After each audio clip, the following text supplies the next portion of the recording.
The world runs on curiosity. It leads to exploration, revelation, and progress. And guess what? We are insatiably curious. So, if you want to advance and grow, make your business future-proof, or increase your brand equity, you can rely on us. We shape experiences by combining visions, ideas, and solutions. We bridge strategy and creativity. We blend marketing and in-depth technological expertise. We are and we work end to end. Therefore, we bring together the most diverse talents, all passionate about advancing digitally together. We are not one thing, we are many things, but we act as one. We see infinite opportunities. I.O.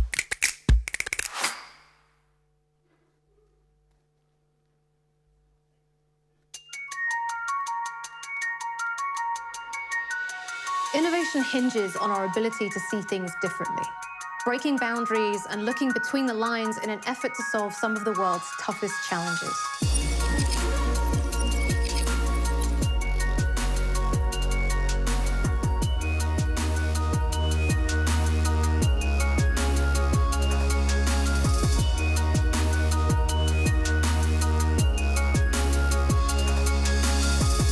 Working together across disciplines and pushing ourselves to see the future from an alternative perspective.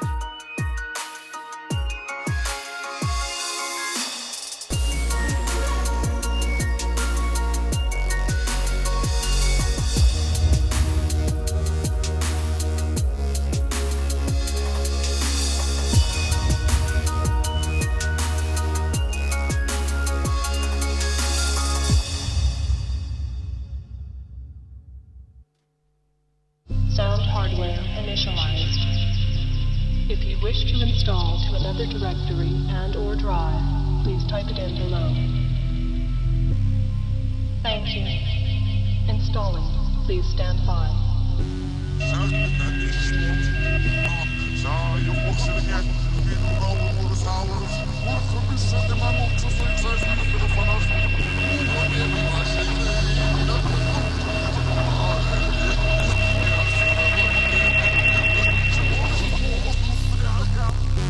Installation complete. Alright. Hey. Ooh, yeah. Got to be conscious. If you're not conscious, you can't ride this bus. Listen, general, cause you know say we feel lost. You them nowadays, them are going to kill us. Yeah. So you got to be conscious. If you're not conscious, you can't ride this bus. Listen, general, cause you know say we feel lost. Nowadays, them are going to kill us. Whoa. Governmental promises and political policies. They should have listened to the people. Talking truths and rights is anything that we say. They want to dash it away. But through the music we play, you know we must stay conscious same way. You got to be conscious. If you're not conscious, you can't ride this bus. Listen, general, cause you know say we feel lost. You them nowadays, them are going to kill us. Yeah, so you got to be conscious. If you're not conscious, you can't ride this bus. Listen, general, cause you know say we feel lost. You them nowadays, them are going to kill us. Whoa. Don't get caught up in bad company. Don't get caught up. So, we're back. Good morning. Goedemorgen. Goedemorgen allemaal. En welkom terug bij DF22. Did you all miss it? What? Did you all miss it? Come on. Okay, that's better because we could have done that virtually. So we are extremely happy to have you all back today. And Arnold is going to introduce and talk a little bit about Stichting DUG and what we're all doing and about sponsorships and all those kind of things. Yes. Yeah, so the DUG is a foundation, a stichting, and we organize the yearly DF event. We help our sponsors with organizing meetups. So the next meetup is 3rd of November at IO Digital. So you're all welcome there. Maybe not all, but yeah, let's get as much people there as possible. And we work with a system where we have, at the current stage, 28 sponsors of various agencies, including Umbraco, but also Microsoft, who are sponsoring us and making this event possible. And we couldn't run all of this without that. Certainly this year it has been a bit of a challenge, money-wise, since we have an interesting sponsorship system where you pay for a full year, and you pay at the start of the year. And at the start of this year, there was no war in Ukraine, and there was no electricity prices that went through the roof. So we're very happy that we sold out, because we really needed the money to make this event a possibility. So thank you all for being here. Thank you all for purchasing tickets. And if you're not a sponsor, reach out to us, because we would love to welcome you to be a sponsor. And I think we can also use some help organizing it, because I think this DUGFest we kind of organized together. So if anyone from the community wants to stand up and join DUG and helping to organize these events, meetups, DUGFest, then that would be awesome. We have great help today. So if you look at anyone with a black keycord saying Umbraco, that's crew. So have a round of applause for everyone helping us today.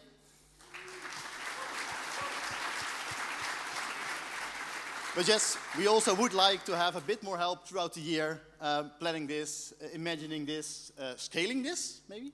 So if you feel up for the task, then also reach out to us, please. We keep saying this every year, and then the last 3 years nothing happened. So let's hope this time someone will reach out.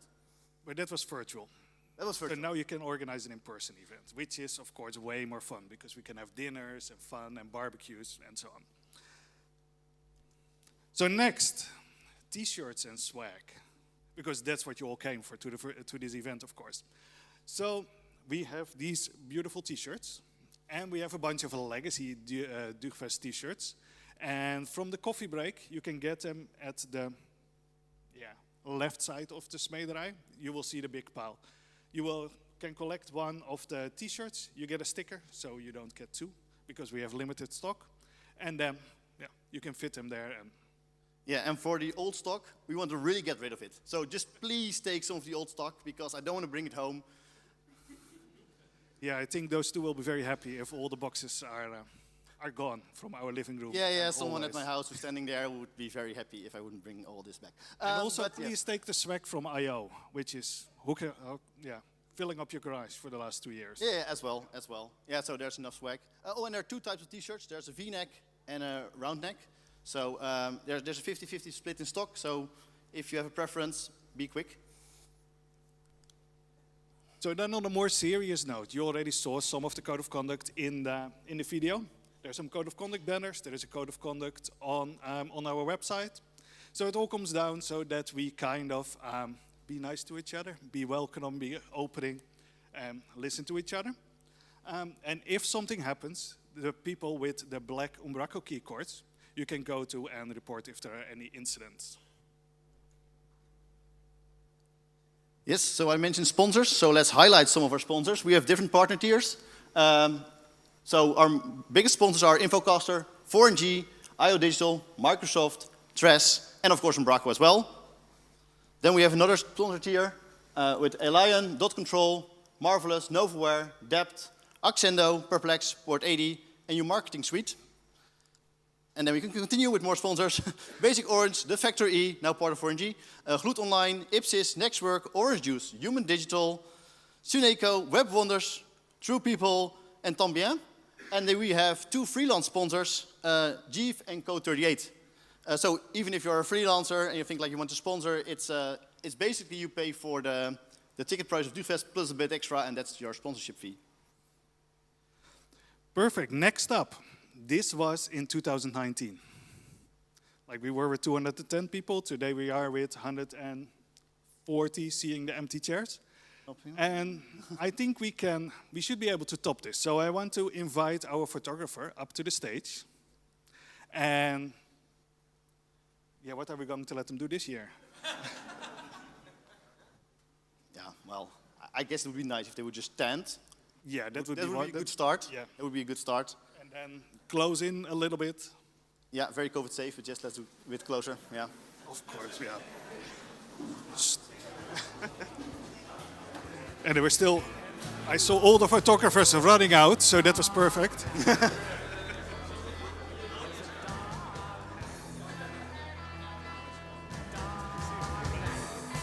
What? Oh, this is Alice. Yeah, just waiting a second for a photographer. Yes.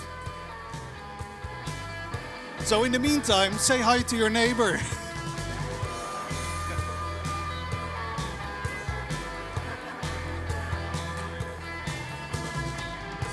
Okay, he's here. Okay. Yeah, let's stand in front.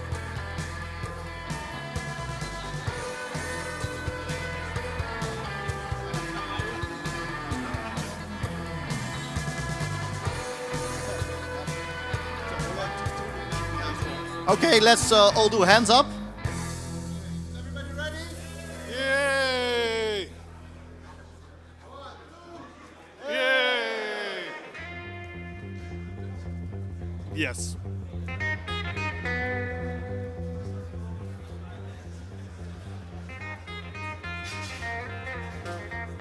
So, and we know there are a lot of companies here that might want to have a group picture taken, like IO. I think there are like 10, 12 people here from IO and other companies. So you can come here at 3, and then the photographer will take your group picture in front of the screens or in front of the sofas or whatever you like. Then one final thing, enjoy today. And then, one last final thing. Ooh. We have to introduce Rayta. You can get to the stage. And Rayta will be your host today on this stage. She will introduce the speakers, run the panels, and basically kicks me off the stage now and takes over. Let's go. Thanks. Enjoy your day.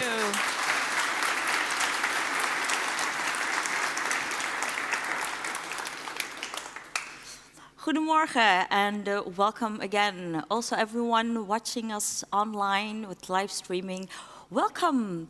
We're in Utrecht, it's 9 a.m. Central European time, and we're actually ready to do this. So I hope you have your cup of joe, your bakkie pleur,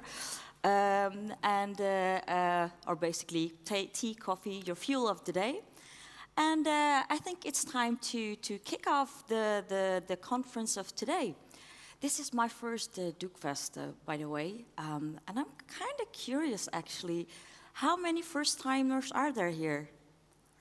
Oh, I'm not alone, thank you!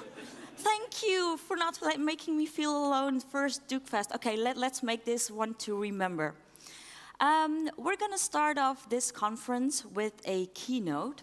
A keynote from Marie van Driessche. She is a UX designer, and she is not a stranger to the tech community. In fact, I have had the honor and pleasure to meet her and work with her during an accessibility conference last year. Today, she will talk about web design and the importance of having an inclusive web design. She will also give tips on how to make your website more accessible. Marie, when you're ready, the stage is yours. Thank you. Take it away.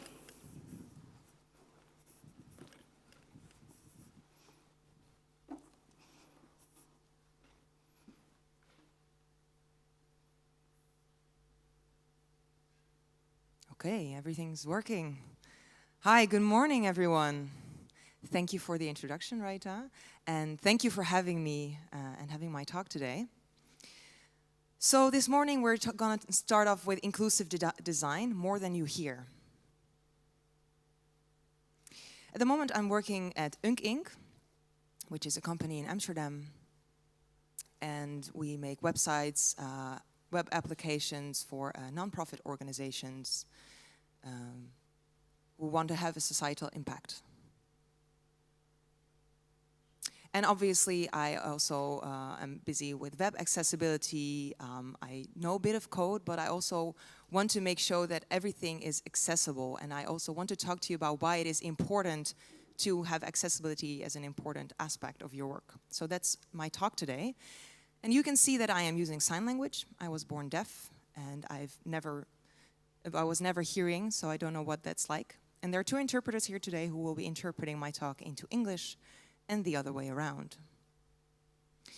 And I use sign language interpreters at meetings, at talks like this one, at a doctor's appointment, at all kinds of situations.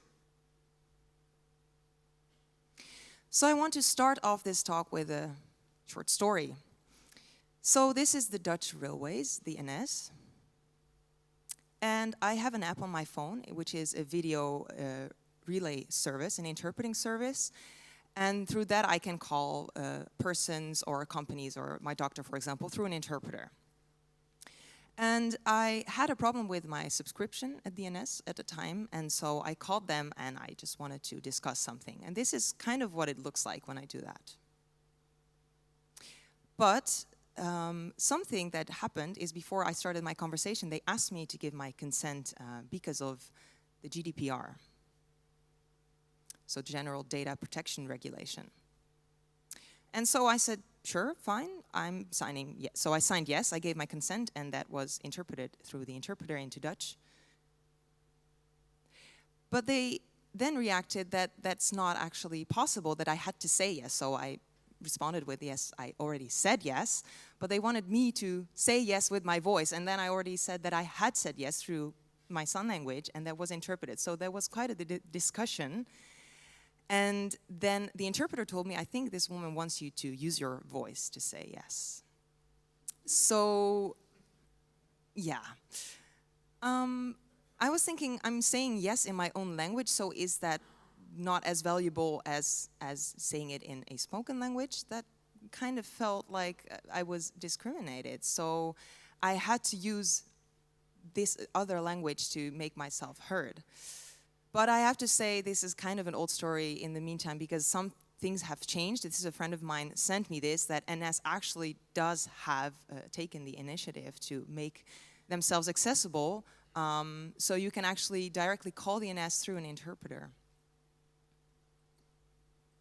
So if you look at the bottom right, you see there are different ways of contacting the Dutch railways. You can use Twitter, the chat, Facebook. You can call them. But if, yeah, that's the bottom right. Sorry, I had to mirror it. But on the bottom right, you can see that if you're deaf or hard of hearing, you have the ability to call them through a relay service, so an interpreter, or through text. So this is what it looks like.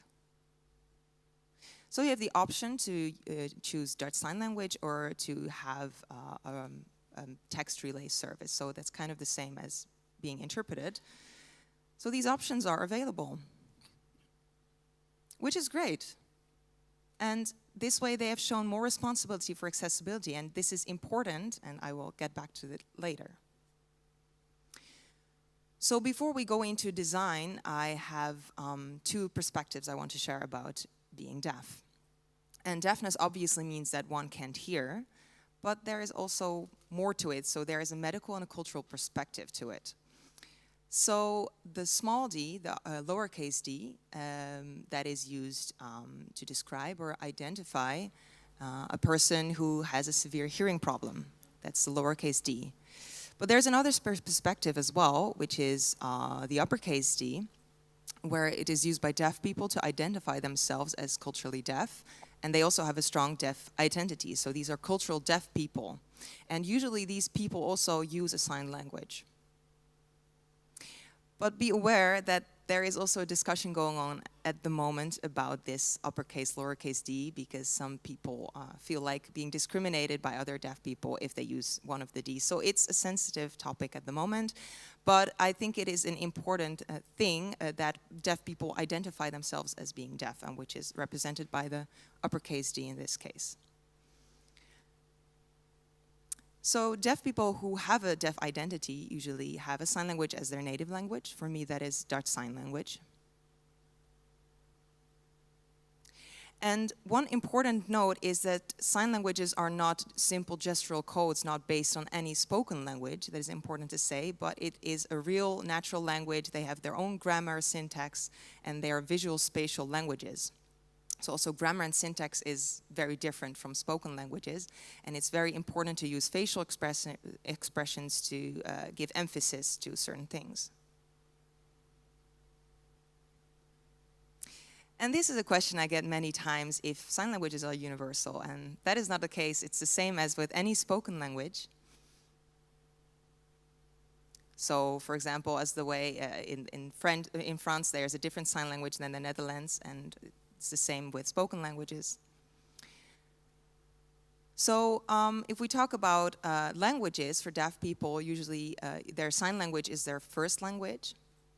So, for example, if we take the Netherlands as an example, for Dutch deaf people, Dutch is their second language, and their first language, their native language, is Dutch Sign Language.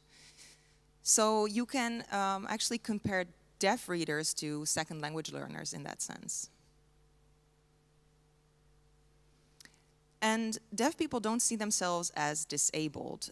So deaf people are usually more identify themselves as a cultural minority rather than someone with a disability. And maybe look at it this way. The dominant language of a country is usually not what deaf people use as their first language, and that is the problem mostly because there is a deaf community on one hand and the disabled community on the other hand. I mean, the hearing community and the deaf people fall in between because we don't need physical adjustments whatsoever. We don't use wheelchairs, but it's more cultural and linguistic adjustments that we need.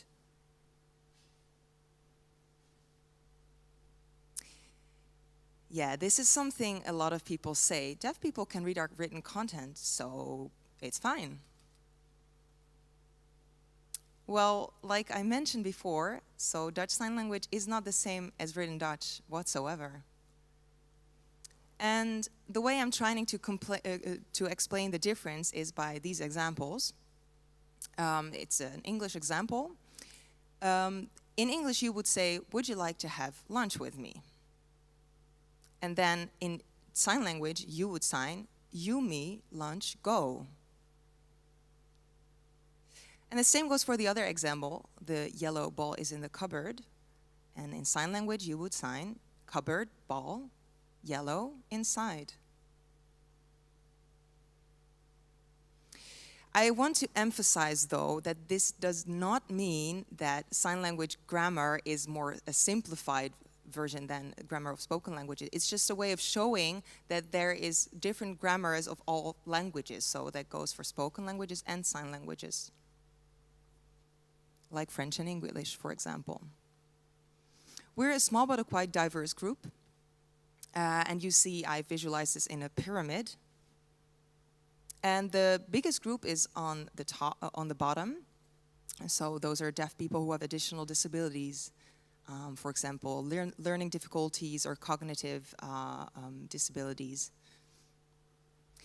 And there's the second group in the middle, which is a bit smaller, who know the dominant language of the country, but it's their second language. That's also quite a large group. And on top, you see the smallest group of deaf people. And these deaf people know the dominant language and sign language on the same level. They're bilingual. And that is it's a very small group, and you can see that as the society is a very diverse group, the same goes for the deaf community. So it's very important to first identify the problem, to then recognize exclusion, and then we can actually look at inclusive design, what that is. But you know there's no one size fits all, and that's why I want to give you some pointers and tips and some tools to know what you can use in your design. And if you use these pointers, you can not just reach deaf people by it, but also a bigger group. I'm going to start at the basics, and which is writing for the web. And I have a few tips, and if you keep these in mind, you will actually have more people benefit from those. And it is mostly the readability that will be improved, and absolutely not just for deaf people, but also for others. They can benefit from it. And for example, 1 in 6 Dutch adults have difficulty in reading, writing, and calculating. That is actually quite a lot. So there is people with dyslexia or poor vision or previously undiagnosed learning difficulties, or maybe they haven't found any environment where they could learn in the best possible way.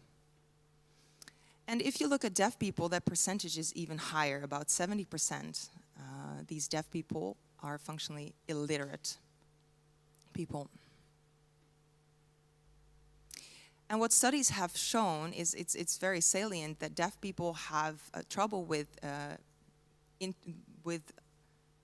understanding the content of implicit meaning in the text when they're reading. And it's actually not very strange because, as I mentioned before, Dutch is not their first language usually. So it's still hard to read in that sense. You can imagine if everything would be presented to you in French and you would have to read that, that would cost a lot of cognitive load to understand everything. So these are a few tips I want to give you to improve readability. I'll just name them as they're bulleted. So use headings and subheadings. Make 1 point per paragraph. And use short sentences, so 7 to 10 words per line, approximately. And use bulleted lists like this one. Use easy, accessible language whenever that's possible. And write in a journalistic style, so make your point and then explain it. Write in an active form. And avoid unnecessary jargon and slang that can very much increase the user's cognitive load. And of course, use images, diagrams, and multimedia for visual translation of the content.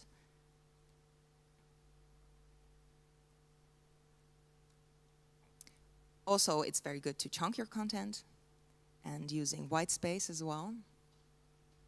And if it's possible, use a glossary for a specialized vocabulary and provide definitions in a simpler language. And it's especially important with medical jargon or legal terminology. It very much helps to use a glossary. And I think that goes for more people that it's important. So reading takes effort. A lot of people find it hard to read, so this is important to keep in mind. And there are other solutions, obviously. Some of them, one of them is subtitling, and subtitles are something that I personally love. But what I want to explain is there's a difference between subtitles on one hand and closed captioning. So subtitles are usually used to display a conversation of people, and they're also translations of one language to the others. For example, an English series that is subtitled into Dutch, or the other way around. It is meant for people who can hear, usually, or people who don't know a language and want to read the dialogue that is being spoken. Closed captioning, on the other hand, is something that is used to display all the sounds that you hear. So if a door shuts or any other sound, then it's displayed in the closed captioning. So there are more details to it than in the subtitling. That's only just the dialogue. And this is a very good solution, actually, to make the content accessible. And I personally love it. And that's because I love to read. So subtitling or closed captioning works for me fine, so I don't have any trouble reading. But if you look at the average deaf person, it can be quite a hard time reading them because there are language jokes and synonyms. So for a lot of deaf people, that doesn't really come across through the subtitling because it's not written in their language. And so sign languages don't have a natural written form. That is also important. And what you do with subtitling is you give a written translation for people who don't have this natural written form of their own language.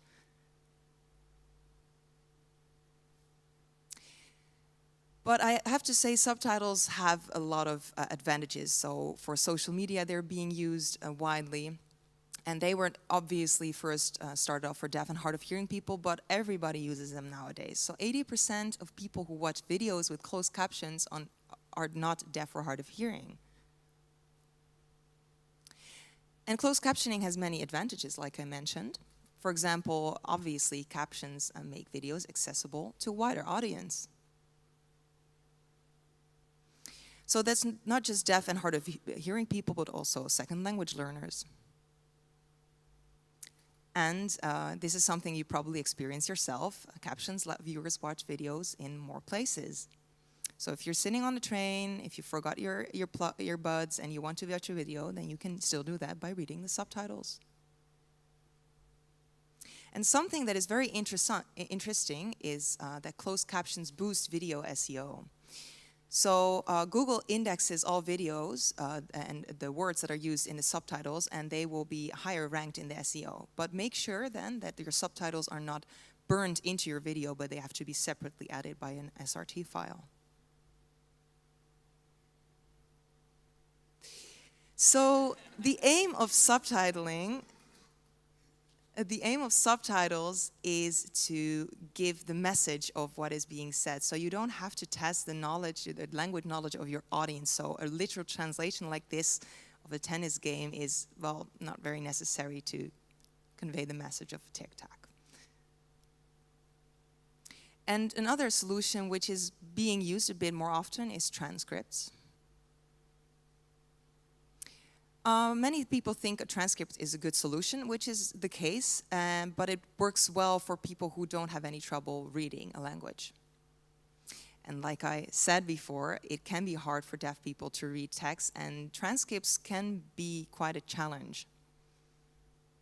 They are usually a literal translation of what people are saying, so all the ums and the thoughts are being taken into account, which you can also read. But it is still very important to make podcasts accessible. For example, podcasts are being made accessible by transcripts at the moment for me, but also for other people who are hearing. And that is also something that works with the optimization of SEO. So you can also put a transcript into a YouTube video.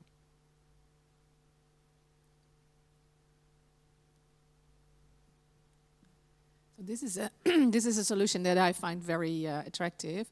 This is a multimedia solution.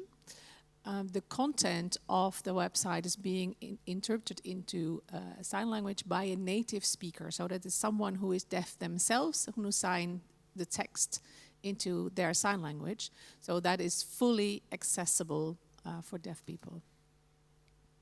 But you can see on the slide a contact form for the municipality of Oostende in Flanders. You can get in touch with via different ways.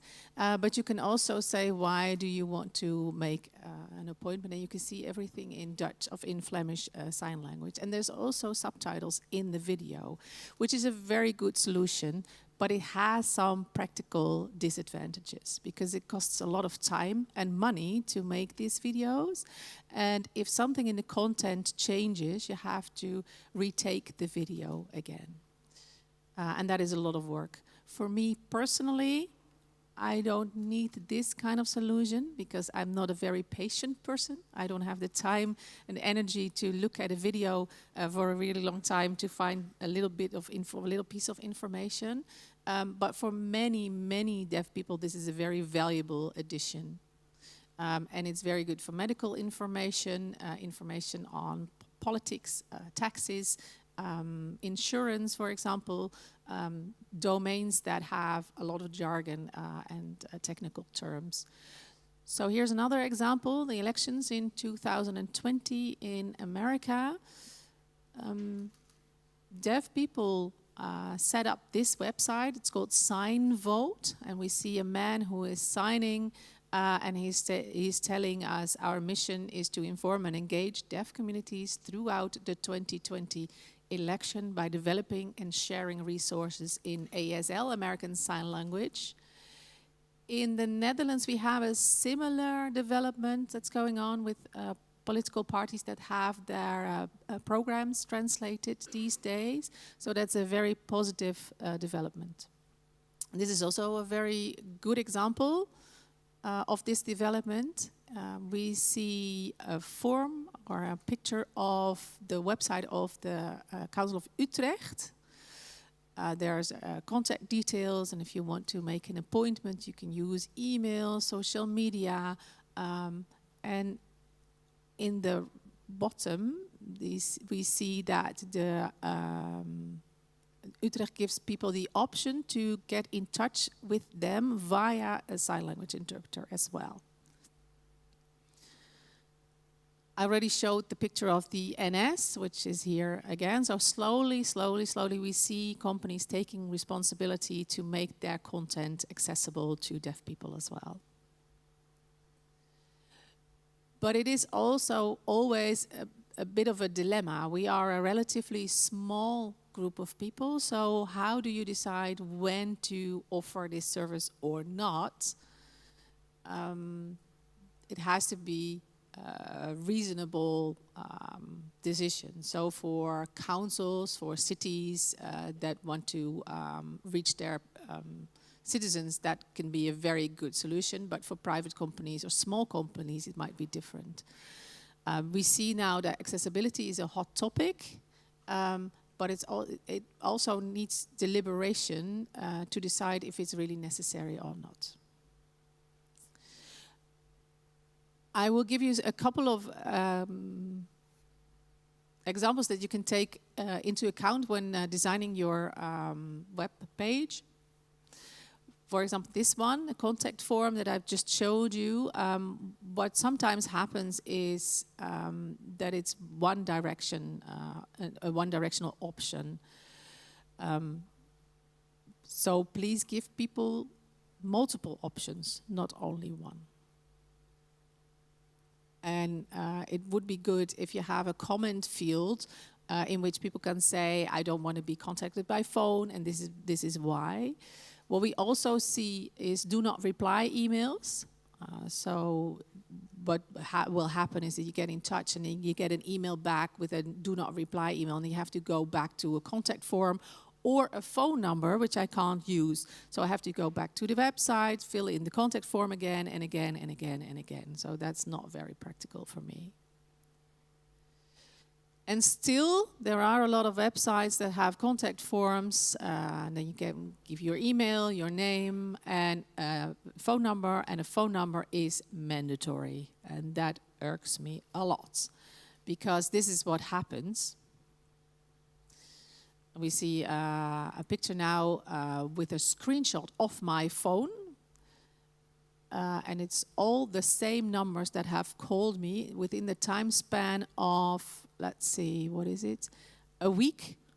I've been called by this same number so many times. And I can't answer the phone.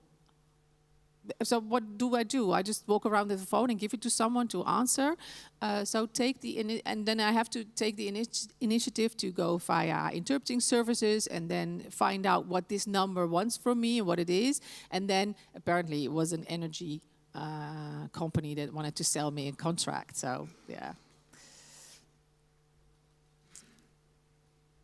So if a phone number is mandatory, yes, only if you contact people by WhatsApp, for instance, then it can be useful. So to summarize, the World Health Organization used to have the perspective on disability as a personal health condition, but they've changed that, and that's a very good development. They now say that disability is mismatched to human interactions. And this is a quote from my colleague, which I like very much. Her name is Eva. She says, I don't have a disability. Society imposes a disability on me. And that's a very good example of how the society of my environment, like web pages, for example, make me disabled. And this, this gets us to design thinking. I'm not sure if you're developers, designers, but most of the time with projects, when we have a question and we start designing, we use design thinking. So we're looking for a problem and then find a solution to that problem. And in general, we have 5 phases that we use. We start with empathize, define, ideate, prototype, and then test. I have to say that design thinking is a system that is built on empathizing to fill in gaps. But I don't think you can use everybody. The idea is to place yourself in someone else's shoes. But I have to say, empathize is something that doesn't really sit well with me. Because what people usually do is they take an average user and then start to develop or design. What I want to ask you is if you try to be deaf for an hour, or if you just close your eyes for an hour and find your way through a website, do you really know what that lives like, what that life is like? What are the limitations that I have in my life? I don't think you can know that from 1 hour's experience. So we use our own perspectives, our own experiences most of the time. And accidentally, I posted an article on LinkedIn about design thinking and my ideas behind that. So you can get to just have a look at that article if you're interested. A lot of people find it very difficult and scary to, and it also takes time and money to interact with us. So they prefer to kind of like make an idea of what it would be like to be us, but that doesn't work. So come up to us, ask me anything you'd like to ask. I'm more than happy to help, and I'd rather have you ask me questions than try to decide things for me. So learn from people that have experienced exclusion in their life, because they are the experts, not you.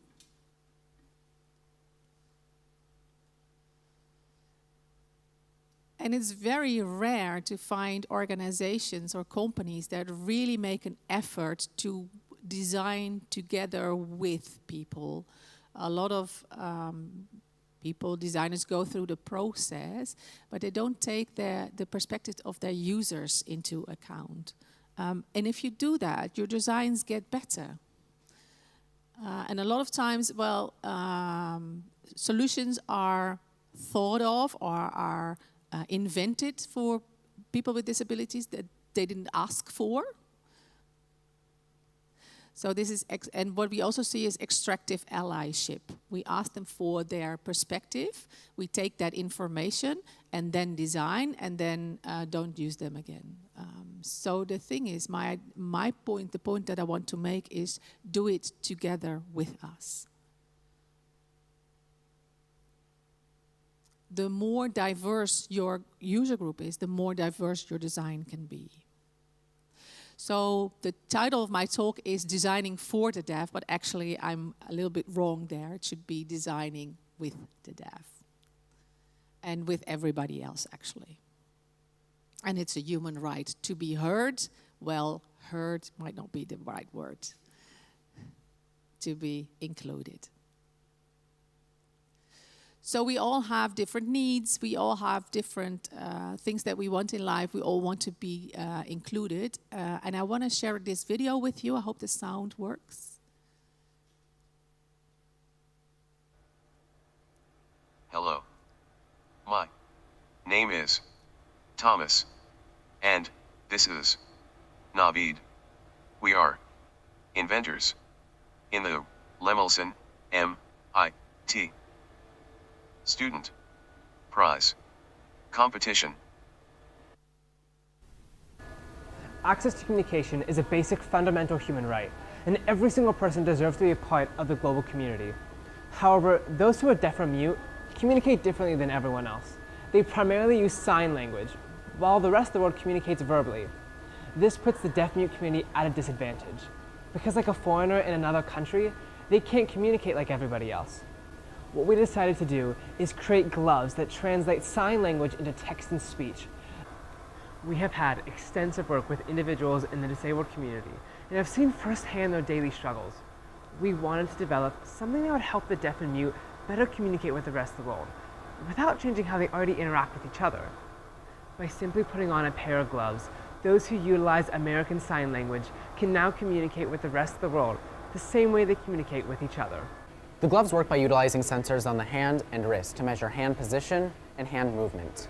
The gloves then send this data to the computer via Bluetooth for processing. Once the computer recognizes and interprets the sign, it then outputs a corresponding word or phrase in text and speech. If you were to say, "Hello, I'm well, thank you," it would look something like this. Hello. I'm well. Thank you. And just like that, we've translated American Sign Language into spoken English instantly. There are approximately 70 million deaf-mute people in the world who use sign language, but over 7 billion humans on the planet. Our device revolutionizes the way these two communities understand and interact with each other. Currently, there is no commercial sign language translator on the market. With this invention, over 70 million people achieve a new level of independence. 70 million people gain access to a new job, and 70 million people secure an improved quality of life, all with the help of a pair of gloves.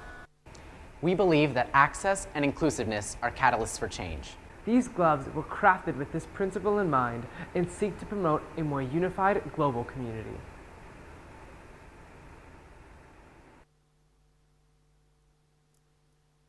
This is awesome, right?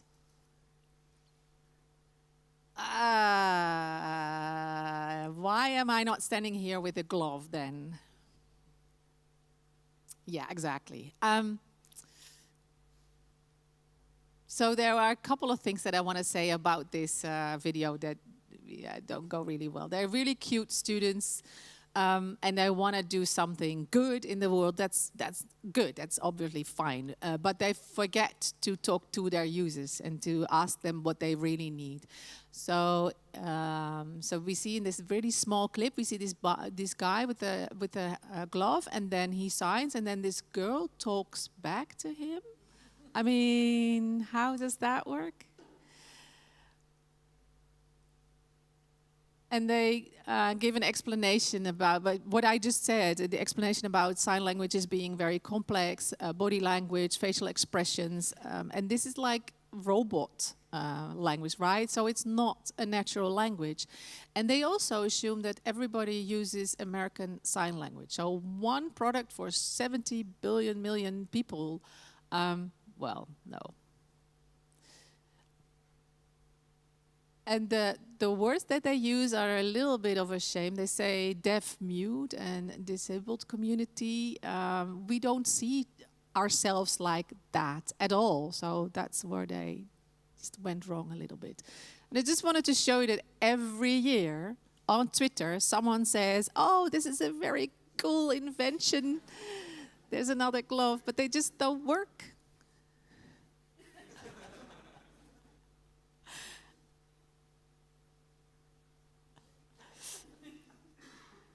So assistive technology like this, we don't have it yet. It doesn't work. We have, recently there were these glasses with subtitles. I mean, there are a couple of examples, but this is design based on your own bias, on your own assumptions, and your own framework of thinking what people may need. And I've already said this, as developers, we strive to find solutions that work well and that improve lives. And we use our own skills as a basis, as a framework. And that can work for one person, but not for all. So be aware of using personas that are kind of like average people that you design for. So I'd much rather have you sit with me and co-design. And I'm not very much a fan of being used as a persona and having assumptions made about me. So if you design for people and not with people, this can lead to exclusion. And I want to finish my slide with this quote from James Charlton: "Nothing about us without us." Thank you.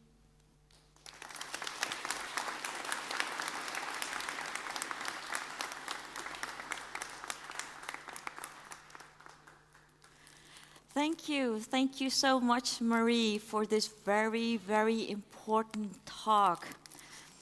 We have a small gift for you. Thank you. Wow. And we don't have a Q&A session right now because we have at 10 o'clock a talk show with Marie as one of our panelists, where we'll ask her some questions about accessibility, and we will also take a trip down memory lane. So we will be back here at 10 o'clock. We will also have other sessions in the magazine and in the deep dive room, but we'd love to see you here at 10 o'clock. We're going to make a great conversation about accessibility. So see you all later. Thank you. I woke up this morning with the sun down, shining in.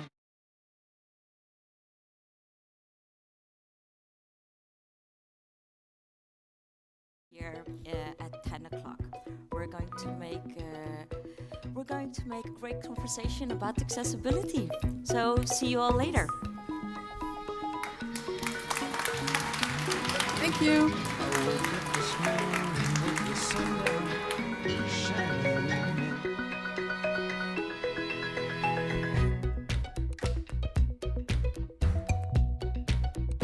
Here at 10 o'clock. We're going to make a great conversation about accessibility. So see you all later. Thank you.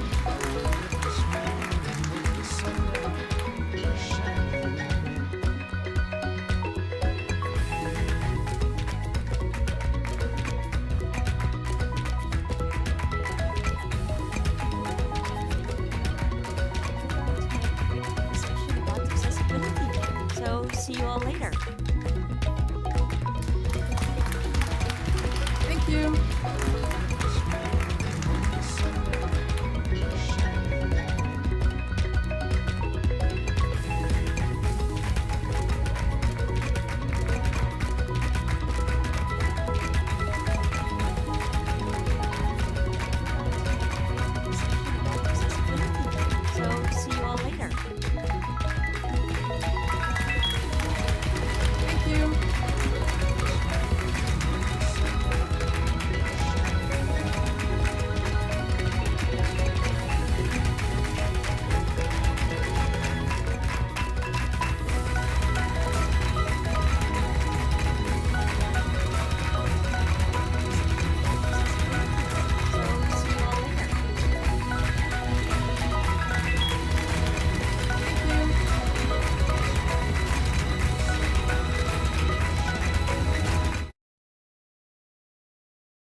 On the right, we have Rachel Breeze.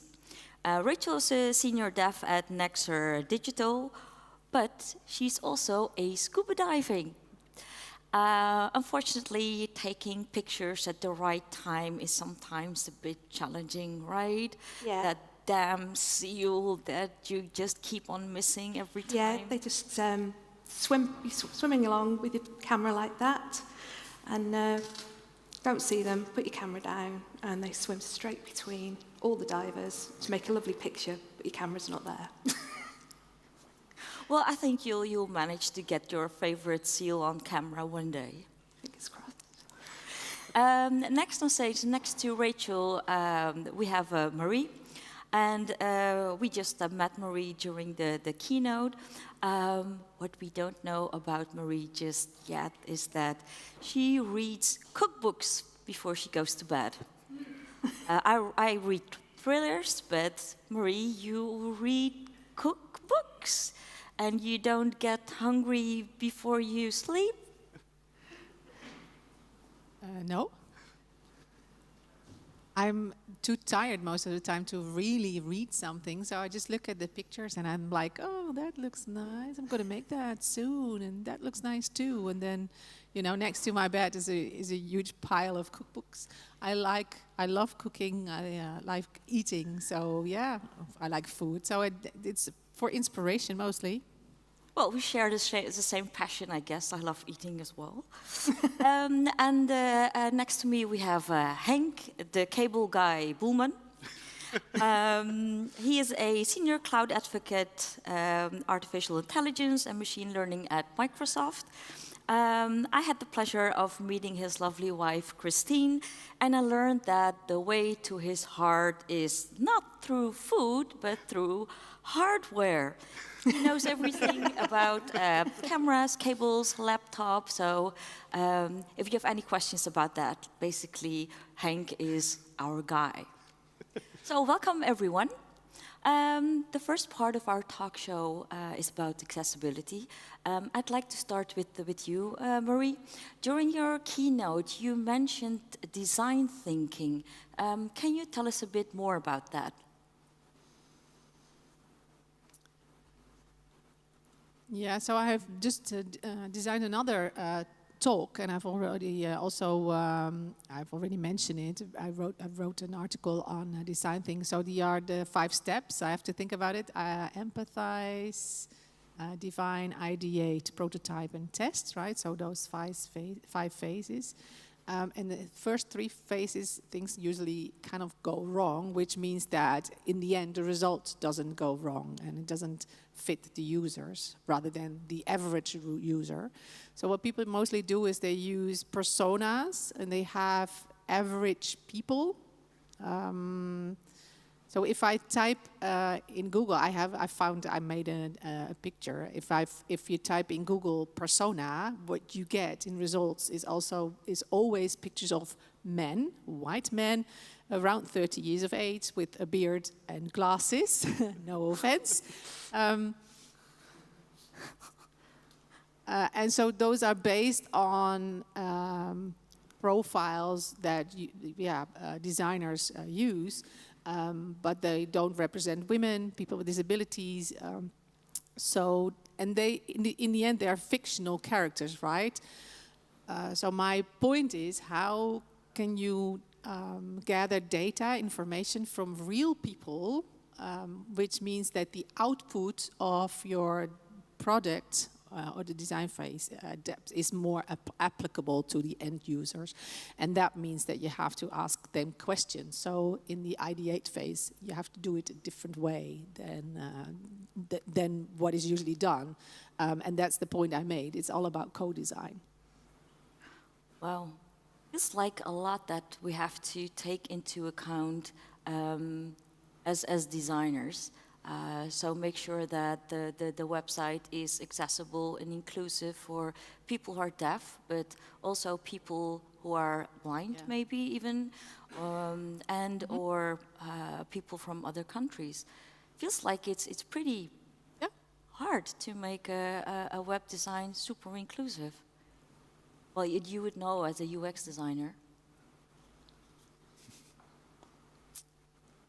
Yeah, so there is this kind of like line that you can see. So this is a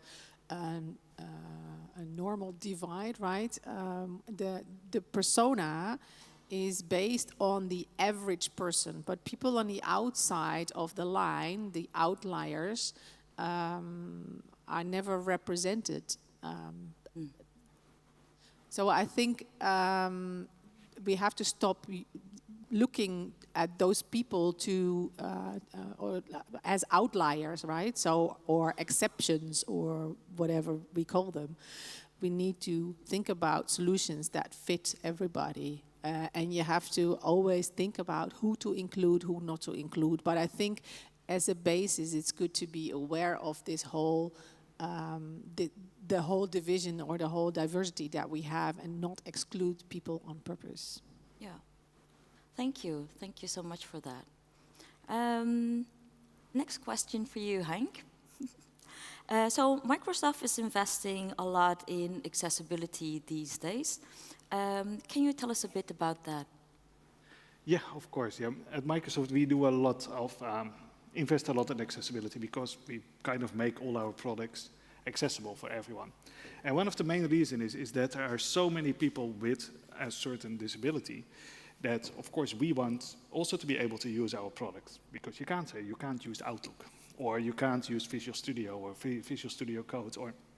So we design all our products from the start, trying to look at all the different personas. Like Marie is mentioning, we have an accessibility team. So before anything from us goes kind of live, we have to go through an accessibility approval layer. So it actually goes to CELA, to kind of, CELA is our legal department within Microsoft. They will check if it is compliant, because our products are global.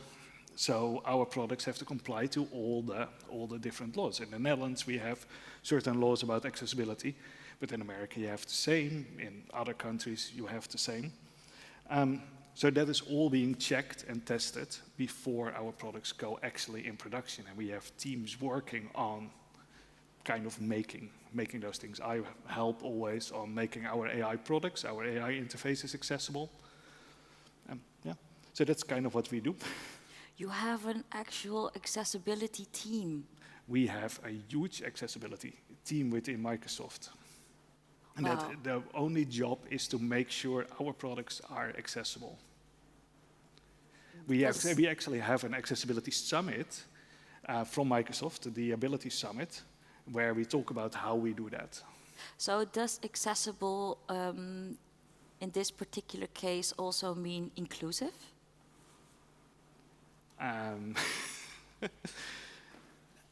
I think so, yeah. So trying to include as many people in your products as possible, yeah.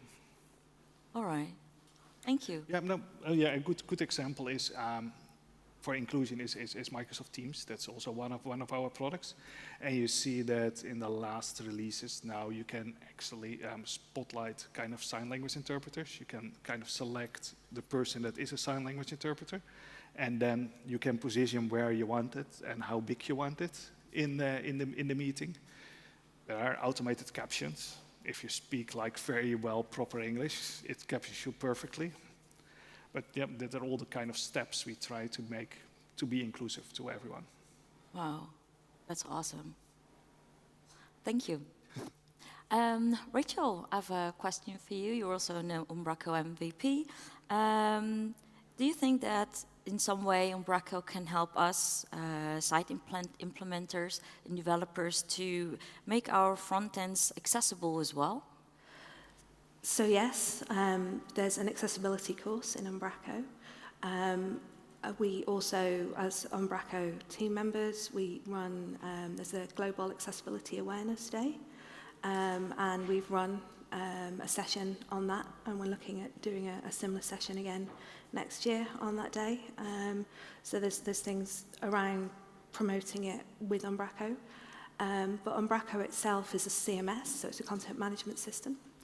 And it's, as part of that, it falls under something called ATAG, accessibility, authoring tool, accessibility guidelines, something like that, something along those lines, which means it has to not only help be accessible in the back office, so where you enter the content, but also where we can help on the front end, and the accessibility team are exploring how to help improve creating content, exploring how to empower content authors to create more accessible content, so we're exploring that now. But it's important to remember that a content management system, there's three teams involved in creating accessible content. There's Umbraco itself and what you can get in and out of Umbraco. But there's also us as developers that need to help generate it, because we have to write our own HTML, our own JavaScript, our own headless APIs, or use Umbraco hardcore. And then content authors putting in content need to make sure that what they put in is accessible. So, for example, if you put in a media item, upload image, you need to make sure there's alt text for that as an example, and make sure that that is narrative to the page, and not just this is a picture of DUGFest, but say more about on the page what it is. So how will Umbraco ensure that that the new back office will be accessible?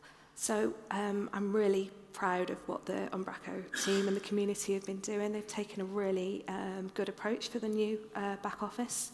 Mm-hmm. If you go to uui.umbraco.com, that URL, you'll see there's a storybook there, and it's all the components in it are web components. And it's got an accessibility extension in it that will let you test what you're using, passes automated testing. So, and then from that, the new back office will use those web components as well, so that when they come in, they're accessible. And then accessibility isn't just about an individual text box or a label, it's about how the whole page works. So they've got automated testing again in the back office for accessibility. And under the hood, it's using something called Axe. I don't know if anyone's heard of Decay Axe, but it's a really great extension that you can use in Chrome to test your website, make sure that that's accessible there, and you can put it into your build pipeline as well to test that things are coming through as accessible. But that's all automated testing. So it doesn't cover, there's various stats, but automated testing will only find between 40 and 57% of issues on your site. So you still have to do manual testing.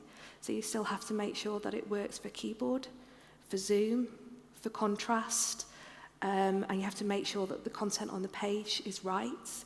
I know I've missed a couple of other things off the list there. My mind's gone blank, but there's loads of tests you have to do. And the accessibility team, we've caught up with the back office team as well, and they're going to give us a shout when they want us to run manual tests against the back office and make sure everything's fine there, which is really cool. And then on top of that, because Umbraco's open source, people can start to put accessibility-related requests into there as well. And when the team started in 2018, we came together as a community team and say, hey, we need to make the back office more accessible. Yeah.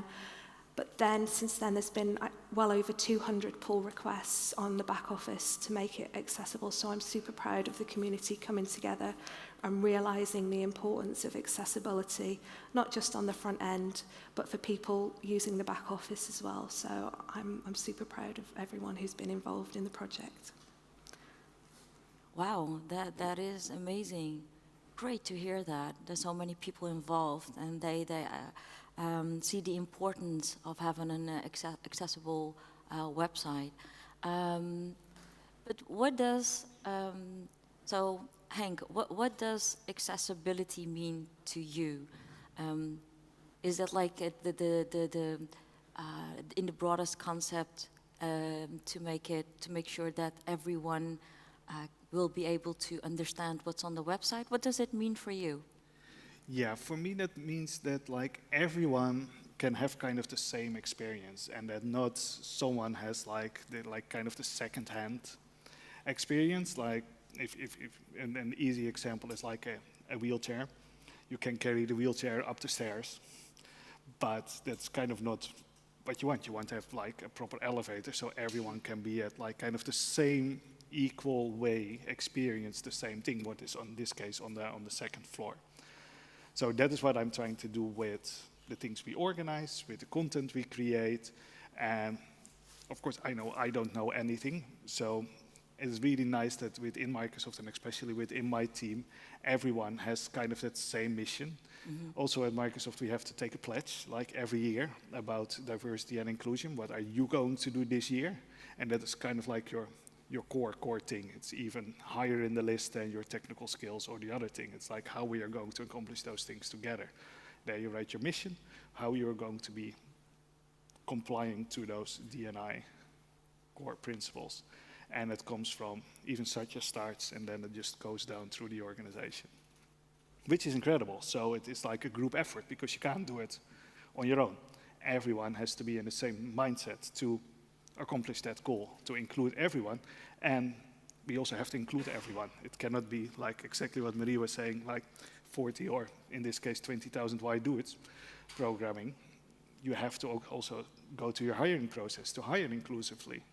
And hire diverse team members, and that creates like kind of the products you want where everyone can benefit. That is quite a challenge, because if you would like to include everyone and you want your product to reflect the user end base, basically, it means that you have to hire everyone. Exactly. And that is kind of core mission. Our statement is also empower every person on the planet to achieve more. And that is deliberately empower every person. And not every technologist or every developer or consumer, every person. Great, that's a great mission. So, Marie, with regards to being inclusive, you briefly mentioned in your keynote that there are different languages in sign language as well. So you have like a Dutch way of saying yes versus an English way of saying yes.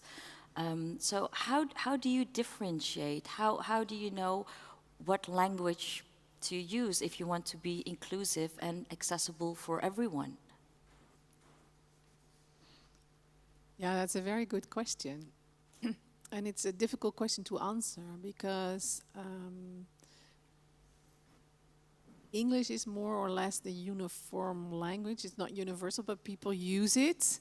But you can't assume that everybody speaks English the same way. For sign languages, or people kind of understand English, but for sign languages, we have kind of a similar form, which is called international sign. It's not a language, it's not a real language, but it's a way to, how do I say that, to find commonalities within the languages. So if I speak to someone from Spain who uses Spanish sign language, who doesn't know Dutch sign language, we look for commonalities within our languages. For American Sign Language, we sometimes borrow things from American Sign Language and then we try to communicate. So that is international sign. I think it's important that for web design, you think about which group you want to service. For the Dutch government, I would say they would have to provide Dutch sign language translations. The same goes for the UK, British Sign Language. I think government information, or maybe even medical information or insurance, tax information, that should be very accessible for everybody. And one of the examples is the COVID pandemic, right? So in the start of the pandemic, we did have press conferences with kind of like, well, not too good subtitles. There was no interpretation, and the basic rules were explained, like wash your hands, keep your distance. But that was also for people not always very good to understand. Only when we got interpreters, then it was accessible. So subtitles maybe go too fast, or people are sarcastic or whatever. There's emotion within the press conference. You can't see that in subtitles. And only when you have interpreting services, then it's accessible. So after 3-4 months, this information, all the basic rules also were explained again, but this time with interpreters. And that means that from that point on, deaf people understood what was happening. So there is a responsibility here with governmental bodies to to reach their audience. Yeah. All right. What I see always, it's a learning process. So if you ask someone what is accessibility for me, I think it's a learning process. You have to learn about what it means for coding, for example, and also what design choices you make. You have to, or communication choices, but also language choices. These are all part of the process. So I see it as a mission to educate people about that. That's a great mission. We're not there yet, but I think we're well on our way.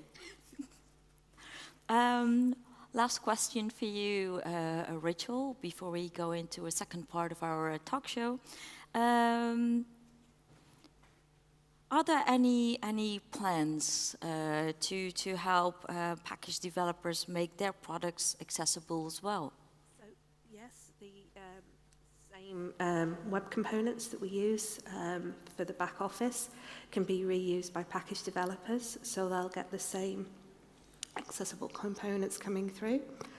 And then again, we talked to the package developer team that Umbraco has, and we asked them what help they needed from ourselves. And we're going to work with them to put together like a mini checklist of things you can do as a developer to make sure that what you're submitting to the package team is accessible. So yes, but like we've seen with the work we've been doing in the other versions of the Umbraco back office, if you use the Umbraco components, any fixes on the Umbraco components then should fall through to your package, which is really cool. Nice. Sorry. Well, thank you. Thank you all for being here. This is the first part of our talk show. We're going to get back to you with our next panelists, Poornima, Dave, and Lennard. So we're gonna switch teams now, and we'll be back in 10-20 seconds or so. Thank you so much for sharing your stories, and thank you for your time.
Welcome, everyone. Welcome back.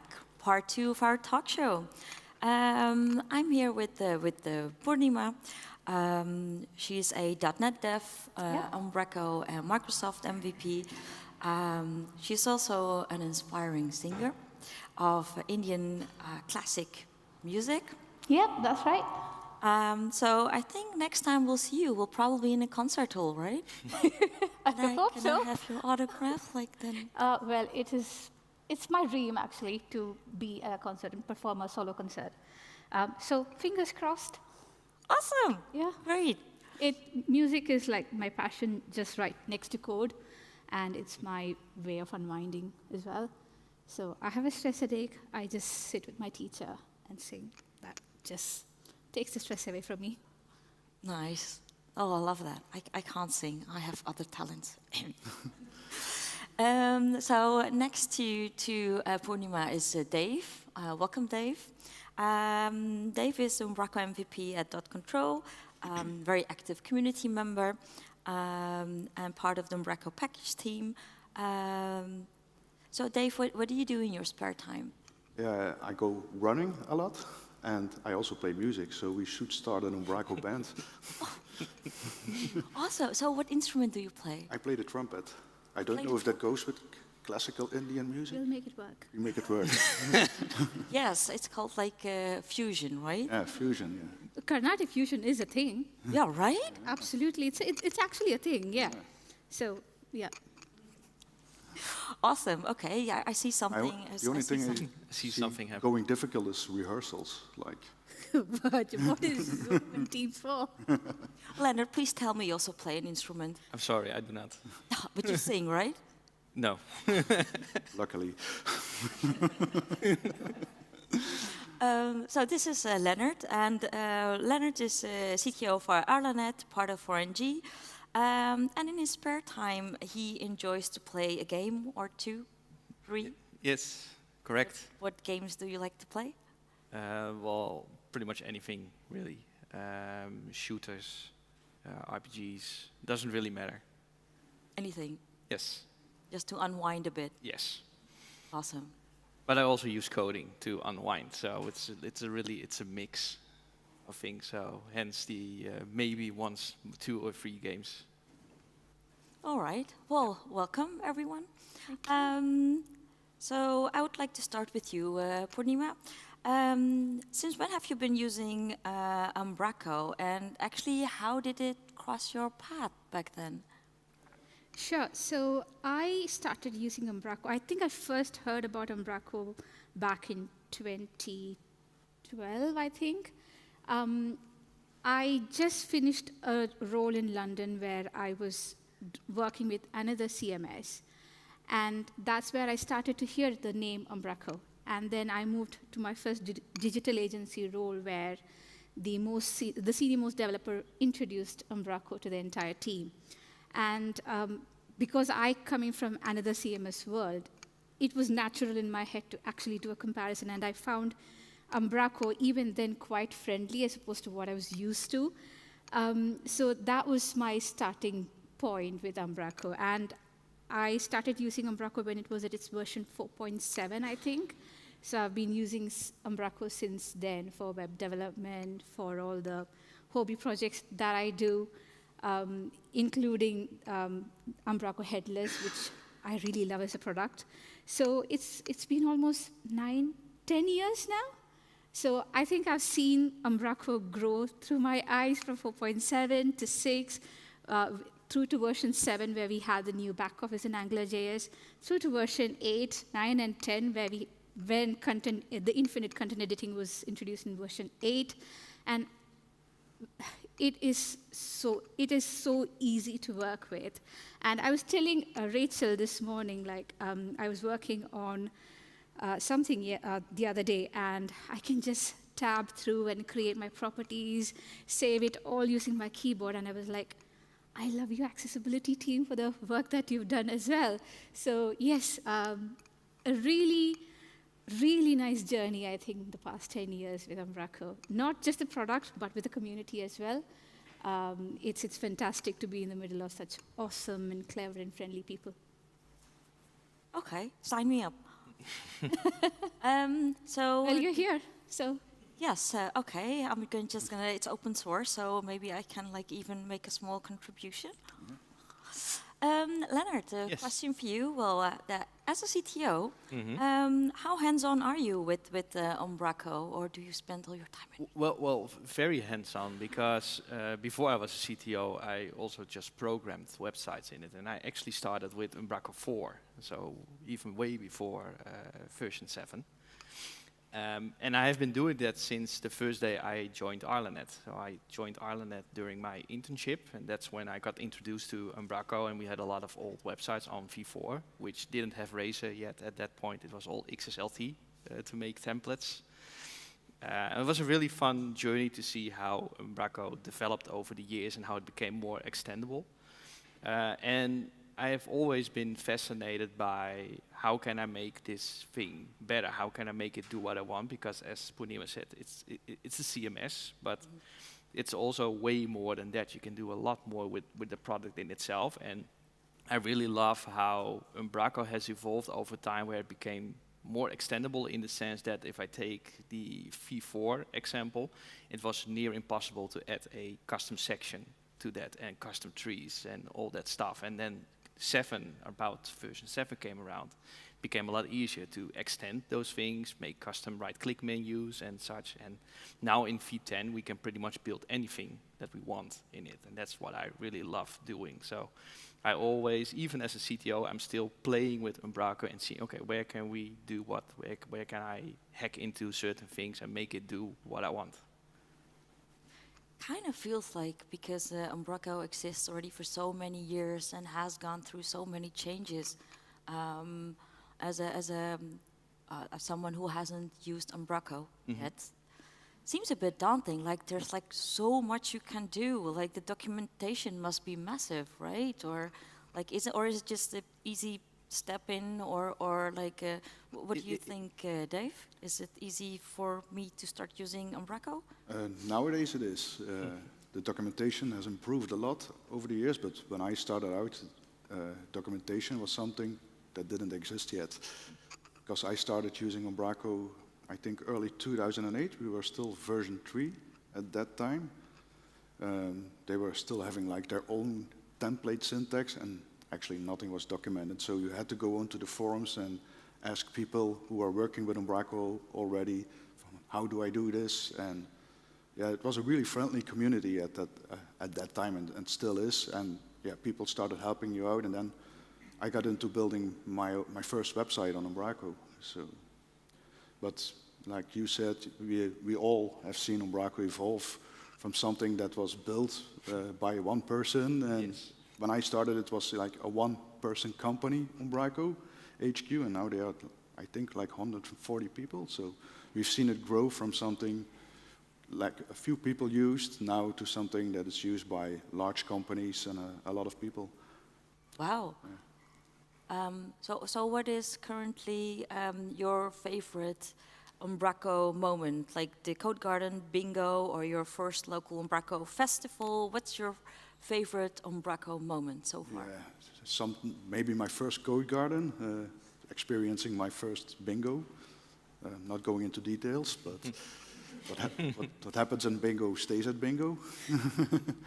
But what I'm personally most proud of is one of my open source packages got into the core quite recently, and it's now core functionality. So it's also easier for me because I don't have to maintain that package anymore. But yeah, so.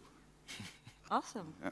So Poornima, what is your what do you think is the best feature that Umbraco has so far?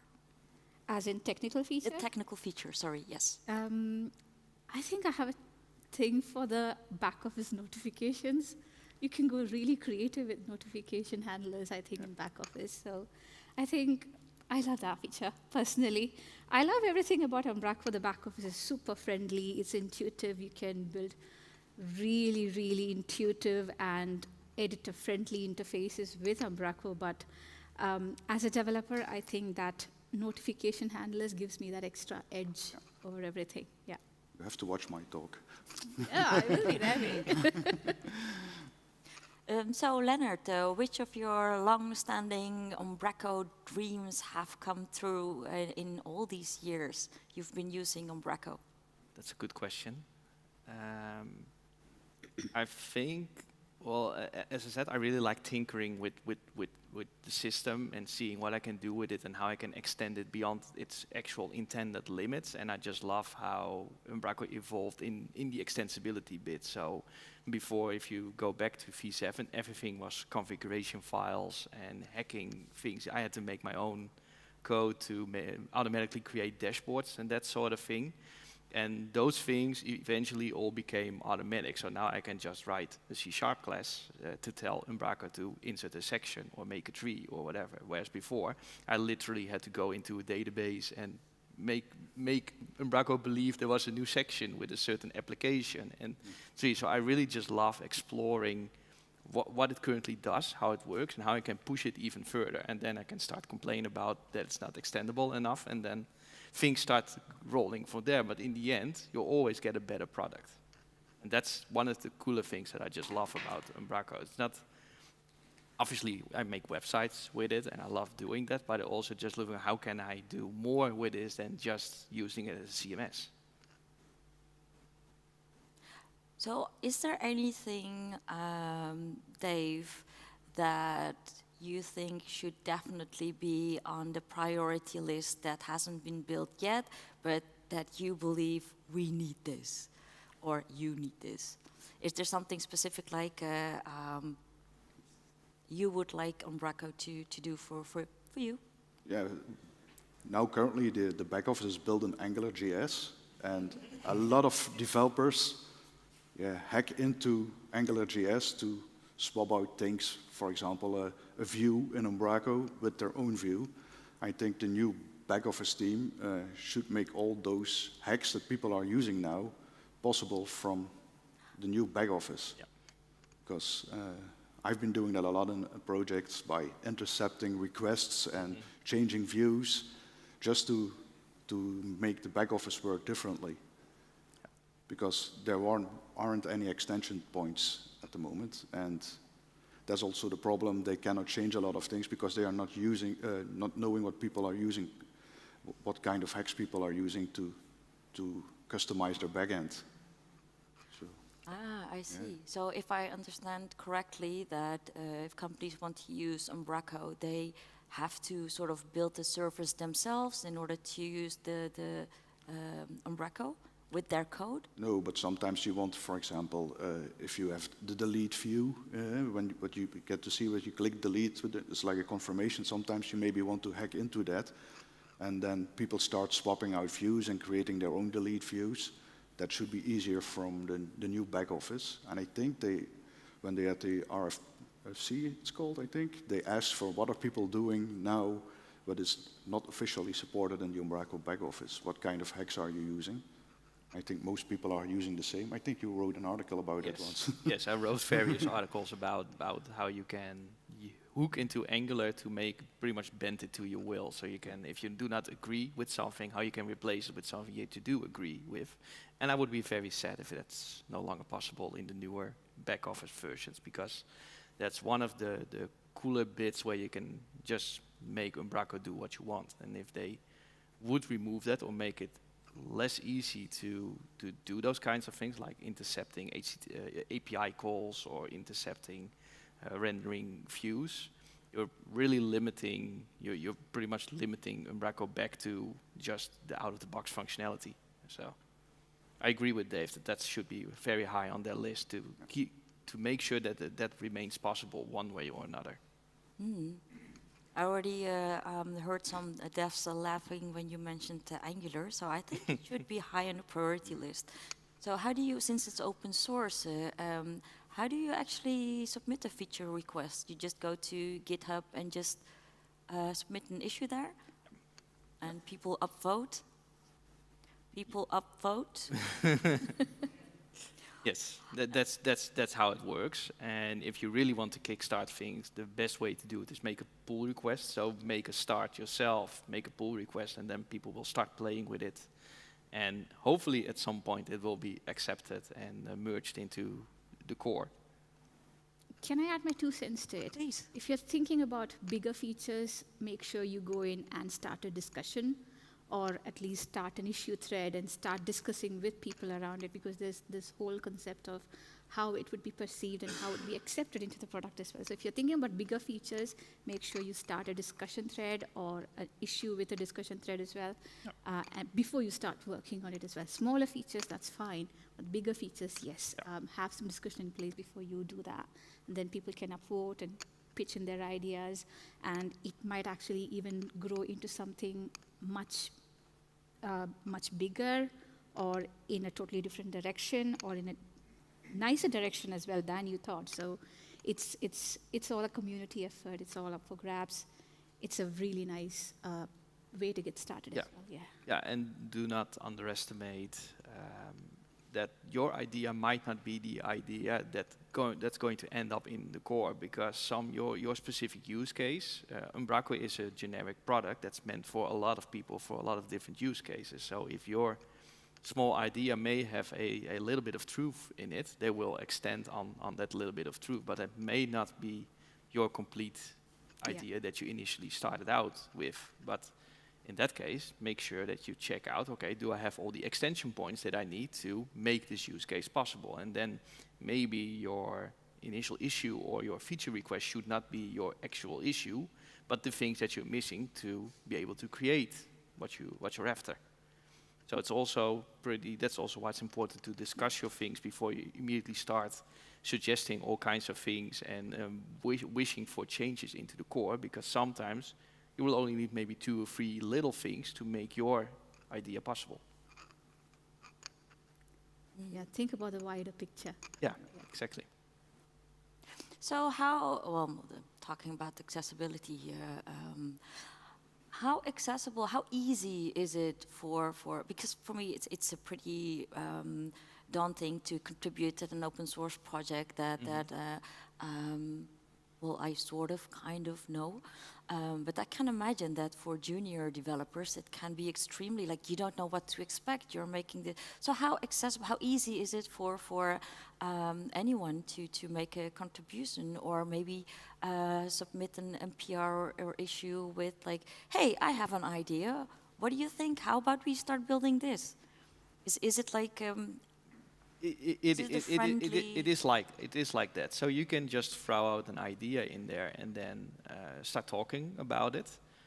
But what I usually tell my juniors and other people also in talks in general is to please just go into the Umbraco source and be curious, see how it works and why things work. How does that right-click menu work? Where does that section come from? Because once you understand the architecture of the code, and that's not something you will get into immediately, but it will happen over time, it allows you to see where the points of extension are going to be, and where you can also make suggestions. Hey, I want to be able to do this and this and this in the right tree or in the tree extension. So can we have something like this and this? And then you also can be way more specific in what kind of feature you're actually requesting.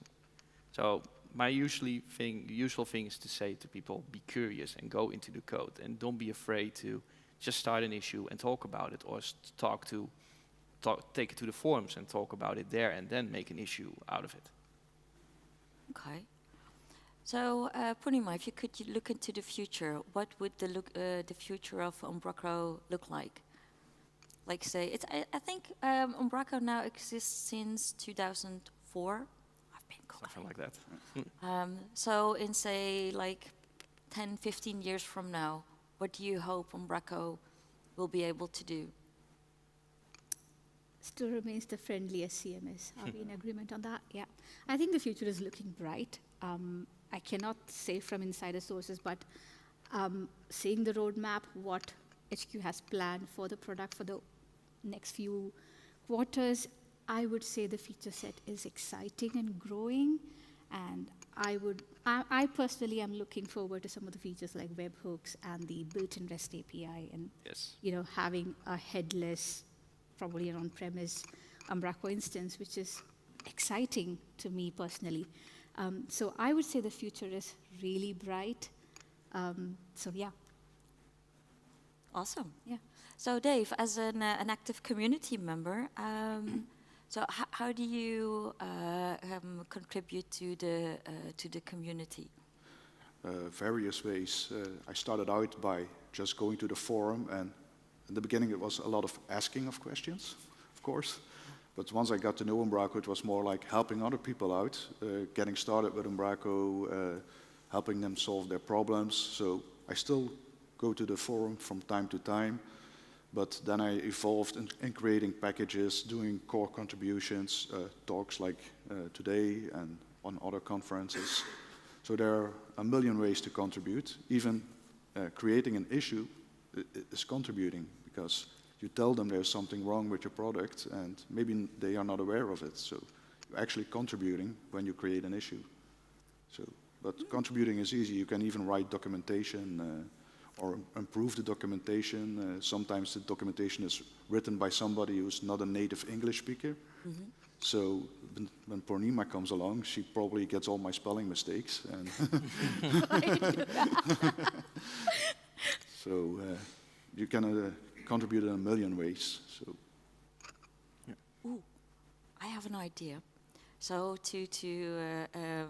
sorry for this. I was just like poof. So to solve your Angular problem, how about a hackathon? With everyone in the community, developers, and you have like pairing sessions. We're gonna solve this thing like forever, and you merge it right then and there, one day. Ta-da! Thank you. Yes. Great idea, huh? You're just no. Well, those are being organized as well. So usually at conferences, there's usually a little crowd that's also doing hackathons to solve certain problems. And I think the Angular problem might be a little bit too big for a hackathon. But you can solve the smaller one. For example, if you're missing extension points or just very annoying bugs or things that are slow and would have to need better performance, those are usually perfect things to just gather around and try to fix with each other. So at my company, we try to do like a yearly retreat kind of thing with the team. And during those retreats, we always try to organize a hackathon where we try to solve the problems that we have seen with our clients. So instead of them spending the time in the client's time to fix certain issues that actually covers more than just that client, we take that to that retreat and we try to give very clear goals to sort out certain issues. So for example, a few years back, we already knew that the grid property editor is going to be deprecated at some point because the block list was going to happen. So we started working on, okay, how can we transition from the grid editor to the block list editor? And how can we still have all the cool things that we added and hacked into the original grid editor in the block list editor? So those kind of things are usually very fun to figure out in a hackathon. You'll learn a lot about those as well. Amazing. Well, is there anything you'd like to share with our audience? Some learnings from the past, and or maybe some tips, shameless plugs. Also, welcome, Poornima. I would actually try to reminisce my journey with open source. I started off very small. I was so scared to go in and make my first contribution to open source code. But I think the community has been really friendly. So don't be afraid to get started. I know it is putting your code out in public. It's okay to go wrong. There are friendly people out there who can help you get it right. So don't be afraid. Use that as a stepping stone to get started. And I'm not saying just to code contributions, as Dave very, very precisely put it. Even if you create an issue, if you spot a bug, create an issue, that is an open source contribution as well. Thank you. Dave, any tips, learnings? Yeah, I would say share your knowledge. Don't keep everything to yourself. If even one person gets something out of it, you succeeded. In the beginning, I didn't share a lot of things myself, but when I started sharing my code, first it was packages, then doing core contributions, writing articles, doing talks. You get a lot of feedback on it, and you become a better developer as well. So, I think that's one of my biggest tips as well. One of the things that I ran into when I started out was trying to get out there and tell people what I know, because when I'm building things, especially when you're going into extension and hacks and that sort of stuff, you're working on a pretty low level of the code. And usually you would be thinking, okay, but how is this, what I'm doing now, how is that interesting to someone? But I've come to learn that even the smallest things that you're doing with the code can be interesting for someone. So just go out there, talk about it, show people what you're doing, because as Dave said, if you can only help one person, it's already time well spent. Yeah, fair enough. Great tips. Thank you everyone for your time and sharing your experiences with the community here. And I think we'll be back in 30 minutes. So we have a break now with a session from Dave, right here at the Stomerij. So feel free to grab some refreshments, and we'll be back in 30 minutes. Thank you. Thank you.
Said the right thing, but her mother used the wrong line.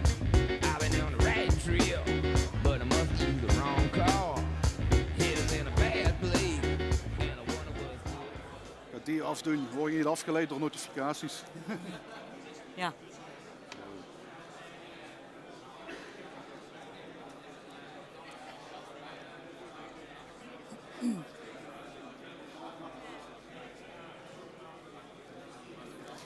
And welcome back, everyone. I hope you have been enjoying the conference so far as much as I have. We're back here with our next session. Dave is here with me. He is an Umbraco MVP.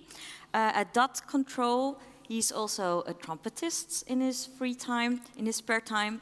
And in this session, he'll walk us through some less known features of Umbraco. Whenever you're ready, Dave, the floor is yours. Okay, thank you. Good morning, everybody. Save the applause for after the talk, if I get one. So, okay, thank. I'm Dave Woestenborghs. I work at Dot Control, Gold Partner agency with offices in Rotterdam, Geisle, and Willemstad in Curaçao. I've been an Umbraco MVP for 7 times. An active community member since 2008. So I've been using Umbraco when some of you weren't even teenagers. I'm part of the 24 Days in Umbraco team. If somebody has something interesting to write about, come look me up later on and we'll get you sorted out as an author for this year. And I'm part of the Umbraco Packages community team. Okay, technical trouble. Today is about improving the editor experience and hooking into the request pipeline of Umbraco. I have limited time. I wanted to show a lot more, but we will focus on those 2 things. So, improving the editor experience. Last year, I gave a talk here about improving the editor experience. That was all around, focused around using the correct packages, how you model your content types, using correct icons, descriptions, and stuff like that. But today, we are going to look at how you can improve the editor experience by using C# in Umbraco. So the first thing I wanted to show you is how you can limit the create menu in Umbraco. Often you have pages you only want to exist one time below your home page or another page. And there's not something you could do in Umbraco before version 9.5. I think I have low battery. Should have prepared better. But now you can do that by handling a notification called Sending Allowed Children notification. Like I said, it's new since 9.5. It isn't even documented yet, so if you are looking for a pull request for Hacktoberfest, here you go. And this notification is raised each time when you click the Create menu in Umbraco. You get a list of document types that you are allowed to create below a certain node, and it allows you to hook in to which ones are shown. So let me quickly go to Visual Studio. So here I have this. Can everybody see this, or should I increase the font? Zoom a little bit. Let's go to 150. Is this better? Yeah.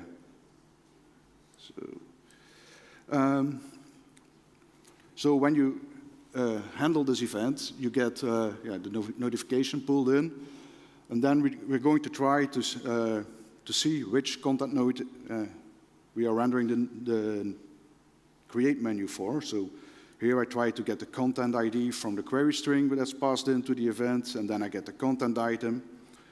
And then I check if it's the home page. If it's not the home page, we just return. And then I'll check if there is a node called maintenance page, and if that's already created, I remove it from the list of allowed children. Don't worry, I will post up a link later with all the code examples, so I'm not going to dive too much into it. So let me log into my Umbraco installation, and I have a very secure passport, 1235678. That's my production password, by the way, so don't use it. So we have our create menu here, and you can see I'm allowed to create a maintenance page. So let's create this maintenance page. And then I publish it. Now I go back to my home page, and you see I am not able to create that page anymore. So if you have pages that are only allowed to be created once under a certain node, or maybe once in a complete website, you can hook into this event to do this. I've seen people doing this by removing it, once it's created, by removing it from the allowed children on the document type configuration. But this allows you to do it with C#. So back to my presentation. Another thing you may want to do is removing the delete action from a certain node. For example, your home page. You don't want people to delete your home page because that breaks your website. So we can do that by handling the menu rendering notification. And that's actually raised each time you right-click the content node when it shows all the options. This event is raised. So let's go back to our code and let me look into that. So here again, I check if it's the content tree we are rendering, and then I try to get an Umbraco context. And then I check if it's a document type, for example, the home, and also a maintenance page cannot be deleted. Then I just remove the delete action from that menu. So if you look in our website, and I right-click here, you see there's no delete action. But for our product page, there is. And for our maintenance page, it's also gone. In the past, I've tried to do that by setting up all kinds of complex user group rules, but this is much easier. So, by the way, you should also handle the event as well, that it's canceled, because there are other ways to delete content nodes, for example, through the API. But this is a way to do that. But probably, if you don't want it to be deleted, you also don't want to be unpublished, because unpublishing your homepage will break your website. And that we do by handling the sending content notification, and that is raised right before when you open a content node in the back office. It sends off an API request to the backend code, and it will get all the data for the content node. And just before it's sent back to the back office, this event is raised, so you can hook into it and change the data that is being sent back to the back office. So back to Visual Studio, and then to the sending content notification.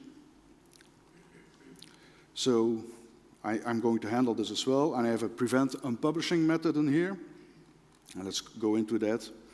And then I check if the node that is being rendered is a home page or a maintenance page. I will find the allowed actions on that content node and then remove the unpublish one. And you have to use the action ladder for that action instead of the alias, which I had with the tree rendering notification, and then replace the actions on that content node.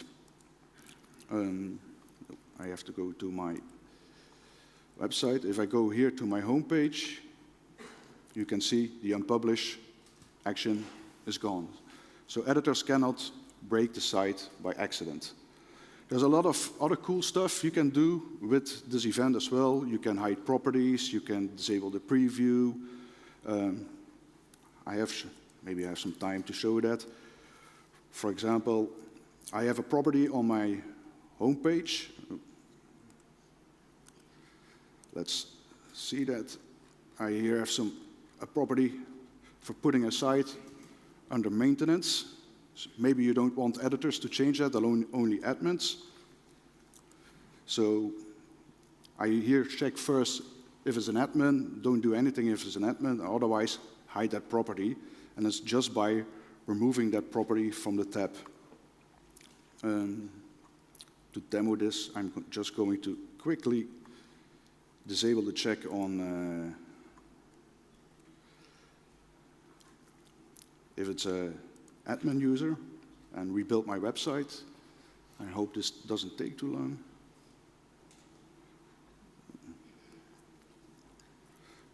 And now you can see here on the settings group, I don't have that property anymore. You can also remove entire tabs if you want, but remember, if you hide properties or a tab, it can't have mandatory properties because then the validation will fail. So just disable that, remove that code again because I need it later on.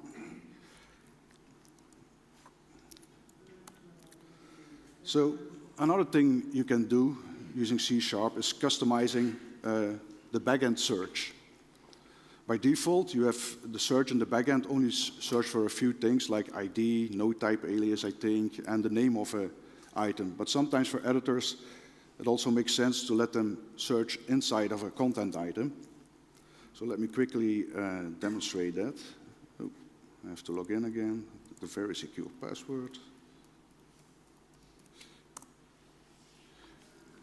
So if I would search now, for example, on lorem, I don't see anything, but we can change that behavior. And you do that by implementing a class that has the interface Umbraco tree search fields. And in this case, I also inherit the default one from Umbraco, and I override the property that gets the fields that are used in the search and content. You can also do that for members, for media, all kinds of stuff in Umbraco. And I tell it to also search through the SKU property from products and the excerpt from the blog posts. And the only thing that you need to do is tell Umbraco that you want to use your own implementation instead of the one that comes with Umbraco. So let me enable that and restart my website.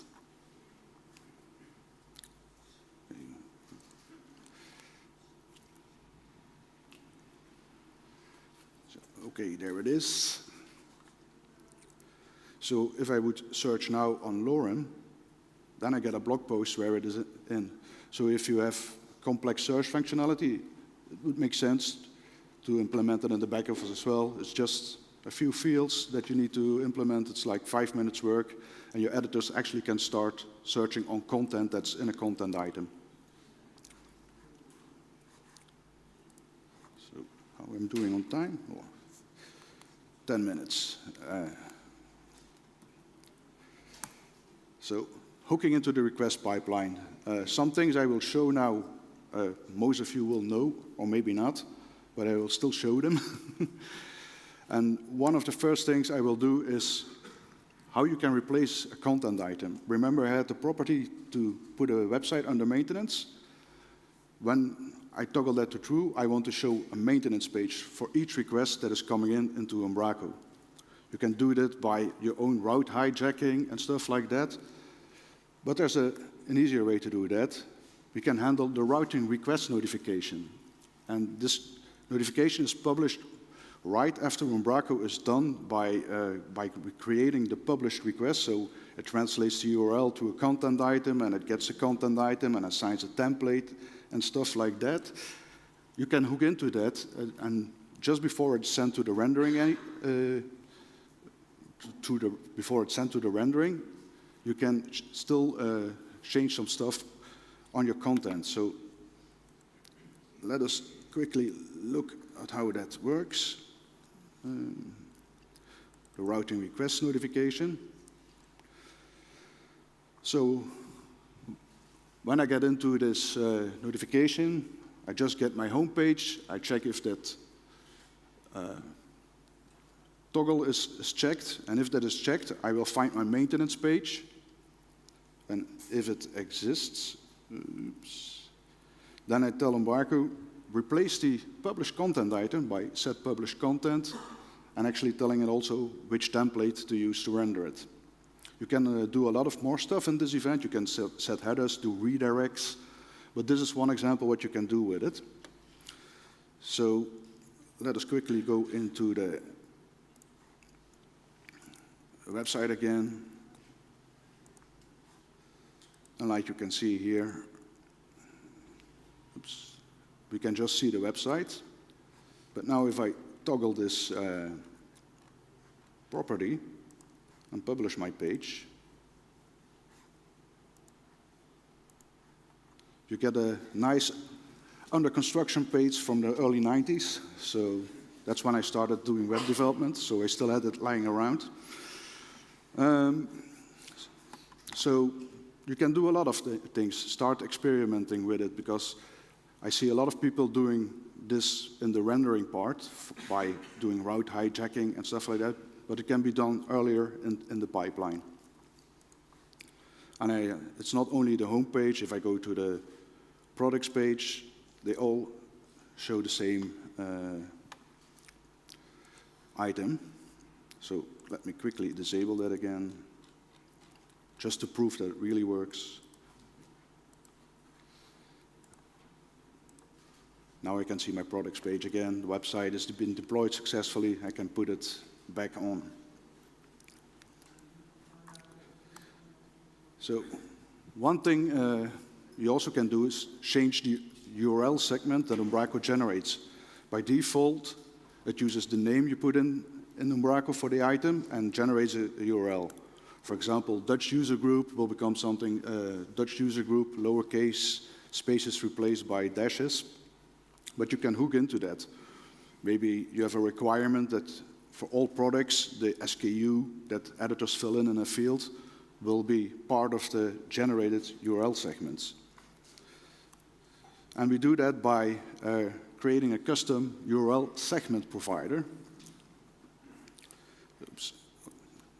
Let me first go back to the Visual Studio.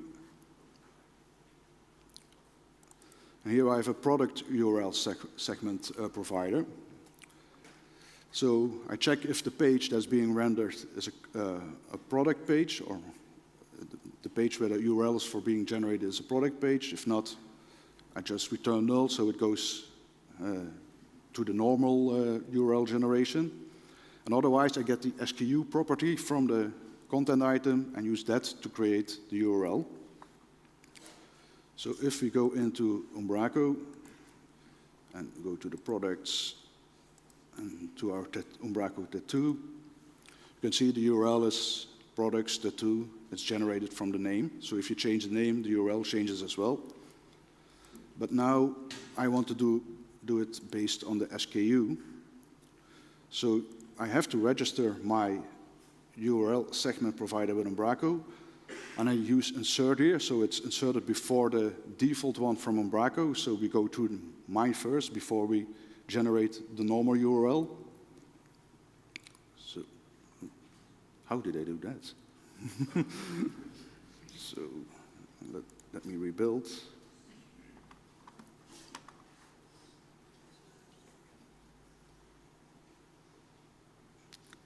Yep. So if I look in here now, it still has the old URL. And this is because the generation of the URL only happens when you publish something. So if I publish it now, you can see it made the product and the SKU the editor filled in. And it actually also creates redirects for it, because you can see it still knows which the old URL was. So the generated segments are stored also with the content item and the content cache. So the generation only happens when you publish an item. But maybe sometimes building up the URL segment is not enough, and you want to change the path of an item in Umbraco. And we can do that as well. And we do that by creating a custom URL provider. And a custom URL provider allows you to change the entire path of an Umbraco content item. So let's quickly go to an example. And I created a block URL provider here. So you just implement a class using iURL provider. And if it is a blog post, I get the parent URL, and then I actually get the year of the create date of the blog post, so it becomes a segment in the URL, and then the actual URL segment. So you get blogs/2022/ the name of the item. And then, of course, I have to tell Umbraco to use this one.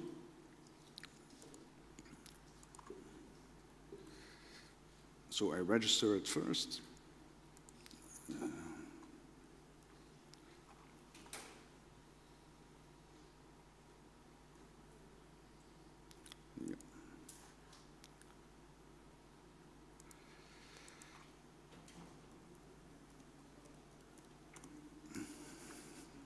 So let's go to our blogs and look at the URL. Maybe I have to publish it again. Oh, no, we cannot see it yet. And that's because we didn't do the other part yet. But we can see it on the front end. If you look here, you can see it at the bottom. It says blog 2022, my blog post. But if I now click on it, I get page not found. So we change the behavior of how the URL is generated, but we also have to tell Umbraco how to find the related content item. So let's first go back to the slides.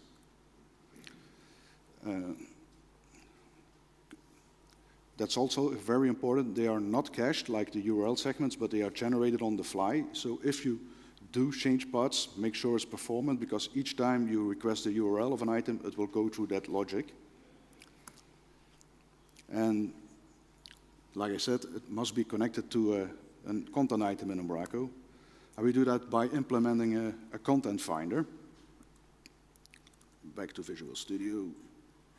And then I have to go to my content finder.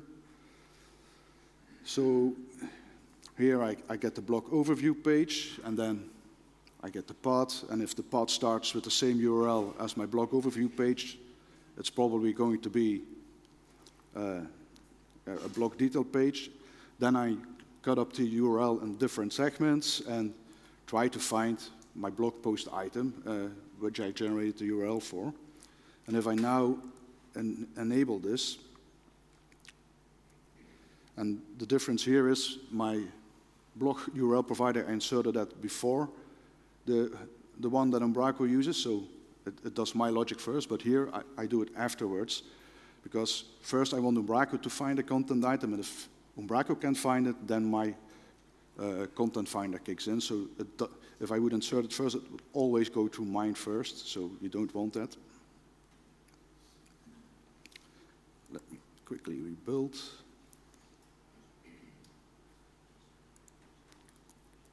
Oops.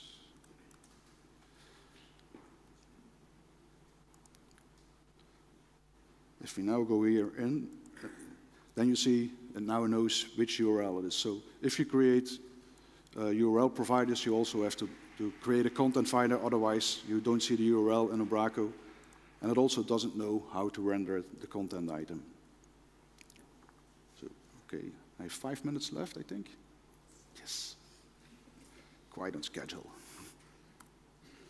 But we also can do virtual routes, and virtual routes, you have to think of it like custom MVC routes, but you can connect them to an Umbraco content item.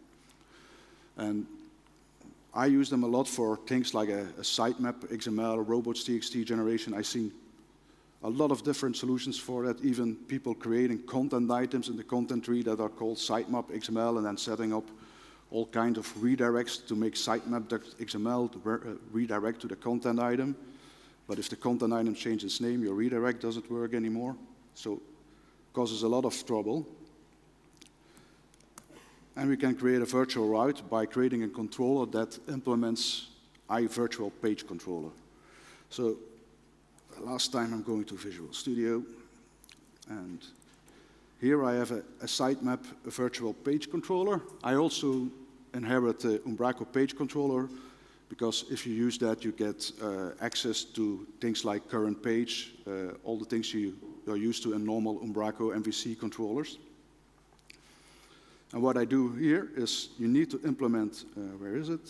The find content, try find content, or the find content method. That's because you implemented the interface, you have to tell it which content item you want to render this virtual controller against. In this case, I just look up the home page and then build up an XML sitemap. And then the last thing you have to do is tell Umbraco to, in this case, we wanted to use sitemap.xml, so we tell Umbraco, maybe I move my mouse away, to handle sitemap.xml, which is normally a file which isn't processed by Umbraco, to render that URL as a server-side request, and then register your virtual controller for the sitemap.xml part. So, oops. If I would go here,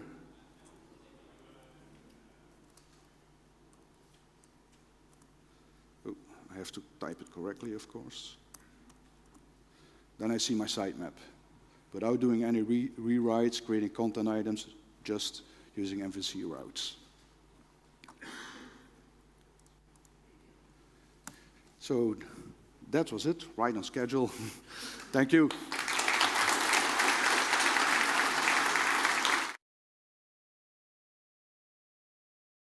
On Twitter as well later today, so you can find the slides and the code examples.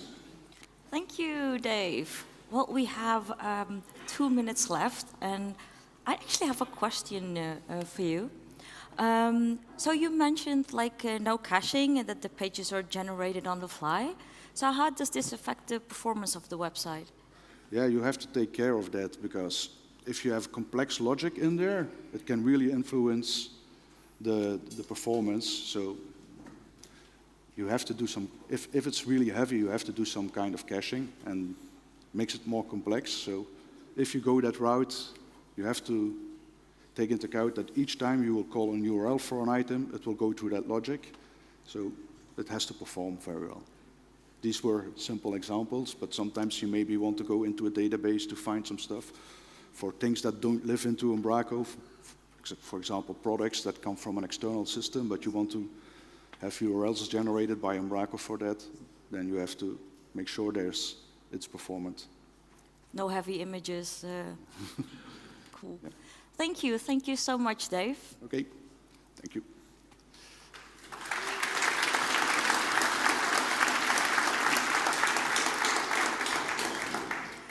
So let's get ready for our next talk by Poornima.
.NET developer and Umbraco and Microsoft MVP. And she will introduce us to the world of minimal APIs. Are you ready? Yep, I think I am. Awesome, floor is yours. Hello, it's great to be on stage. It's my first in-person Dutch Fest. So let's start and let's get introduced to minimal APIs. If this doesn't, okay. For those who don't know me, I'm Poornima Nayar. I'm a freelance .NET developer, and I have traveled all the way from UK to talk here. I'm an Umbraco MVP as well as a Microsoft MVP for developer technologies. That's my Twitter handle should you wish to connect with me. Non-work me, as I said, I already said I have a daughter. She's nearly 8 years old. I spend a lot of time reading. And if you just saw me like the talk show half an hour ago, I am also a student of Carnatic music, which is a stream of Indian classical music. So I am an aspiring singer. So before we get started with minimal APIs, let's talk about the world where minimal APIs did not exist. I'm talking about pre.NET 6, where we had this fantastic program.cs class, which used to bootstrap the application, and it was intrinsically tied up to the startup class, which did all the work of registering our services into the IOC container, as well as getting the middleware in place as well. All good, but there's a lot of boilerplate code going on. Now, imagine a developer coming in from the Node.js or the Express.js world and trying to build an API. They would need, say, 7 lines of code, no, 5 lines of code to get a basic Hello World API up and running. Talk about Python, similar number of lines of code to get a Hello World API running. And talk about Go. Again, few lines of code, and you're up and running with your most basic Hello World API. Now, go back and compare it with the C# code or the boilerplate code that we had in place pre.NET 6. It was a lot of work going on. And this was actually what led to the birth of minimal APIs. There was this distributed calculator app where each function of the calculator was done using a different programming language. The community started counting the number of lines and the number of files taken to implement a basic API, and the number of lines of code and the number of files was highest in C#. So that means for a developer trying to adopt .NET or learn .NET was a very high barrier to entry, and a lot of heavy boilerplate code, sometimes that you don't need to know when you get started. You can work your way out. So it was, the developer experience per se was like a ceremony. It was a huge task. And this is what exactly led to the birth of minimal APIs. Because with .NET 6, there was a huge focus on minimalism, and there was a huge focus on improving the developer experience, particularly for beginners and newcomers into .NET. This is not just me saying it. This was actually a study conducted by Microsoft, and there's a link to my resources at the end of the slide. There's a talk by Maria Nagaga on minimal APIs in .NET 6, where she actually tells you the process of how they arrived at minimal APIs. With minimal APIs, it was introduced in .NET 6. It was one of the biggest features that came out with .NET 6. And what it means is you can build your APIs with the minimal components. So you start at the very basic. You have an API then and there.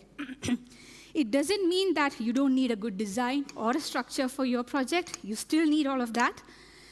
It also doesn't mean that the controllers or the web APIs are going away anywhere anytime soon. There's still a place for controllers and the web APIs. There's a place for minimal APIs as well. It is all about the choice. It's all about that low barrier to entry. It's all about getting started very quickly. So what minimal APIs is essentially these 3 things. The minimal hosting model, which was introduced in .NET 6. We also got the web application and the web application builder in .NET 6. That's one of the key components. And the most important thing is the new routing APIs in .NET 6, which is the map methods. So you have these 3 components in place. There you go. You can get started with your minimal API. So let's get started. If I can get into my taskbar and open up Visual Studio. I hope you can see in person? Okay. What I have here is a empty ASP.NET Core project. I've cleared out the program.cs as well because I want to start from the very basics. So here's my CS project. It doesn't have anything. It's just the bare basics that I've got here. So let us start with the minimal hosting model first. So if I go to my program.cs and have my minimal hosting in place. So ignore the comments for the time being. You have your 4 lines of code, and there you go. You have your first minimal API, your first API up and running using minimal APIs in .NET 6. Diving a bit more deeper, we have this web application.create builder line of code. What it gives me is an instance of the web application builder. This builder is responsible for registering your services, having your configuration in place, your logging set up, your host level configuration taken care of, all of that. Once you build that application, I get an instance of a web application. And that web application class, it implements a lot of interfaces that you might have seen in the past. So the web application class and the web application builder class together, they take away all of that boilerplate code that you have seen in pre.NET 6 and gives you much more simpler APIs to play with. And what we got in .NET 6 was a set of extension methods called the map methods, which are the new routing APIs that I spoke to about. So they follow the convention map followed by a keyword. It can be an HTTP verb, but there are map methods available for other ASP.NET Core components like gRPC, for example. So we'll talk about the HTTP verbs here because we are talking about the APIs. And for example, the map get is one of the extension methods we have in the iEndpoint.builder class. And that interface is implemented by the web application class. So any of these map methods takes a pattern, that is my endpoint URL, and it accepts a route handler, usually a delegate. So it's this route handler which actually connects that endpoint to the routing system, or your code is connected to the routing system in ASP.NET Core using these route handlers. In this instance, I'm using an inline lambda expression. So this particular map get method, it will respond to a HTTP GET request issued to Hello Minimal API. So just like we have map get, we have map methods for other verbs as well. So we have one for post, put, as well as delete. There is not yet one for patch, but I think that is coming up with .NET 7. So you issue a request to Hello Minimal API using any of these verbs, you would get an output. So let us run this and see. Let me take my Postman up.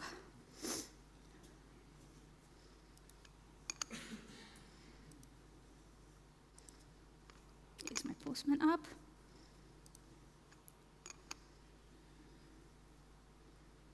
I should have done that in hindsight. I didn't do that.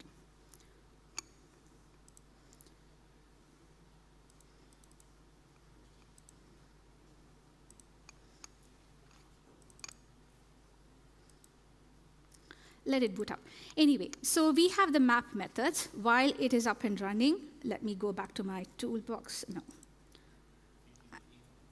Yeah, my internet is crashed, yes. Sorry about that. So unfortunately, I can't show you any demos at the moment. But, so we have these map verbs. But if you want to issue an options request to the URL, I can make use of the map methods routing API here, which again accepts a URL string pattern. It also accepts a string array of the HTTP verbs which you want to issue. And again, you have your route handler in here, which handles the API call for me. So that is your code up and running. Again, this is an inline lambda expression, but there are ways to overcome that. So if you want a lambda variable, I can make use of that. So I have a variable here, and I can use that as my handler. If I want a local function to be my route handler, I can use that as well. So I have a local function called local function, and I'm using that as my handler. if I want my route handler to be an instance method, again, there's ways to do that. Method class. So in this minimal API handler class, I've got an instance method as well as a static method. I can use any of these as my route handlers as well. So in my map method, I use the instance method here and the static method here. I'm sorry I don't have the demos because my internet has crashed on me. It's not even tethering to my phone at the moment. So that is minimal APIs and the basics of the map verb. Now, let us think about this. We have an API, and the first thing when we talk about an API is Swagger, I think. Open API, a nice way to document up your APIs and make it easily accessible to the end users. So let's go and get started on installing Swagger into the project. So I've got some code for that as well. First of all, we need the package installed. That is swashbuckle.asp.NET Core. Then I need to register the necessary services that I need. So the builder is responsible for registering the services into the IOC container. So there I have all the services that I need registered into the IOC container. I also need to set up the middleware for this, which I can do once I have the web application. So I'm saying that if the app environment is development, then have the Swagger UI and use the Swagger UI as well. So once I get this up and running, it should present me with a nice Swagger page where I can actually test my APIs as well. So that is Swagger. Now, let us now talk about some of the common middlewares that you have, say, in the web API world or in a normal ASP.NET Core project. We can bring all of that into minimal APIs as well. So think about authentication, authorization, cores, all of that can be brought into your minimal APIs as well. So let us get cores up and running, because this is a web API. It is all about the clients who consume the web API. So let's make it easier for the clients.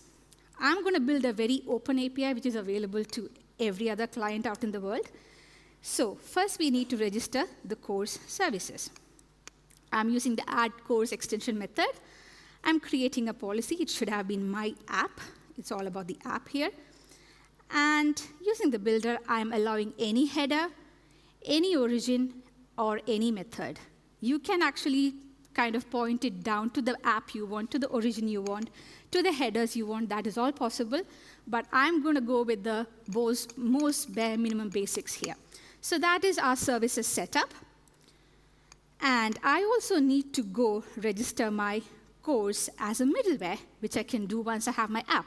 So again, use the use cores extension method on the app to have the middleware set up.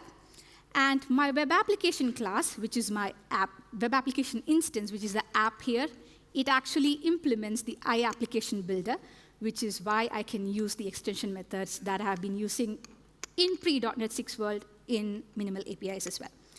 So that is cores setup. Now, let us go beyond this and talk about a real-world API. Let us talk about a very, very simple person database.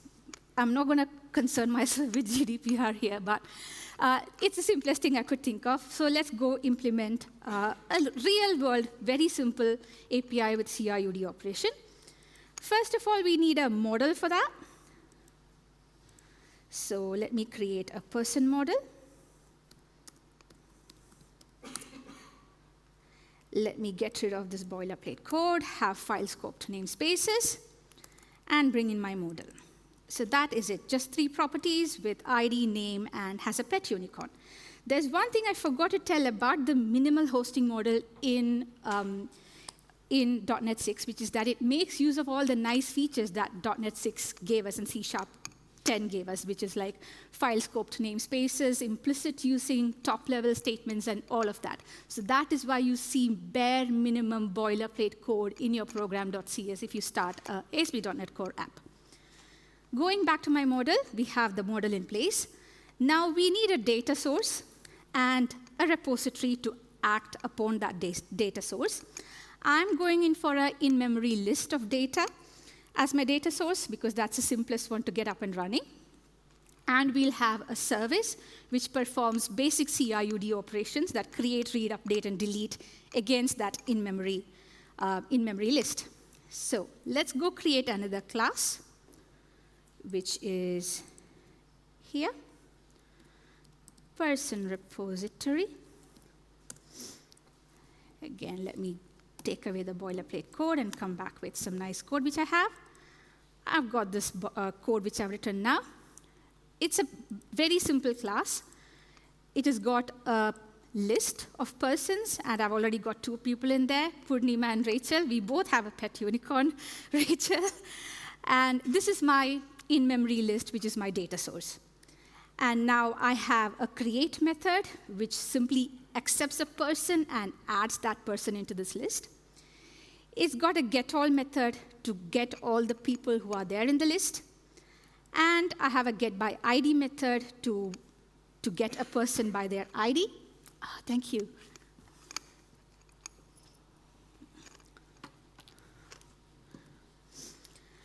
And I've got an update method to update the list or update a person in the list. And I've got a delete method as well.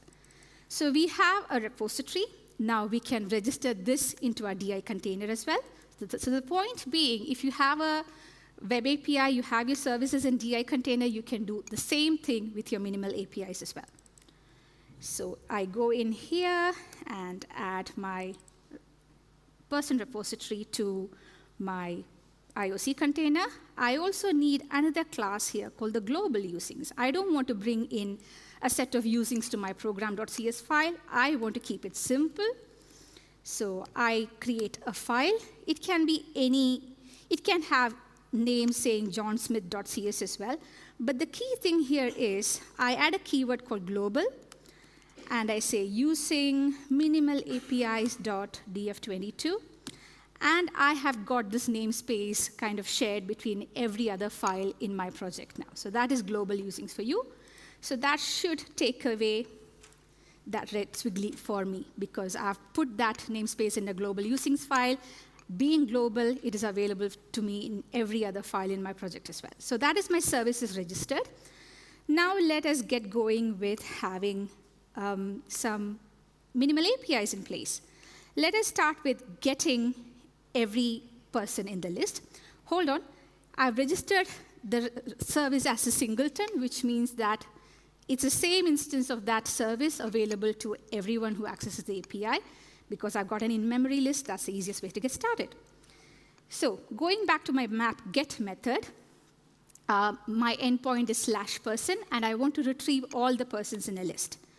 But there is this thing here called the person repository. Where does that come in from? So let's talk about parameter binding. So I skipped this slides here, sorry. So you saw about the middleware.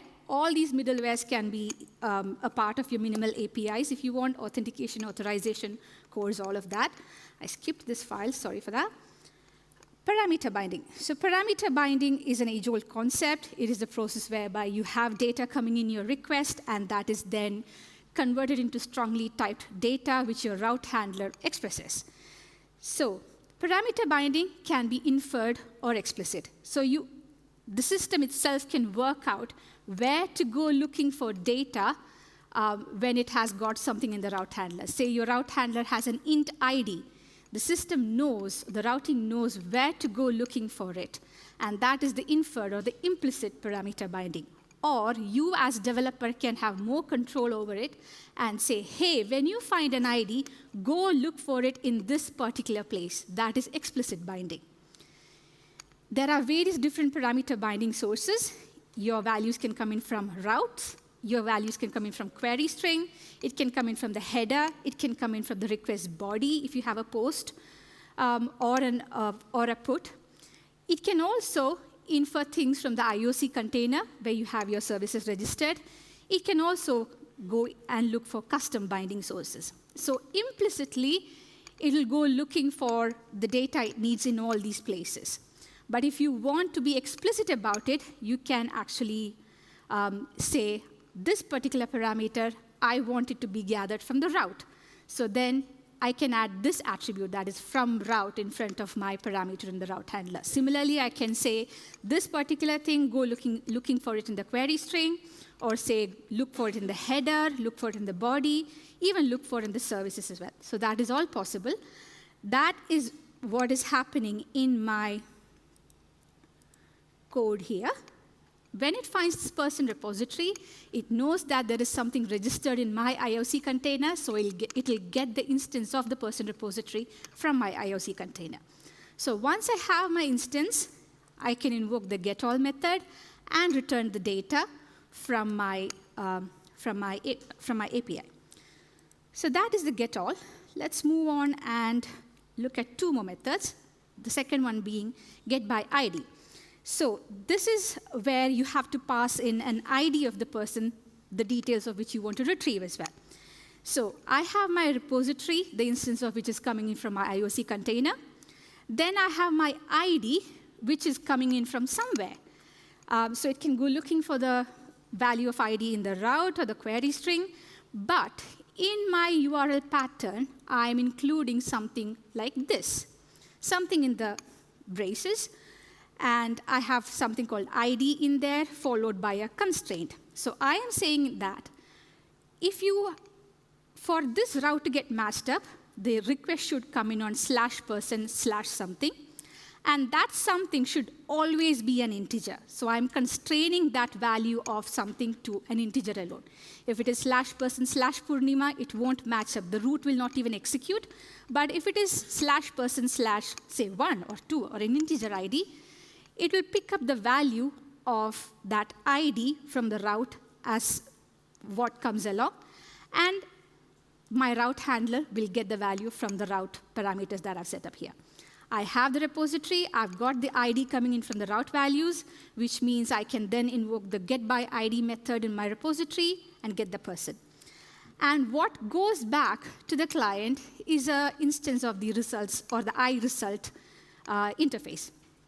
So iResult was an interface put together to represent what goes back from the minimal API to the client. And this results is an implementation of iResult, and there are extension methods for every other HTTP status code, I think, in that results class. So I'm saying that if the person is not null, give back a 200 OK status code along with my data, else serve up a 404. So that is the return from the minimal API for you, which is iResult. The last one I'm going to show today is a post method, which uses the map post verb, again on the same endpoint, /person.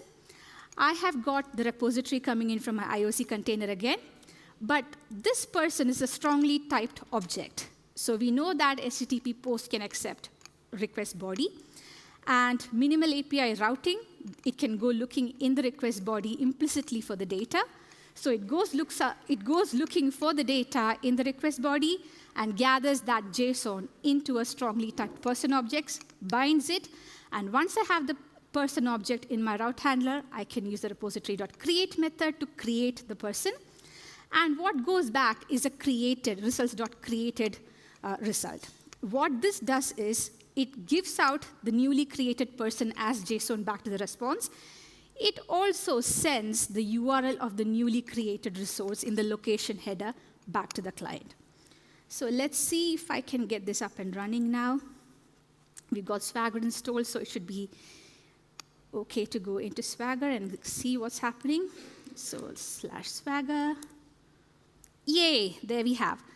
So that is all my initial methods that I showed you. Let's just execute some of them. So that's my first one, which gives me the first basic hello minimal API. If I go back into the new real-world API, let us try and get all the people in the list. Execute. If I look at the response here, I'm getting all the people in the list, and I'm getting a 200 OK. Now let us go in and add a person. Try it out. Let us say 3. I'm adding you, Rayta. Do you want a pet unicorn or not? Pet unicorn? Yeah, let's do that. So I'm getting the response back. That's the newly created person is Rayta. I'm getting the details of the newly created object back in my response. I'm getting the URL of the newly created resource in the location header, and I'm getting a 201 created response code as well. So that is a post happening. Now I've got an ID 3. Let us see whether we can retrieve it by ID, retrieve a person by ID. Yes, I have retrieved the person details by their ID as well. So moving on, so we spoke about parameter binding, but there are some special types available to you as well in your code. These can be bound without any explicit attributes. They are just available for you to use in any of the route handlers that you have. They are the HTTP context if you want to gather information about your context. If you want to gather information about a request and adjust the response, that's by all means possible. That is again available in your route handlers. Cancellation token, if you want to send in something to cancel your long-running APIs, that is possible. Claims principle, again, that is available for your user authentication and authorization data. If you're using a JWT-based token, that can be sent in via headers as well.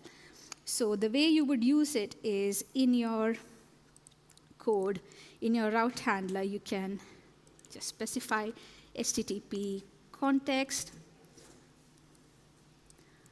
and context. And this would actually let me do whatever or retrieve any data in my route handler like so. Context.items, context.user, all of that information is available to me. So let me just stop this.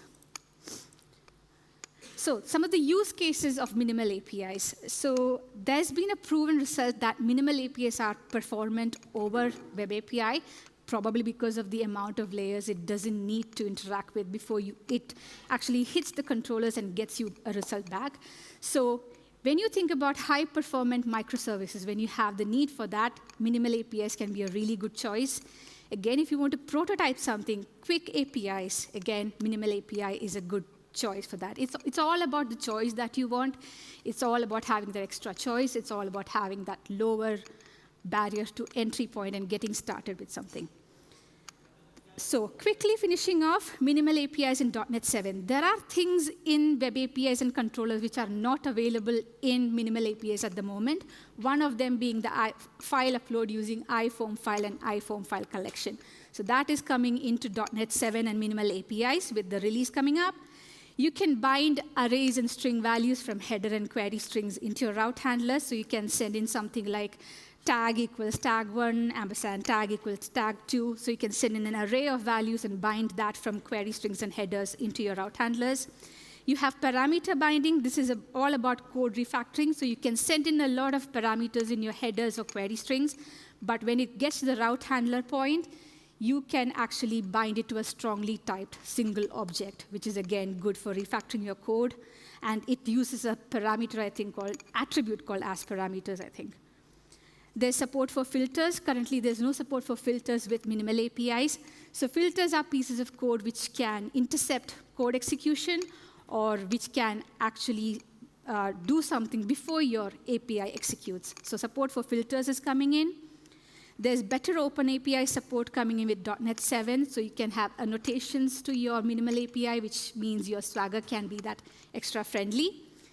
You have the ability to group a set of points together. So if you want authentication and authorization to be attached to the real-world API alone that you have seen in my project, but not to the other ones, you can group the real-world person API into a single group and put your filters on that group, which means it will be available to every API in that group. So that is my resources. If you want to go have a look. It's basically of the MS docs and some of the talks that I've seen in the past. Go have a look at Mariana Gaga's talk. It's amazing. One last word before I sign off. Controllers are not going anywhere from as I see it. There's a place for controllers, enterprise-level projects, and there's a place for minimal APIs. If you want to go in from minimal APIs as your project grows into a controller or an enterprise-level application, that is by all means possible. You saw that the program.cs was getting bigger and bigger with every API I wrote. That need not be the case. You can structure it quite well. There are examples of that out there. Nick Chapsis, my friend, has done a lot of work on that. You can go watch some of his videos. You can structure it the way you want. So that's it from me. Thank you for having me again.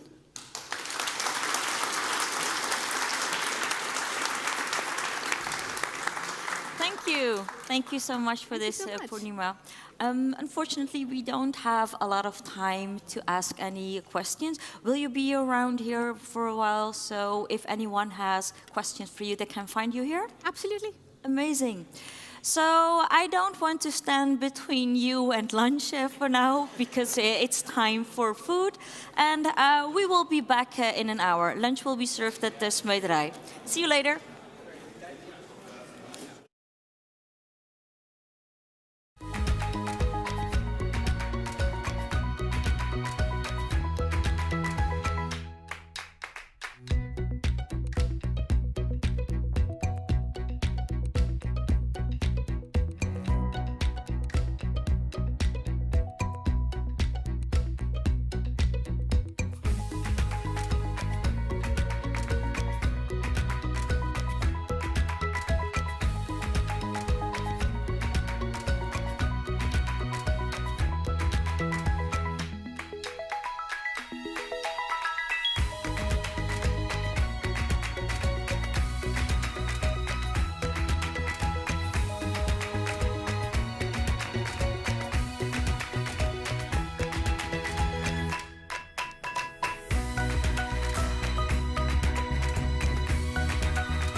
Amazing. Thank you. Hello.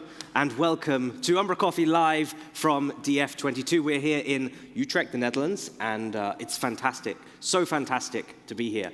So thank you for the people at home watching UmbraCoffee for joining us, and thank you to the wonderful audience here. My guests, hello. I'm joined by two wonderful people who've been very visible in the event so far. So Rayta, lovely to have you here on your first time at a Umbraco event, but also on UmbraCoffee. And Poornima, we know and we love you, of course. We've had you on many, many times before. How are you both doing? Very well, thank you. Thank you so much for having us. Awesome. I'm well too. Yeah, Poornima's just come off stage, so I feel a little bit mean making her join me as a guest on the sofa here, but it's great to have you. So, Rayta, maybe you can tell me a little bit about you, about why you're here and what you're doing today. Yeah, so I'm Rayta. I also work with computers as an engineering manager. But today I'm here as the DukeFest host of the day, of the main stage. So I have the honor to announce these amazing, inspiring speakers of today. So basically that's my role for today. Of course, yeah, we started the day with a lovely welcome from you and a fantastic keynote as well. So that was, I know a lot of people on Twitter have been seeing just how inspiring and thought-provoking that was. Maybe either of you, do you want to share your thoughts on the keynote? Yeah, I think it was a very strong message delivered. It was very powerful, I thought. I think some of the quotes really had me thinking about it, so it was just amazing. I'm just buzzing with energy, so I'm not able to talk as much as I usually do. But as I said, I think, in short, a very powerful, very thought-provoking message delivered in 35 minutes. Yeah. I think I'll go back to it, probably revisit the keynote once again to gather the key points out of it, and probably use that in my daily life going ahead as well. So these are the things that you kind of pick up from keynotes, isn't it? So exactly. It's fantastic. Exactly. Of course, Rayta, you mentioned that you're hosting, and hosting is more than just presenting for the people in the room. We have a live audience as well on YouTube. There is a live stream of the day, including this track here, and you're hosting some, what are they called, talk shows. Is that right? So could you tell us a little bit about that concept? Because that's a new one for an Umbraco event, I think. Well, it's the coolest thing about hosting a talk show and having all these panelists is like getting their view on certain topics. So we have spoken a bit, like we've done a talk show about the keynote, the accessibility keynote of Marie. Very important talk indeed. We forget so much. Like we are all. We can hear well, most of us, we can see well, and we often forget there are also people out there who might need, we have to build better websites in order for them to be more inclusive, basically. Yeah. So during these talk shows, we kind of touch upon some points that the keynote speaker Marie has discussed, and dive a bit deeper in that. And the second part of the talk show, we discussed basically, well, we had a trip down memory lane with regards to Umbraco, because it has been existing for so many years now. So yeah, that's fun, and it's a conversation. So it's not like a cross-examination. It's like we're having fun on stage and talking about the Umbraco, the future, the roadmap, what the future holds for us. Amazing. And Poornima, have you been part of a talk show yet, or are you on a bit later today? I was a part of the trip down the memory lane. Amazing. I thought it was a very chillaxed kind of environment, and there were really nice points that all the three of us, myself, Dave, and Lennard, had to say. So it was a very friendly conversation about the friendly topic that we all know about, that is Umbraco CMS today, which was fantastic. Yeah, so this is also something I learned today about the Umbraco community. They're so friendly, they're so open and warm and receptive. I really enjoy that, and as you just mentioned, which I also told everyone, it's my first time here at the DukeFest and meeting all the Umbraco community members, and I really feel welcome here as well.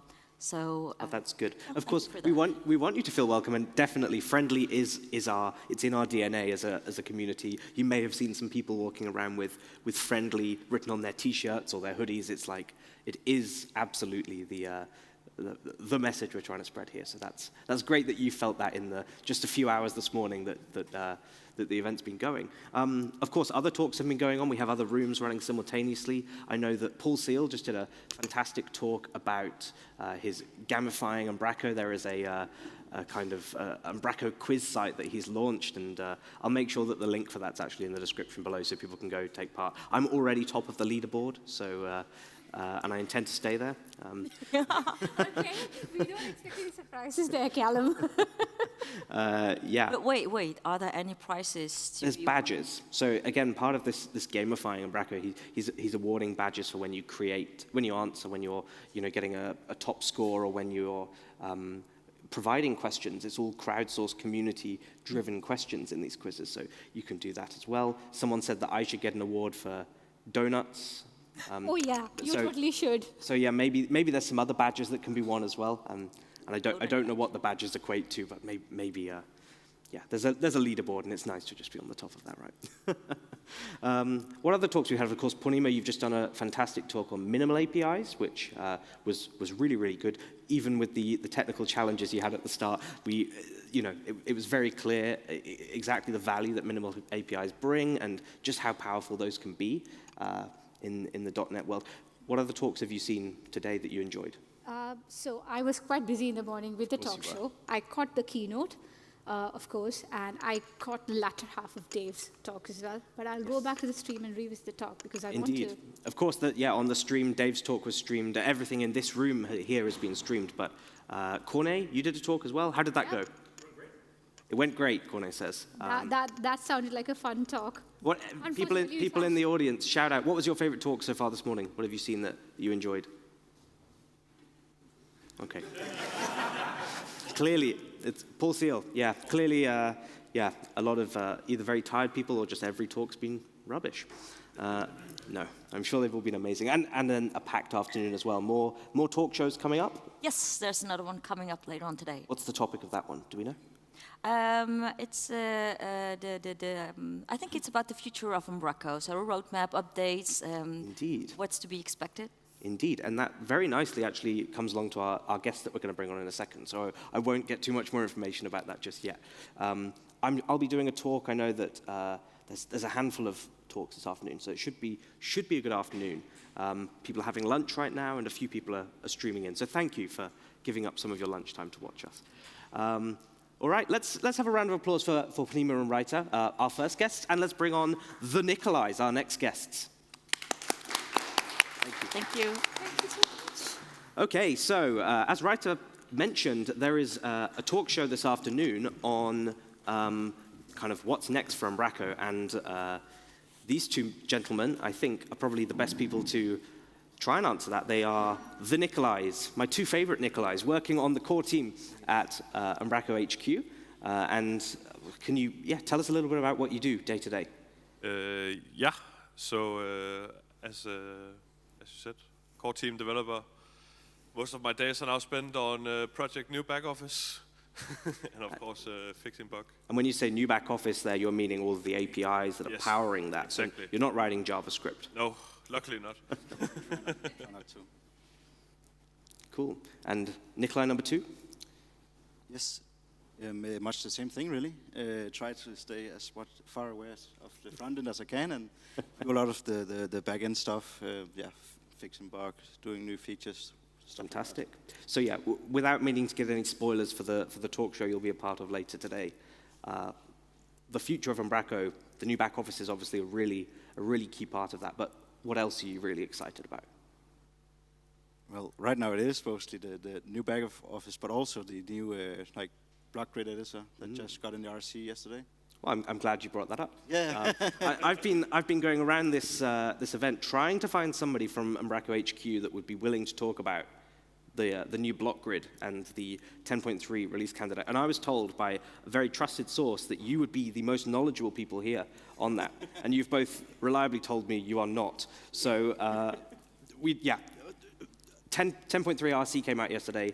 RC period means there's 2 weeks to give feedback and to fix things up, and then this will be released. So 10.3 includes, as far as I know, the block grid as the sort of headline feature, and that's the replacement for the original grid that joined us in V7.3 and has been a staple of Umbraco ever since, and it's the new blockified element type based grid editor. And along with that, the new UUI is included in the back office, but it's not doing anything.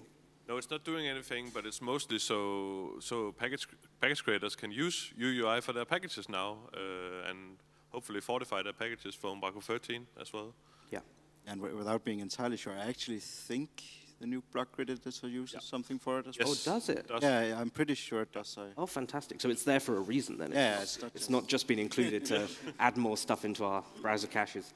That's awesome. Okay, fantastic. And of course, Julia, who's one of your colleagues, is doing a talk later about the web components and what that new UUI library means for the core. Fantastic. So, block grid. Other than what I said, it's elements and it's a grid. Do we know anything more? Yeah. So it's a lot of the if you're familiar with the block list editor in general, a lot of the code has been reused from the blocks at least. So it's a lot of those. I know Nikolaj has done a lot of testing with the block grid editor, so maybe he can highlight a few stuff. Yeah, I had a play around with it last week during our cycle hack, and one of the things I noticed was it's very flexible, or at least it can be. So you can give a lot of freedoms to editors to allow them to do pretty much everything. Resize the blocks, how much should they, space should it take up, or you can make it more restrictive or make sure it fits some standards by having this same as we had with the grid where we had layouts. Now it's just called, what is it called? Areas. Yeah. Areas, exactly, thank you. Areas instead. So it's really cool and it's very, very flexible. And the nice thing I think about it being in blocks is that it's much more easy to reason about. When you have to write your front-end code, I don't have to consider a million things at once. I can just, this is how to render an image, this is how you render a heading, and I think that's really, really nice. I'm sure at some point that Niels Lingso, who's worked heavily on the UI of this, will show off a demo. He did show me a few weeks ago a fantastic example of a really beautiful looking layout, directly rendering in the back office with this new grid and the flexibility that he had to then drag blocks around. So from a short conceptual point of view, the block grid is you're defining an item, and then you can define how many rows and columns that spans, and then you can say that item also has sub-items, sub-areas, if you will, and that's the layout thing you mentioned. And then permissions for what can go in what area, it does get very cool. The one thing I was very intrigued about, and I hope this is still the case in the release candidate, maybe the two of you know, the benefit of the grid was it's like a very WYSIWYG experience, and you can have previews rendering really nicely in the back office. With the block list, we can also have previews to render inline. But people complained because they had to write custom HTML and style those up however they wanted. With the block grid, I believe you are shipping a couple of common examples for an image, a rich text editor, and for like a renderer that I can just pick from the core. It's already shipped with Umbraco, so it looks good. Exactly, and it's also you can use it out of the box, of course, but it's also to give examples. So when you want to make your own, so you can actually see how it would be done, and then apply it to your own blocks. Yeah, because it's those custom back office views in the beginning can seem very, very daunting. But just having an example of this is how you can do various things, makes it much easier to then extend upon it and go, okay, well, I also want a description, or can I add that and stuff like that. We are still having some discussions about exactly how we want to do it. Right now it's a button that will create it for you. We've also talked about maybe it should be more of a like starter kit package type thing. So of course, if you have any feedback, please let us know. Yeah, I've certainly shared my thoughts on that with Niels and the team. But it's good. And of course the block grid is here to stay in V11, which is the next major coming out December 1st. Yeah, around there. Something around that. The current grid becomes obsolete, basically, and is marked as such, and people are discouraged from using that because in V13, which will be end of next year sometime, it's gone, along with nested content. Yeah, it'll be fantastic. Yep. So yeah, this is a really, really important release candidate, possibly one of the most important release candidates we've had in quite a while. Go test out the block grid, provide feedback, let HQ know what you think of it. Please. And it is also, just as a note, it's not final yet, right? It's in the, it's of course in the RC, but go test it, find $1 million bucks, and please report it. We really need help. Yeah. And of course, it's Hacktoberfest, so what better way to contribute to Umbraco by raising some issues and maybe fixing some as well and contributing them to the course. Absolutely. Fantastic. Well, let's give both the Nikolajs a round of applause. Thank you both for joining me. Okay, I'm going to wrap up this episode by asking our two organizers to join me on stage. What a wonderful job they've done. Let's give them both a round of applause, Henk and Arnold. Hello. Arnold, this is your second week in a row on UmbraCoffee. Thank you for having us. I was talking to someone earlier this week about guests and who we love having on, and you're always energetic and always fantastic to have. So, thank you. Thank you for joining 2 weeks in a row. Well, yeah, what a wonderful job you've done today so far. I think even the moment we sat down in the chairs in this room, the standard for how this was going to be was set. We had a nice light show. We had an amazing video. Whose idea was that? I'm guessing Henk, because I've been to your Azure Lowland event as well, and the same thing happened. We might have copied some things from Azure Lowland, right? And we always try to do a bit more. So every event, so Henk does a lot more events a year, and then we discuss, and Henk tells me what he has been doing. I've been at those events. And then we try to up the game a bit more, because of course we're just two people, so why not just take more on our plate? Indeed. Right? So everyone loves more work, right? But yeah, this sort of talk show concept is a new edition this year. It's a really nice edition, I think. Yeah, we talked about this quite some years already. We wanted to do this, but of course due to COVID, things didn't work out completely. So finally we were able to do this whole setup as we imagined it already for quite some years. Yeah, and at DF20, of course, you were there. Yeah. We tried to do it in a 1.5 meter distance table thing, where we actually had the measuring tape. Like, can we have all the guests at the table, and then half the speakers had to join virtually? Yes. Yeah, it was, of course, this is the first in-person DF since 2019. You showed a picture earlier of people's lovely, wonderful faces there, and it's really great to be back in person, finally. It's a huge difference compared to having it online. I mean, online is really nice to organize, and also for us to do some nice tricks online and have some nice camera equipment and some other streaming stuff. Yeah, basically playing with cameras and cameras. Yeah, that's just fun. But having people around, this many people around, is really awesome. Yeah, nothing beats the friendly atmosphere that you get from the community and from having everyone in one place. So. Yes, exactly. And what's going on now, like having a band, having something to eat. Yeah, so that the streamers can't see, people watching online can't see, but on the DUG Twitter account you see a short clip of the band performing, so it's really nice. Yeah, and this band, it's the same band, or one of the same bands that has played at, did they play at DukeFest last year, the virtual one? No. They played at the Azure Lowlands event. They opened Azure Lowlands. They did open Azure Lowlands, and they're fantastic. They're like a kind of swing band. So it's very good. Go watch that if you haven't just yet. Okay, we're back, first time in a couple of years. What's your highlight so far? What's the biggest stress been for you? I know organizing these events can be quite stressful. Yeah, I think one of the stressful things is that like everything almost doubled in price. Yeah. So everything became more expensive and more expensive. You start budgeting in the beginning of the year, and then you see your cost rising, and you're like, oh, okay, are we going to make it? Yes or no? Yes or no?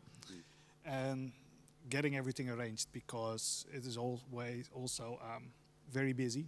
Everyone is trying to run their event just before the winter peak of COVID. Yep. So everything is squeezed, and you have to find your lamps and people to help you and those things. So that was kind of the most stressful things. Yeah, but to be honest, I mean, how we do events, it's like we just roll out our playbook and we add some stuff on top of it, and there are some challenges, but it does work. It came together again. Yeah. Well done. Fantastic. Highlight then of today so far? For me, the opening keynote. Yeah, for me the same. It was fantastic. Really fantastic. Such a good story. Such an amazing story. And as we've mentioned already, but that's recorded. It's on YouTube. You can go and watch it.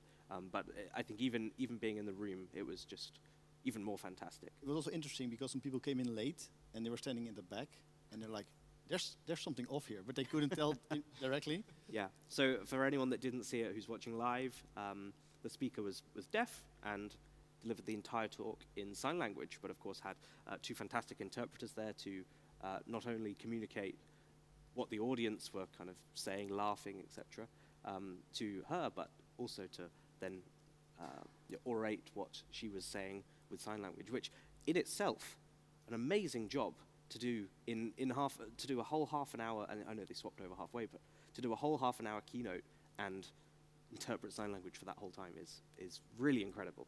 Really, really incredible. And also something different than people are used to with an opening keynote. 100%. It leaves a bigger impression that way. 100%. And I definitely think it left a very, very big impression. So, very good choice. I'm never disappointed with the DoogFest keynotes. I think 2019 we had. We had Niels closing. We did have Niels. And we closing. had Felina opening. Felina's talk as well. All the amazing drawings. Yes, was very, very good. It was very good. So I guess you've set a very high standard for events. It's sort of what mainly we've come for to ourselves. expect. That's a bit of the, yeah. the challenge. Amazing. So again, I want to say, if someone wants to help us throughout the whole year and not just on this day itself, we will always find people to help on the day itself. But we also need people to support us, think with us for these events, have nice meals with us while thinking about all this stuff. Then please come to us and talk to us. Yeah, we would love to have a few more people doing this and not just. You said at the start that you've been two organisers now for 3 years, since 2019, really.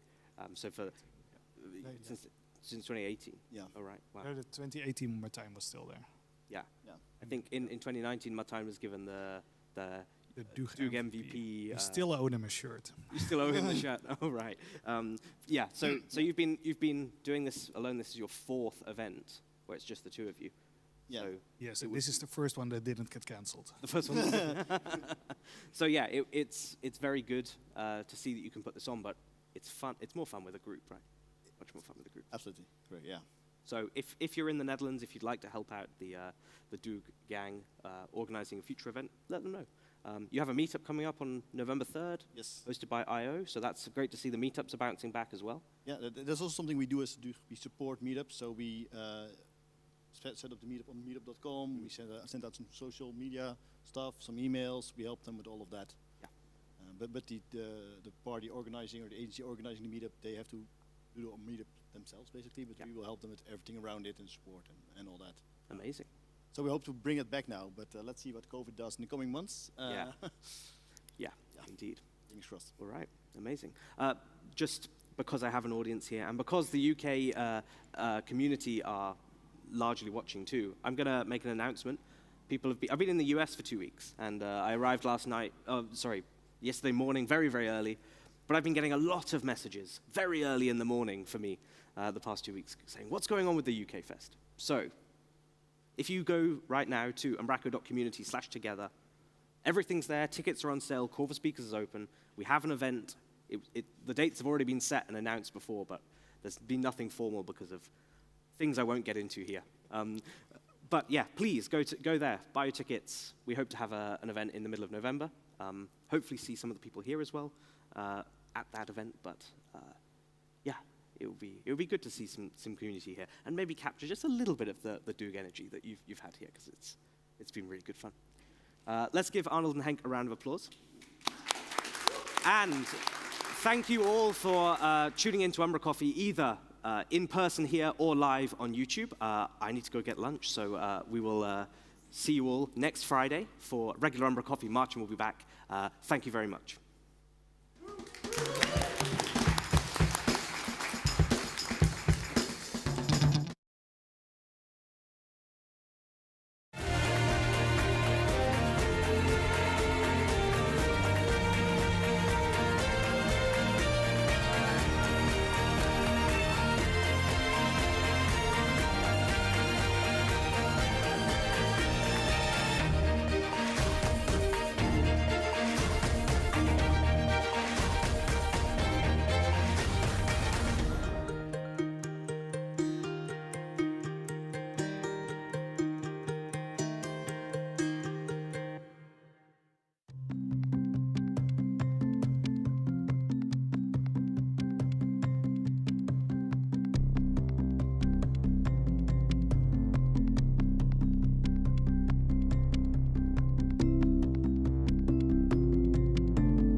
Everyone.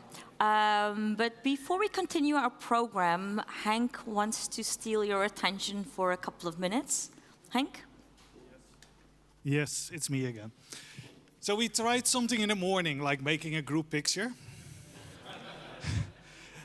I said we tried. It didn't work out that well. So we got a ladder. We got flashlights. So we wanted to try that again. Yay, after lunch, get up some exercise. So once again, please all get up. Move forward. And then squeeze in.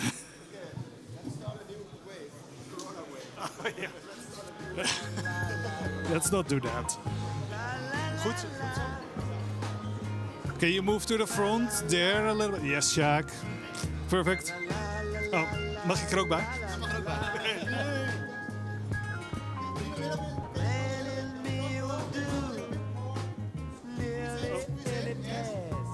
Yeah, there is not so much to squeeze. There's a little he would ask.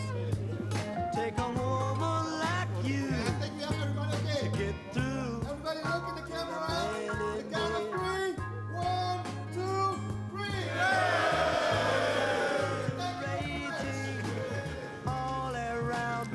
Okay, Rayta, back to you. Thank you.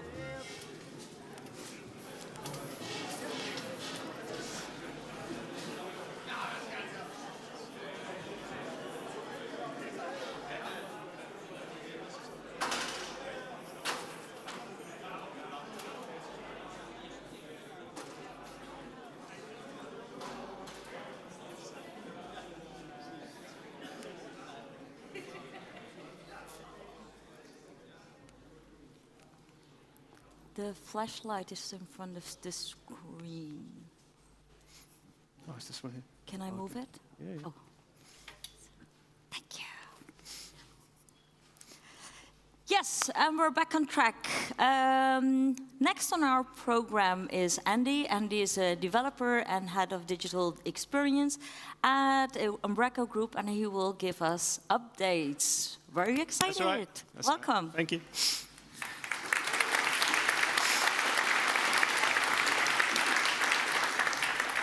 Okay, thanks everyone. So as Rayta says, I'm here to give you a little update from HQ, some of the things we've been working on over the past year and some plans we have for the upcoming months.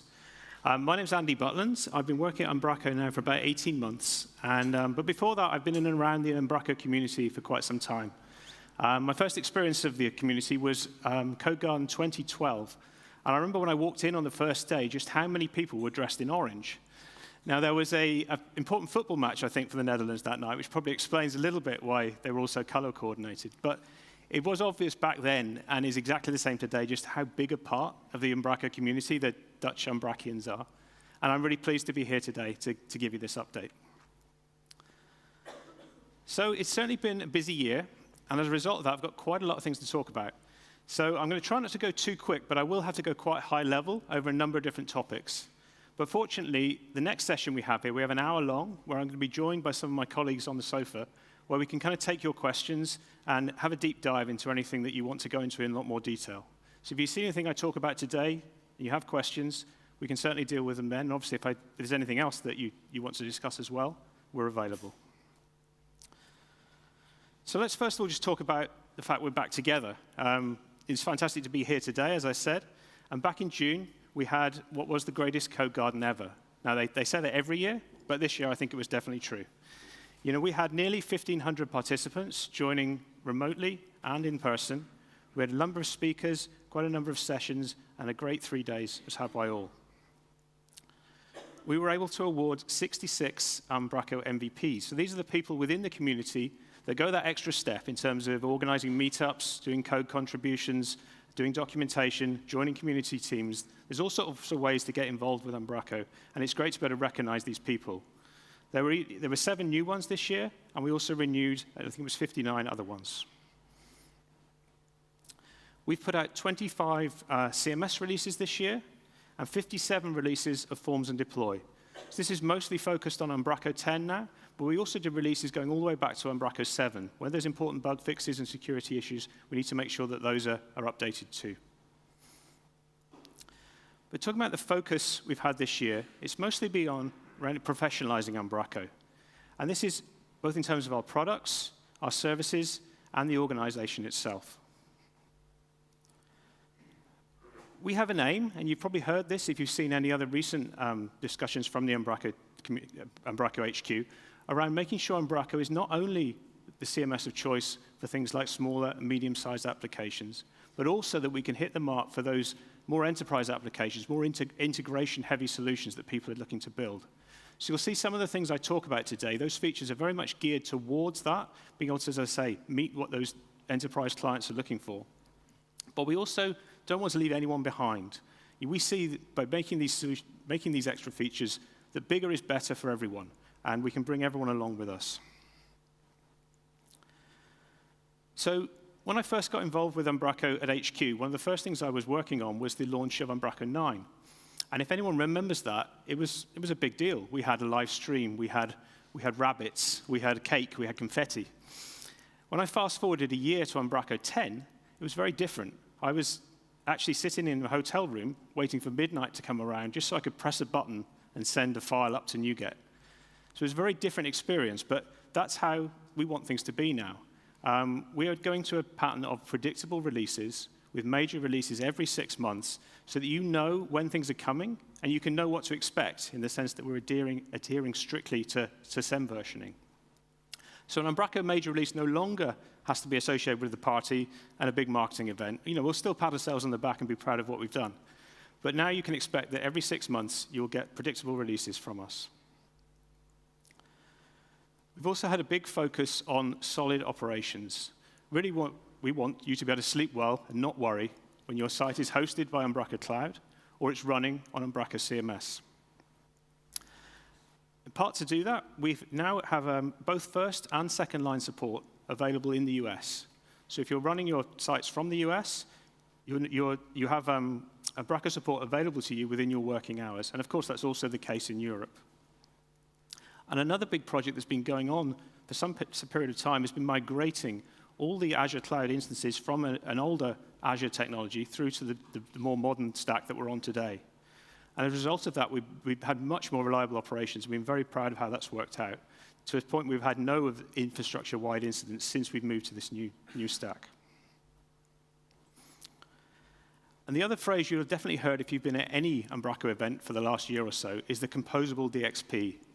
This idea of being able to compose your tech stack using Umbraco CMS and using whatever third-party services make sense for your particular solution.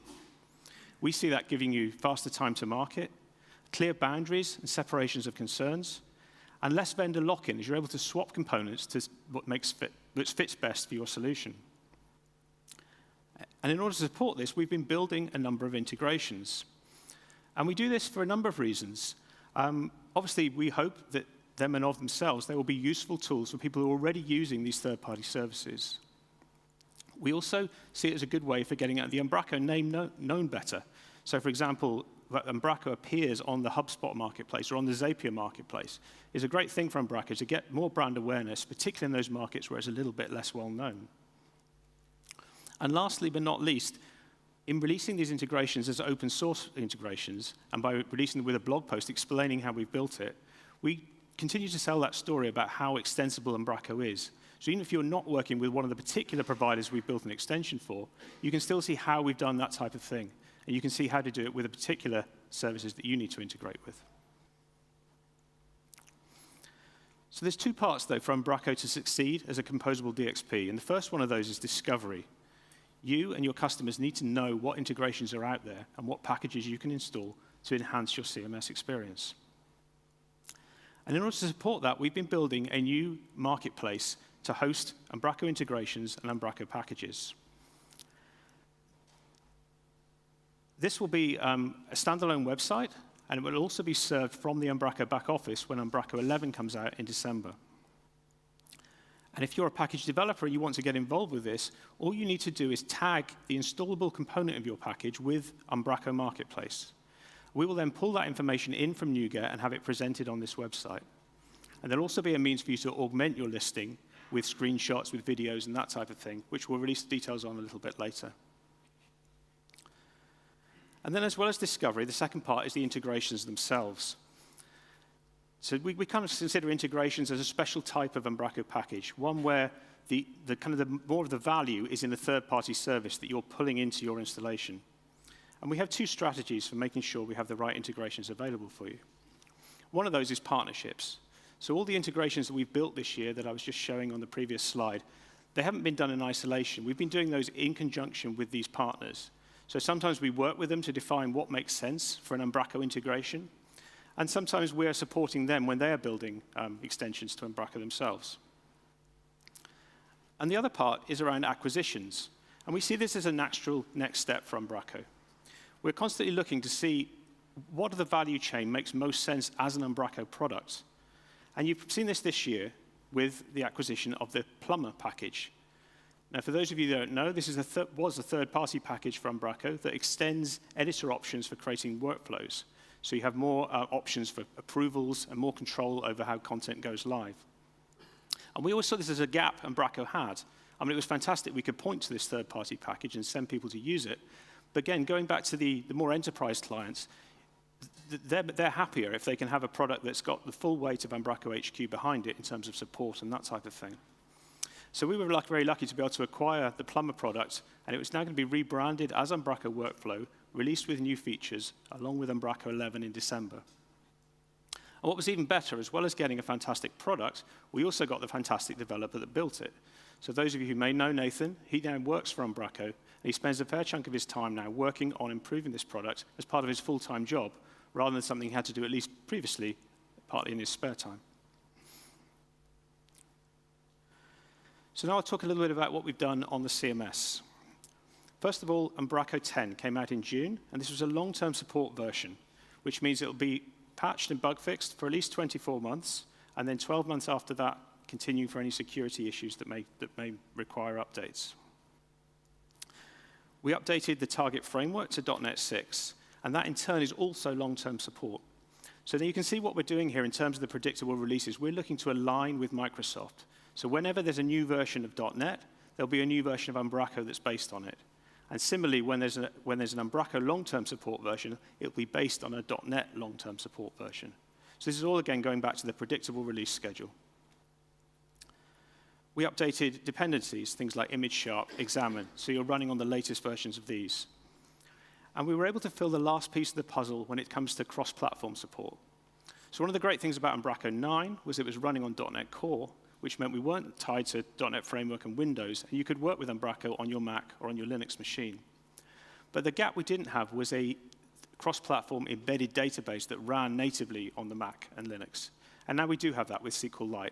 So with Umbraco 10, this is the default. If you spin up a site and want to use a local database, SQLite will be the one that's available. And as I say, that's completely cross-platform, so you can work completely in isolation on your Mac or Linux machine if that's your preference. We also introduced a feature called runtime modes. Now, the idea of this is to allow you to customize Umbraco to the particular way you're using it, which might be as a back office developer, so someone working within the settings section and updating templates through the back office, as a more Visual Studio rider developer using source control and compilation, or, of course, Umbraco running in production. And although Umbraco can do all three of those things, it can be customized to be more performant and more optimized when it's working in a particular way. And by setting this one setting for the runtime mode, you can then optimize your production environment to be the most efficient it can be, and your development environment to be useful when you're developing. And we also introduced a feature called permission for language variants. This basically means in a multilingual setup, you now have more control over which languages which editors can see. And you also allow your editors to work more independently, being able to create content within any language without having to first have a default language created. Umbraco 10.3, I think, was out as release candidate yesterday or the day before. This will be the last planned minor of Umbraco 10. After that, we will move the release train on to Umbraco 11. So again, this predictable schedule, now every 6 weeks, there will be a minor release starting from Umbraco 11, and then it'll be 11.1 6 weeks after that. With 10.3, we've included the UI library. Now, this is a separate project that's been worked on by the front-end team at Umbraco to create a set of components that can be used for the various features we want to use on Umbraco websites. So most obviously, they'll be used in the new Umbraco back office, but we're also using them on the cloud portal, and we now have them available within the existing back office as well. And I'll talk in a minute about the new back office project and how that might impact package developers. And remember the fact that we now have the UI library within Umbraco that can help with that migration task. And then within 10.3, we're releasing a new block grid editor. So you all likely know the block list editor. As you might expect, the block grid is very similar, except it allows you to do rows and columns rather than just rows. The idea behind this is going to replace the existing grid within Umbraco. So as of when this is released, the existing grid will be depreciated and is planned to be removed in Umbraco 13. So it's quite a way down the track. There's plenty of time before this has to happen. But we hope and expect people to start to use the new block grid editor for these more complex layouts within Umbraco. And then, as I've said, we have Umbraco 11. This is going to be coming out on December the 1st. And it will run on .NET 7, so the latest and greatest .NET from Microsoft. But as I said, .NET 7 isn't long-term support, and so neither will Umbraco 11. So you kind of have an option now when you're moving forward with Umbraco. If you want to stay on the latest, get the latest from Microsoft, the latest features from Umbraco, you can move along to the latest major release. But if you want to adopt a slightly more cautious approach, you can stay on the long-term support versions, both of .NET and of Umbraco. Obviously, .NET 7 will come with ASP.NET Core 7. And we've also updated TinyMCE, following a long-standing Umbraco tradition of going from version 4 to version 6 and missing out version 5. We also made some efforts to isolate our dependencies a bit more, particularly in this case with image sharp. There's a couple of reasons for doing this. One is just to allow you a bit more flexibility if you want to use some other component for the service that it's offering. But more importantly, it allows you to upgrade out of band without having to wait for an Umbraco release. So by that I mean with Umbraco 9, we had an issue that Image Sharp released a new version fairly soon after Umbraco 9 came out, and people wanted to use that. But unfortunately, we couldn't bring it into Umbraco 9. It would be a breaking change, and you weren't able to upgrade independently, and so had to wait for Umbraco 10. With the new isolation, it would be possible now to be able to upgrade that separately and you to take steps to get onto the latest version without necessarily having to wait the 6 months for Umbraco to come onto a new version. The CMS team have a public roadmap. One of the things on it is the introduction of a headless REST API. So we obviously have Umbraco Hardcore, and I'll be talking about that a bit later, which is our software as a service headless service. But we know that some people want to use headless AJAX client-side techniques within a traditionally rendered Umbraco site. So there may be one little island of rich functionality you want to use building using a single-page application techniques. And as a result, we'll be building a headless headless API within Umbraco, so you can use that in as I say, a traditional CMS setup.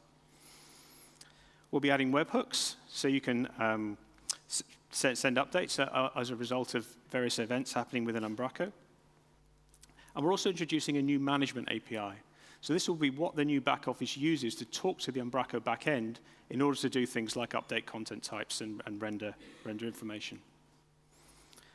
And then, of course, there's the new back office. So this is a big project that's been going on for some time and will go on for some time in the future to replace the existing back office running on the legacy AngularJS with a new backend, a new front end built with web standards and not using a big web framework. We want to avoid being in the position we are now in 3 or 4 years' time where we've potentially got to upgrade from another framework that's then been moved on. Now, there's no doubt there's going to be a big job in moving from the existing back office to the new one for us at HQ, but it's also a big job for package developers. And it can be quite a daunting one. I mean, personally, I'm responsible for Umbraco Forms and Deploy. And it's quite daunting for me to think about just about how much JavaScript is going to need to be migrated from one to the other. But as I mentioned, we're releasing the Umbraco UI components within the back office. Potentially that effort can be something that can be spread out over a longer period of time. So we'd encourage you, if you're starting to build a new package now, or you're building custom back office updates for your solution, So think about using those UI components, because they're the things that will continue to work within the new back office when it's ready. And that potentially makes that big bang change that you may have to do before the back office comes out something we can spread out over a much longer period of time. So we've been continuing to improve Umbraco Forms. We've released a number of releases, as I said. Some of the highlights have been adding editable entries. So in the back office, you can now manage the entries submitted by your users. We've improved permissions, so you can now manage access to forms via user groups as well as users. And we've added enhancements to workflow, so you can have an audit trail, so you can do retries, and so you have conditions.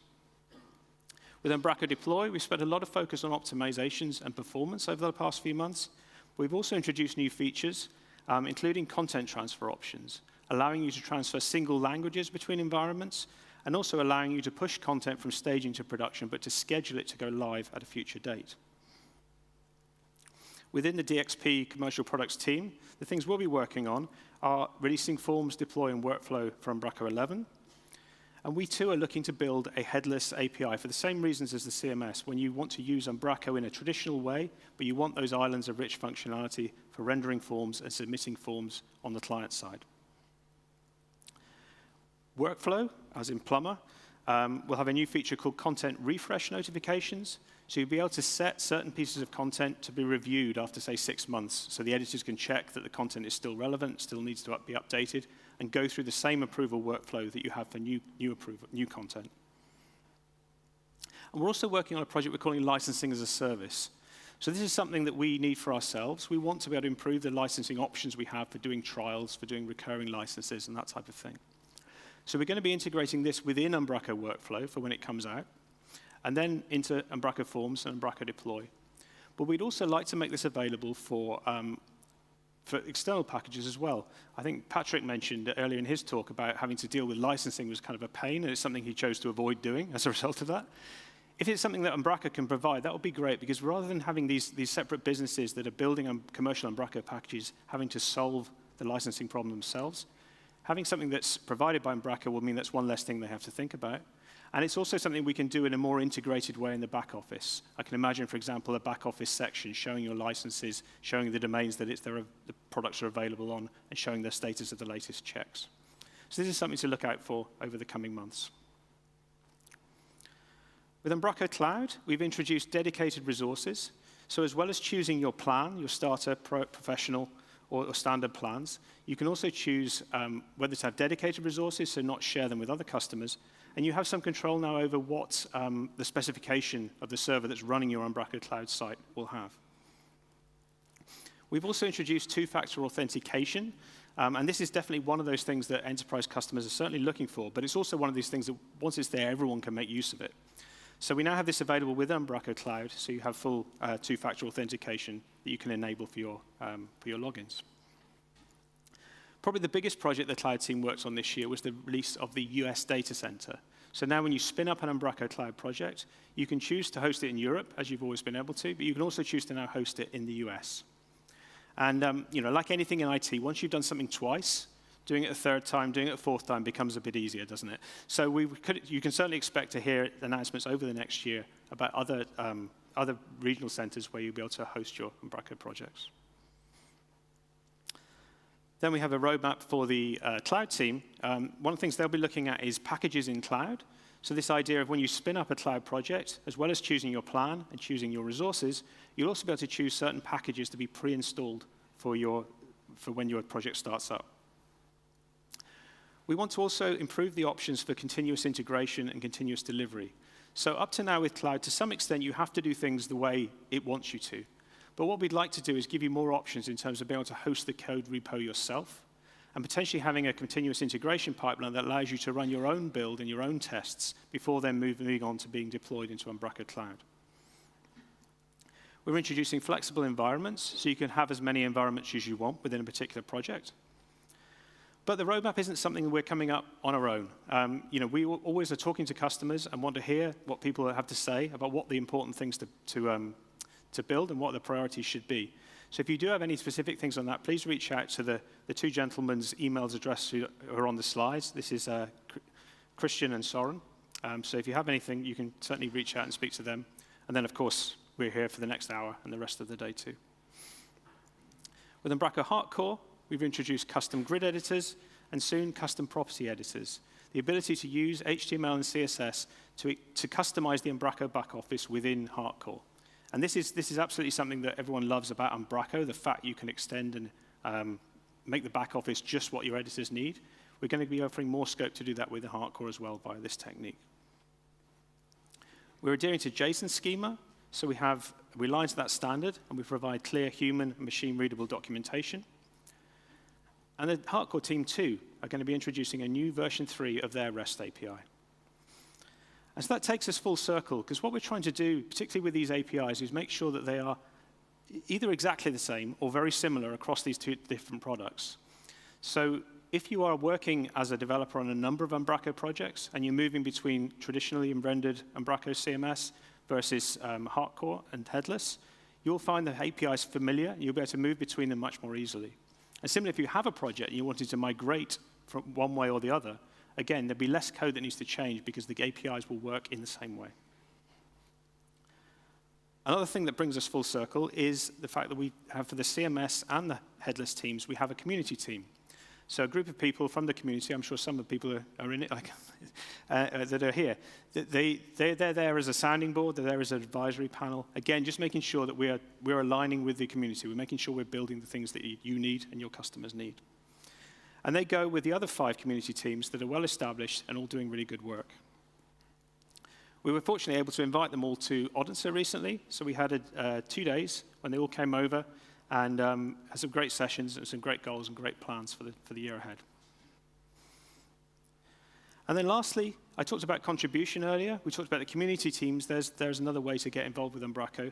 Hacktoberfest is an initiative that's going on this month, and Umbraco are taking part in it. So if you do want to get involved in this, whether it be code contributions or more low-code, no-code things like documentation, these are all things we really welcome, not only for Umbraco CMS, but also for Umbraco packages. There's a lot of package developers that can appreciate your help. And so if you're looking to get involved with Umbraco, this month is definitely a good place to start, good time to start. And thank you. I think that's it from me. Hopefully I got in just about in time. I'm sorry if it was a little bit quick, because there was a lot to get through. But as I say, we've got now another hour to dig into things a bit more, and I hope you'll come with your questions. But thank you very much. Thank you. Welcome. Thank you, Andy. I'm sure there are quite some questions from the audience.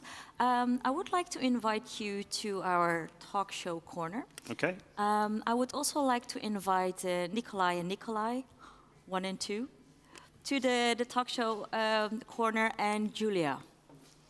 Let's get you wired.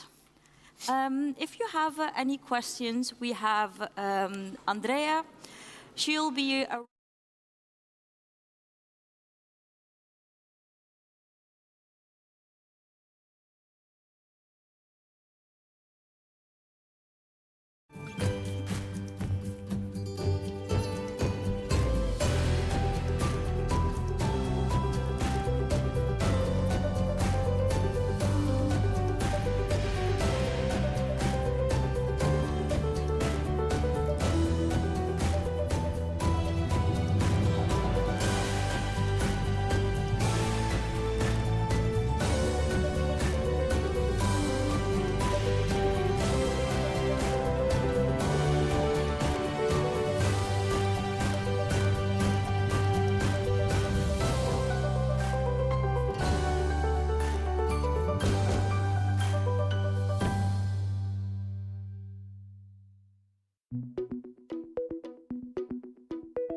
think everyone is wired now.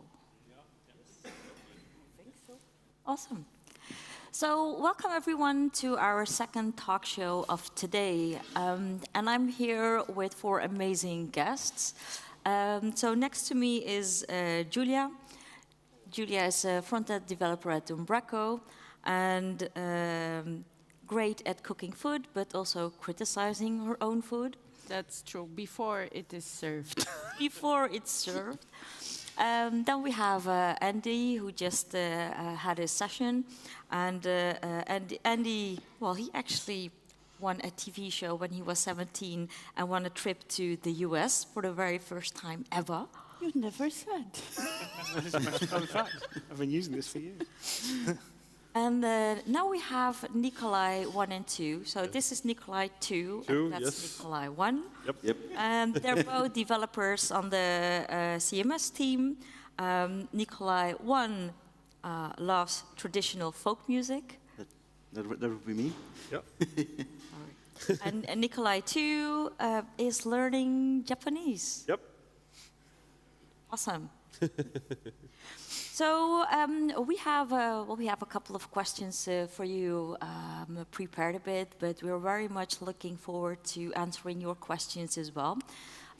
So we have Julia, also from our organizing team, with the microphone. So if you have anything you'd like to ask the Umbraco team, then she will run over to you, and you can ask your question.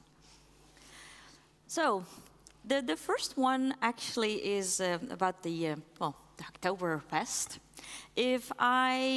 How do you suggest I contribute to Umbraco and earn some amazing swag during the Oktoberfest? Well, if you ask me, I don't know if you've seen the video, but I just did a big video on the whole playwright tests.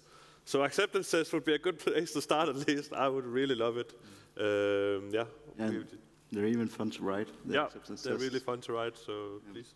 But also I see Sebastian is here. He just wrote a blog post this Monday about all of the different ways you can contribute. And I think one of what I think is really, really cool things is that it's not just code you can contribute with, but also, like you said, low code, no code contributions.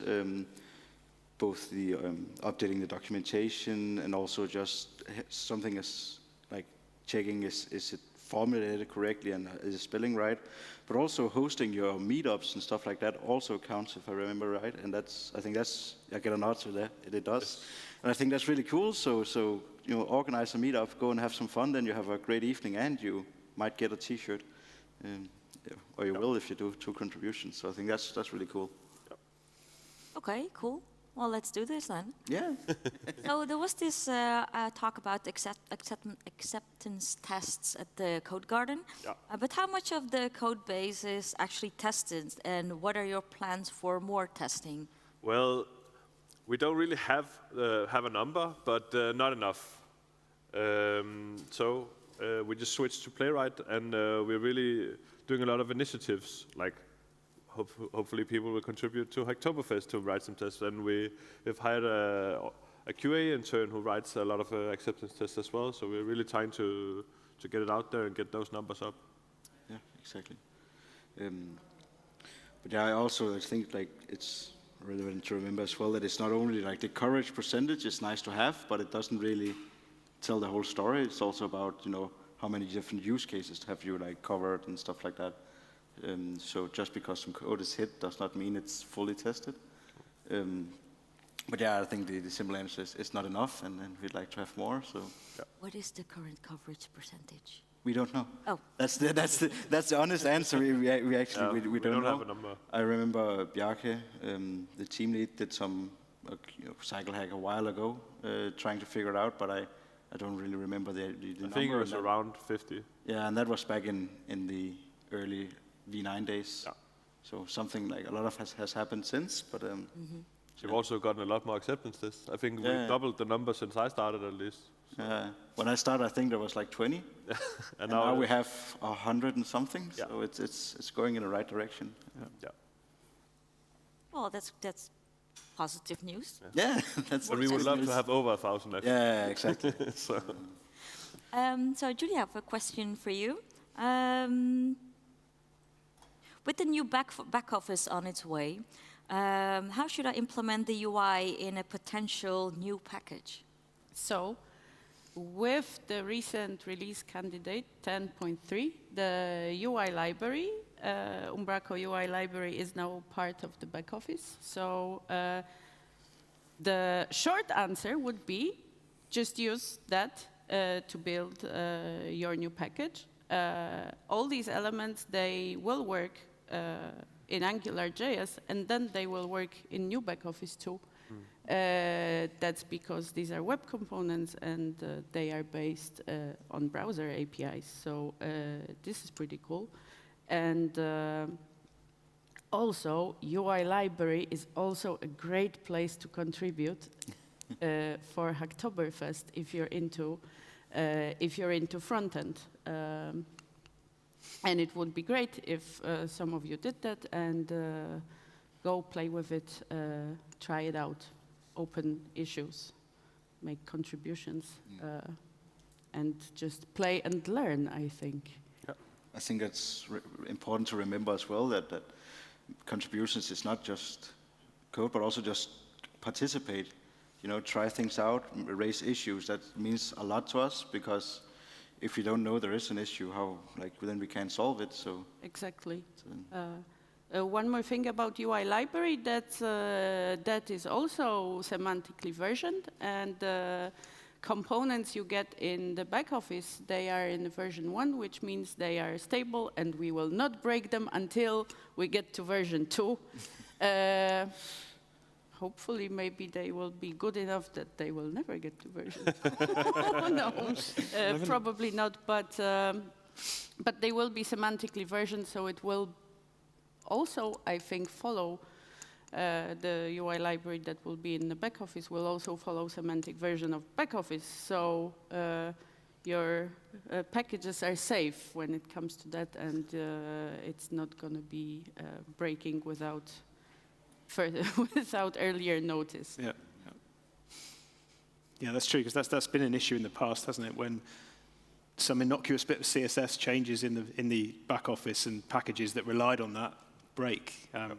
You know, some bits of code you can be very clear about what's obsolete and what's safe to use, but CSS is CSS, isn't it? So currently we can't really safely change any CSS, but with this new approach, things will be more componentized and we can have more control over it. Definitely. Yeah. Well, before I ask my next question, looking into the light, does any of you perhaps have a question you'd like to ask the panel? I can't really. Yes. Let's say you've built the best Umbraco package in the world and called it your marketing suite. You are really afraid of Umbraco 13 because the UI is going to change totally. What would you recommend for those developers?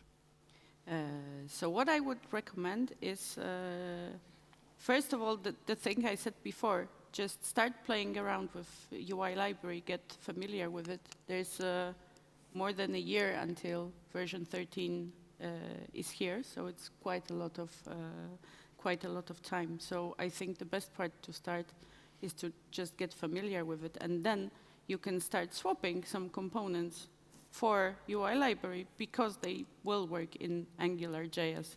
You will have to do a little bit of rewriting, but some part of your markup will be ready for migration. So start, play around, test, open issues, and yeah, we will.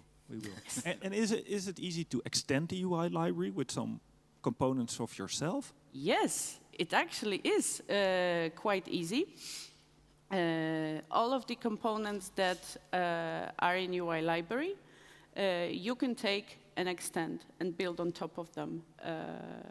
They are class-based, so all you need to do is import the class of a particular component, then extend it and build on top of it. So you can take a button, or I don't even remember what we have there. There are plenty of those components, but it's quite easy to add some functionality to it. I did it a couple of times in Cloud Portal, which is also getting rebuilt with UI library. So this is another nice thing about UI library, that you can just take it, extend it, and build on top of whatever it is there. Okay, cool. Thank you. There was another question here. And there. Can I also ask questions about Umbraco Hardcore? Because it's mostly people from the CMS department. You can try. You can try. You can certainly try. We don't promise any answers, but Maybe you can relay my question if you can. I might have to do that. Yeah. Yeah. My question is about how are you going on with the GitHub issue list from Hardcore? You changed it from the cloud version to a Hardcore specific issue list, but this issue list, there are issues in there that are 3 months in there. There are no replies in there. I've asked like half a year ago if there are any release notes for all the Hardcore versions. I got a reply that it was in the current sprint. It's half a year ago. We get awesome updates on Hardcore, but I have no clue what's going on because there are no release notes. Can you tell me anything about how invested you are with the community and Hardcore at the moment?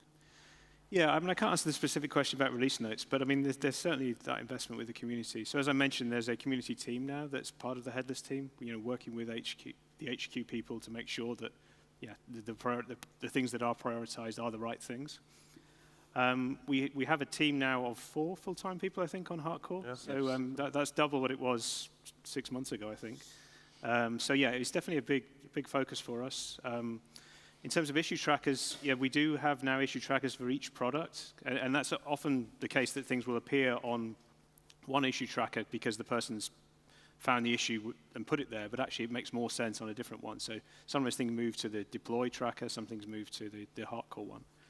I see movement on that. I see issues getting closed.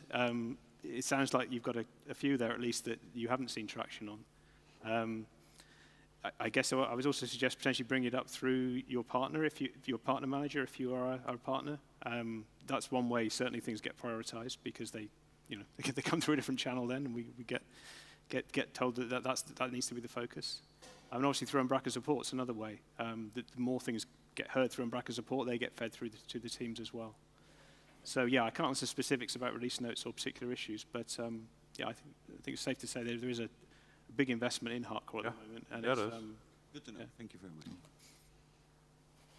Well, I think there was another question in the back.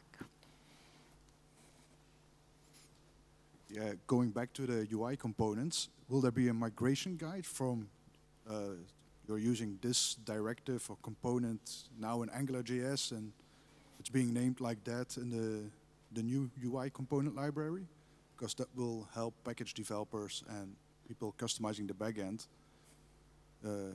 doing it faster, because then you can maybe search in the storybook on the old component name and end up on the new component. Otherwise you all have to search how is it called now. And I'm not sure if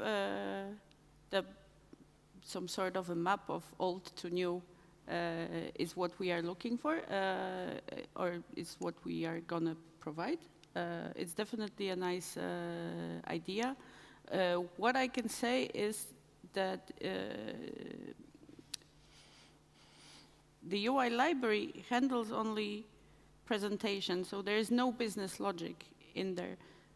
That will live in the new back office if that helps in any way. So it's more like I'm using some kind of component now in Angular that's called, for example, the oomph table, how it's called in the new one. So that makes it easier for me to see which the new component is, and I can replace it then.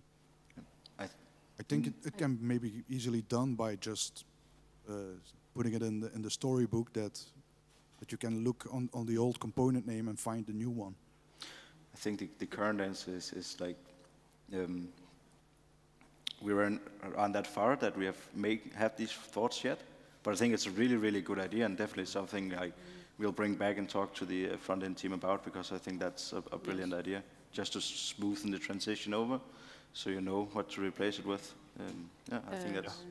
But also, as you all know, definitely the old front end is kind of like a big ball of... I would call it spaghetti code. Spaghetti, yes. So the new one, we are not taking the old one as a pattern to follow in the new one. So I'm not sure if it will actually be possible to construct something like that. I think it'll depend on the component, won't it? Yes. As you say, there probably are ones that just, like the toggle component, I imagine is fairly similar in terms of what it does. But there are definitely ones at the moment that have too much business logic in them, and that's why it's been a strict separation between presentation and the business logic in the back office. So there it won't be quite a one-to-one, but I'm sure there are some where it would make sense. The simple ones. I'm pretty sure the button will will remain the button, and the table will remain a table, but they might be different. That's why we really encourage you to explore a bit, and also if you're missing any functionality in components, then just open an issue and let us know. Thanks. Andy, so I have a question for you. Mm-hmm. So how can you be sure that you can use .NET 7 in Umbraco version 11 when .NET 7 hasn't been released yet? Okay, I should probably pass over to the Nikolaj for detail on this. But in short, it's previews and release candidates. It's the same reason we put out Umbraco major releases as release candidates 6 weeks or more before the actual launch. Microsoft do the same with .NET. So we've been able to play with .NET 7 in preview for quite some time. And I mean, you found a potentially quite interesting... and that's the thing, it doesn't always work. Like this time around, we updated to the .NET 7 preview, and we're like, okay, cool, I'll try and make some content. And then I reached to render it on the front end, and everything just exploded. And we're like, that's not good. But yeah, just like I imagine as a package developer, you're hit by breaking changes. So are we from Microsoft. And this time around, they'd made a weird breaking change that you would think this would never affect anyone, but it affected us because it broke our in-memory auto models build. And so I had the pleasure of spending, I think, 2 weeks trying to figure out how the whole Rayta view engine worked and hacking in some new stuff, and now it works again. So I think the answer is it doesn't always work. So yeah. But that's why we do extensive testing, both automatic and also manual, and hopefully, by using the previews and testing it out and finding these issues and fixing them, we can stay on top of it. Yeah, and why we also try to release our release candidates for new major versions in good time, I think, just to have people test them out in real world scenarios, because it's no secret that though I'm not going to set up a huge site in Umbraco when I'm testing it, we don't have those kind of resources, so it helps so much that people try it out and upgrade on their own side and say, okay, we have these issues, and that's really what makes it possible to do a major release that works. So adding to that, when the version 11 is to be released soon, but with version 10 having long-term support, which version would you create a new project on? Well, it depends. The answer is always it depends, right? I mean, from my perspective, I really would love to have people always on the latest major, but I also see cases where it just makes sense to be on long-term vision, right?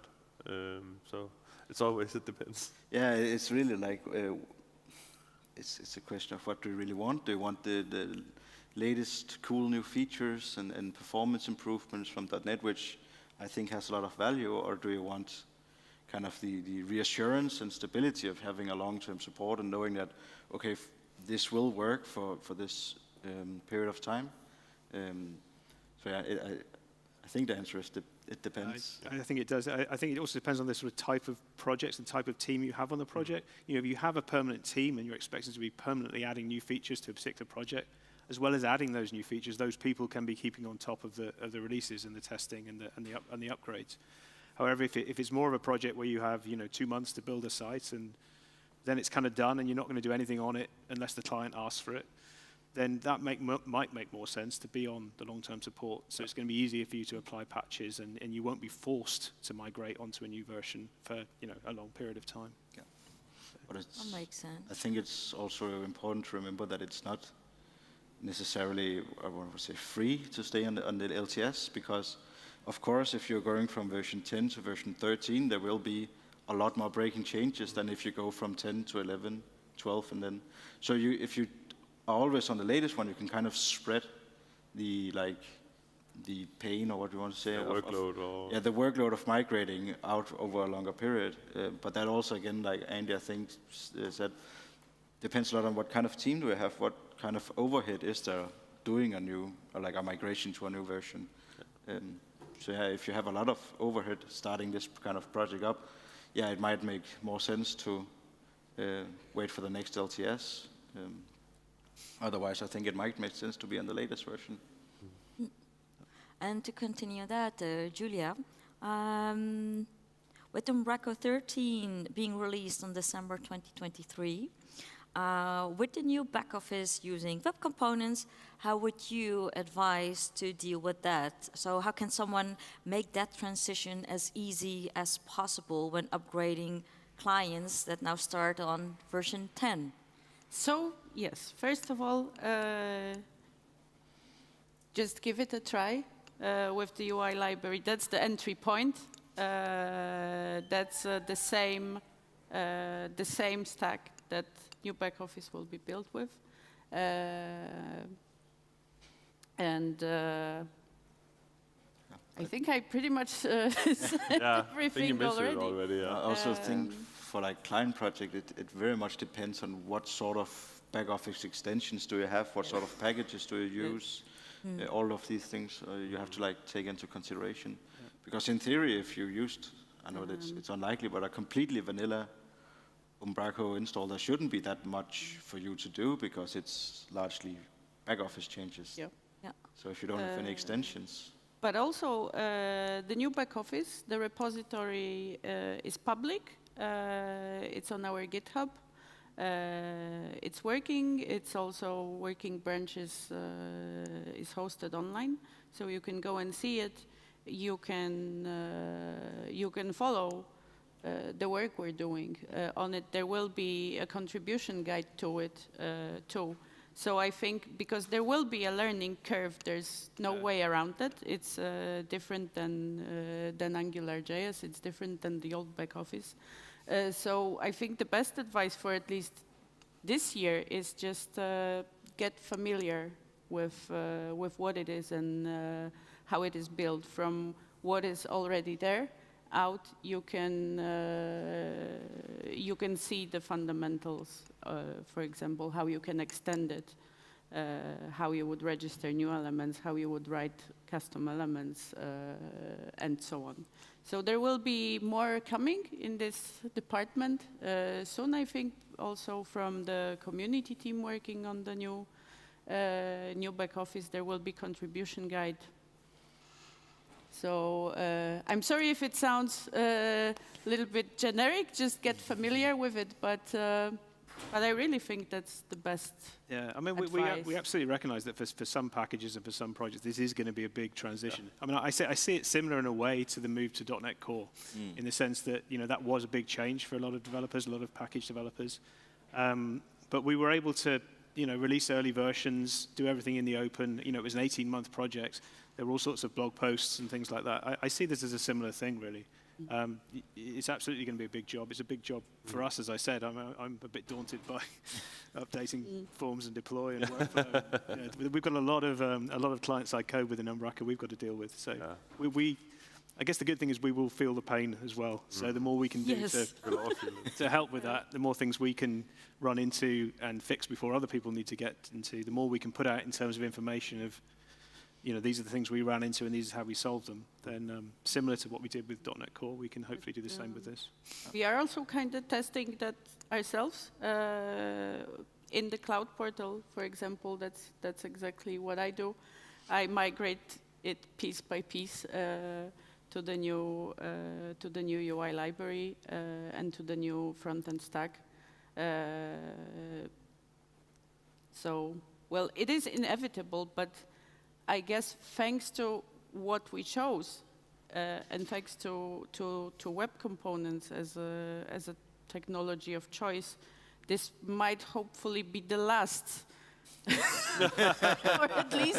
or at least, no, that's probably too much to say, but for quite a long time.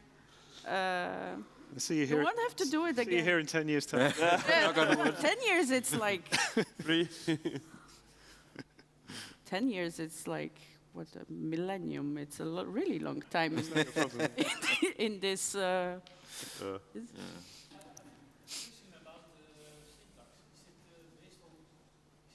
On stencil?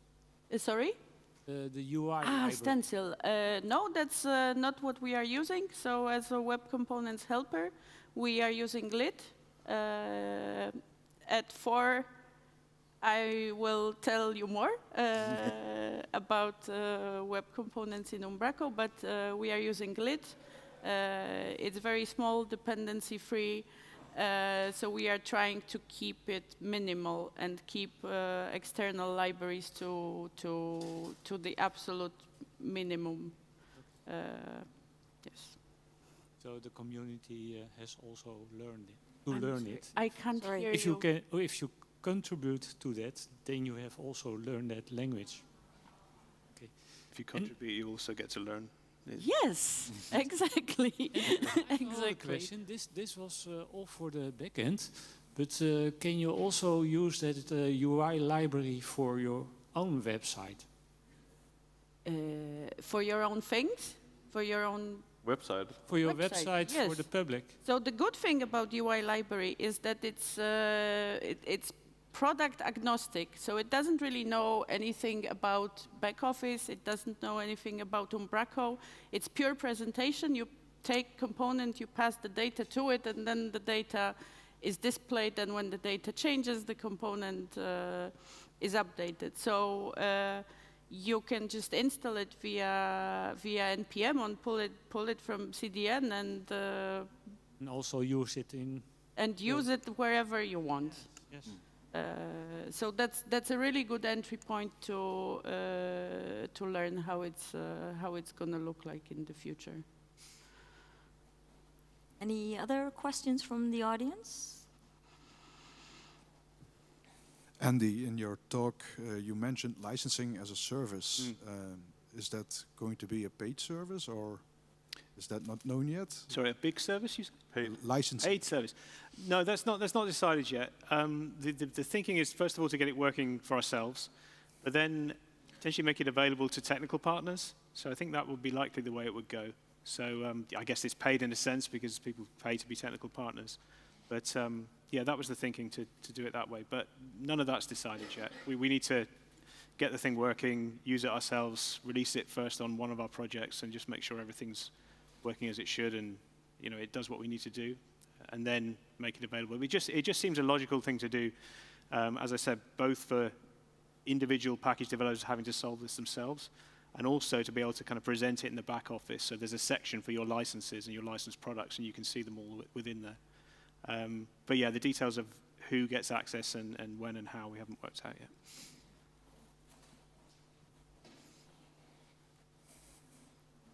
Anyone else from the audience with the question?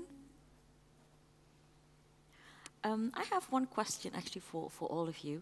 Well, I'll just start with you, Julia. What do you think is the killer feature of the Umbraco CMS?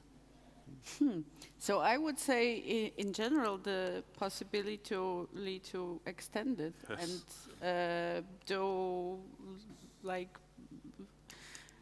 anything you want with it, and it being open source. That's the thing that is the most killer feature. And another killer feature is you, the community. This is absolutely amazing and unique thing. And it's a great pleasure to work for a company that is backed by all these lovely people. Mm-hmm. I think you stole the two best answers. Sorry.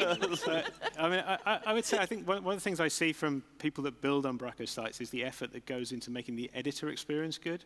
I've worked across a number of CMSs and a number of projects, and I didn't always see that in other cases.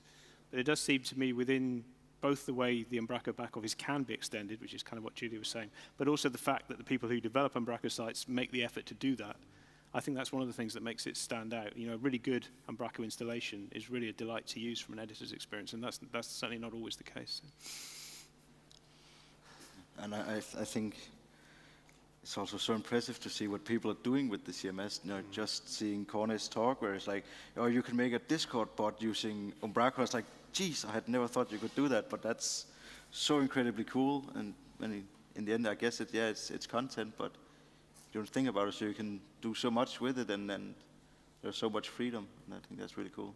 And I guess for me, in the spirit of Marie's talk earlier, I think it's lovely that we also have an accessibility team that actually considers all these things she talks about, which is nice. And is there a feature that is not on the roadmap just yet, but you would love to see on there like anytime soon? Like anything you can think of, like, oh, we need this, but we don't have time, or it's too big, or if we only... Well, there's one that came up. I had a conversation with someone earlier about this, and it's something we've thought about and looked at in Cycle Hacks, but not really got any further. But a way of separating out the Umbraco database a bit. So, for example, being able to have members in a separate database, being able to have forms in a separate database. That's pretty useful for when you want to pull content locally, pull a database locally. You don't want to be bringing down the personal information of people who have submitted forms and filled in member registrations. So that's something that's quite difficult to do at the minute. I don't think it's on a roadmap, but it gets talked about, so that's one thing I would like to see we do. So how about you all, the audience? Is there any feature that you think that, well, we should put on the list, create an issue for it?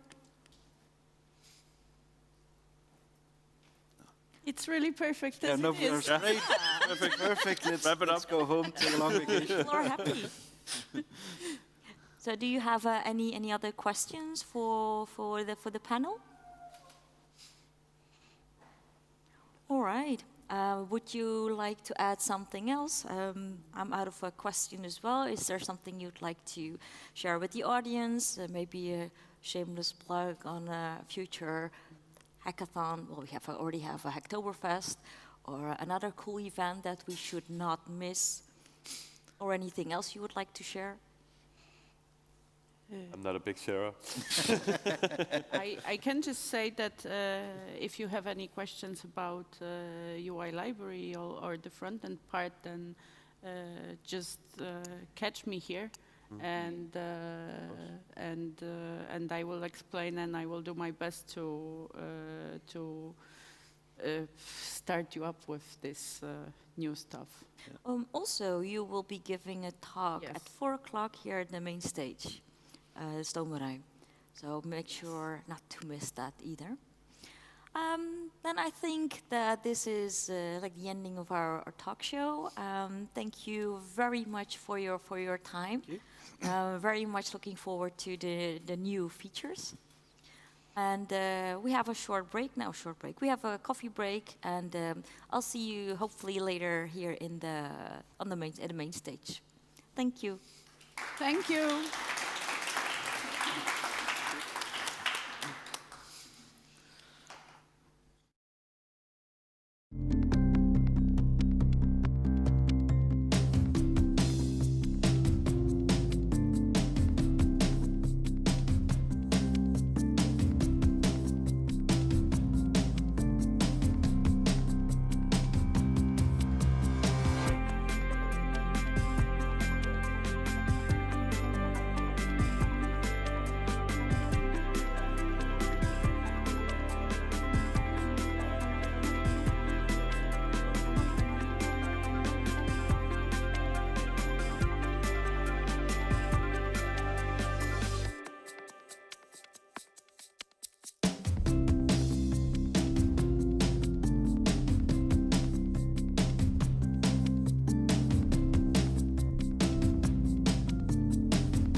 almost there.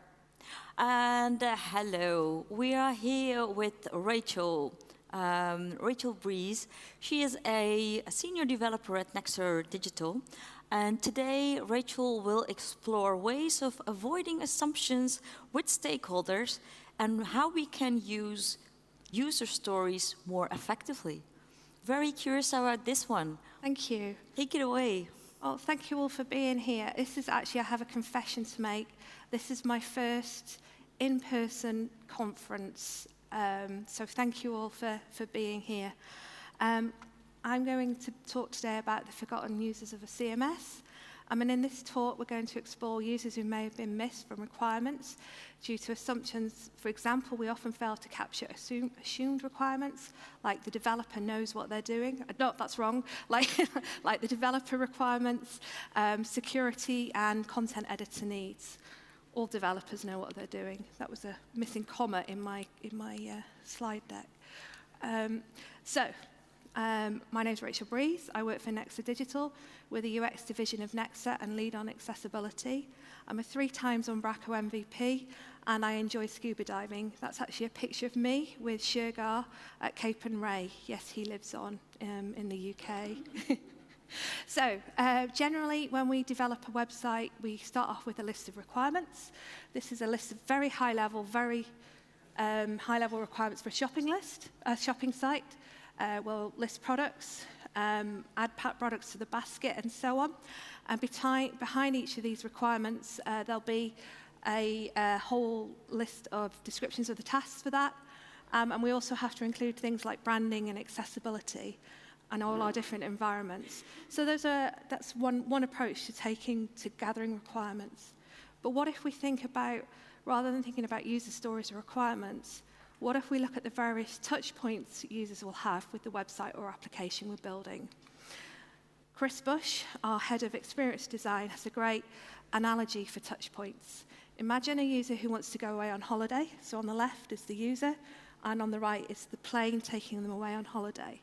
They're going to do a search on your site, do a website search, sorry. Then they'll come to your website, maybe make a phone call about a holiday they like, check some information about where they're thinking of going, maybe have some emails that go back and forth. Then they'll come back to the website, book the holiday, and then some more emails are sent. So each part of that journey or service, our touch points are where they've done the search and come to your website, where they've made the phone calls and where the emails have gone. Those are all touch points with your site and with your service. So let's explore how touch points could help with our website that we're building and help them make them more robust and secure. So what are the first time someone will interact with any part of your website? So they'll come through a letter maybe. You've sent an appointment letter, so they're going to a doctor's website or to a mortgage broker. They've got a link in the footer of the corporate email. Through social media or through a search engine or a recommendation. But then CMS user is going to be one of the first people to touch your website. And if you go back further, you've got the client who's doing the testing. You've got your quality assurance team who are also testing. So those are first touch points. A developer. As developers, we're the first people to touch any Umbraco site, assuming it's greenfield. We're the first ones to touch the site. There's a data analyst who'll be accessing the site. There'll be a hacker. And then you've got design, research, and people with the idea of the website who, at various points, will be coming to the site and checking it out. So when you step back, you realize that the website or application you're building is part of a whole ecosystem, and that developers, users, hackers, content editors, we all swim alongside one another in that service. And in this talk, we're going to explore how to adapt the concept of touch points and extend them to support the ecosystem, not just the website functionality. I'm going to touch on 4 touch points that I think get missed from requirements. Developer requirements, the content user, referral touch points, so the letter, the link in the footer of the email and so on, and the hacker. So we're going to assume that the normal requirement gathering and design has been done, so the normal processes that you're product owner or your BA go through. And they've also involved you in those normal processes. So after that, the first people who interact with the website will be developers. So let's look at some of the user stories you write for them. I do recognize some of the things we'll discuss will extend beyond the project that you're working on, but the start of any project is a good place to review your approach to these things. Yes, it's slide 10, and I've gone there. Coding standards. Everyone agrees that coding standards are great. They help improve readability of code, and they ensure consistency of approach, and there's a whole bunch of reasons to do coding standards. And there's a whole list of things that you could put in your coding standards, and this isn't the complete list. But don't worry, this isn't going to be a talk on coding standards, and I'm not going to stand here and say you must do this thing and not that thing. What I want us to look at is how we can use coding standards to either help or hinder our team, how we can empower our team members to be productive developers. And this is particularly important for people who have access needs. So before I give those examples, let's think about coding standards. There are coding standards that we need to follow, like industry standards, so WCAG 2.1, ATAG 2, so that's the accessibility standards for front ends and content management systems. And there might be some more industry-specific ones you have to follow, for example, for the financial authorities in the UK. And there are coding standards you might want to follow or could follow. So Google and Microsoft, to name but a few, have done a lot of work around coding standards. So let's adopt them, right? They've done all the thinking for us. And that makes it easy when we adopt them to transfer skills. So people who use the same standards, when we move between companies, between teams, we can get up and running quicker because we recognize the patterns in the software. So that's a good reason to do them. But no, don't do them when they don't help your team. And I want to show a couple of coding standards that can help or hinder your team. So one of the coding standards we're all aware of is the uppercase constants. That is hello world in the top, where it's hello_world. That's how we regularly see constants. Less regularly are the camel case and the sentence case at the bottom.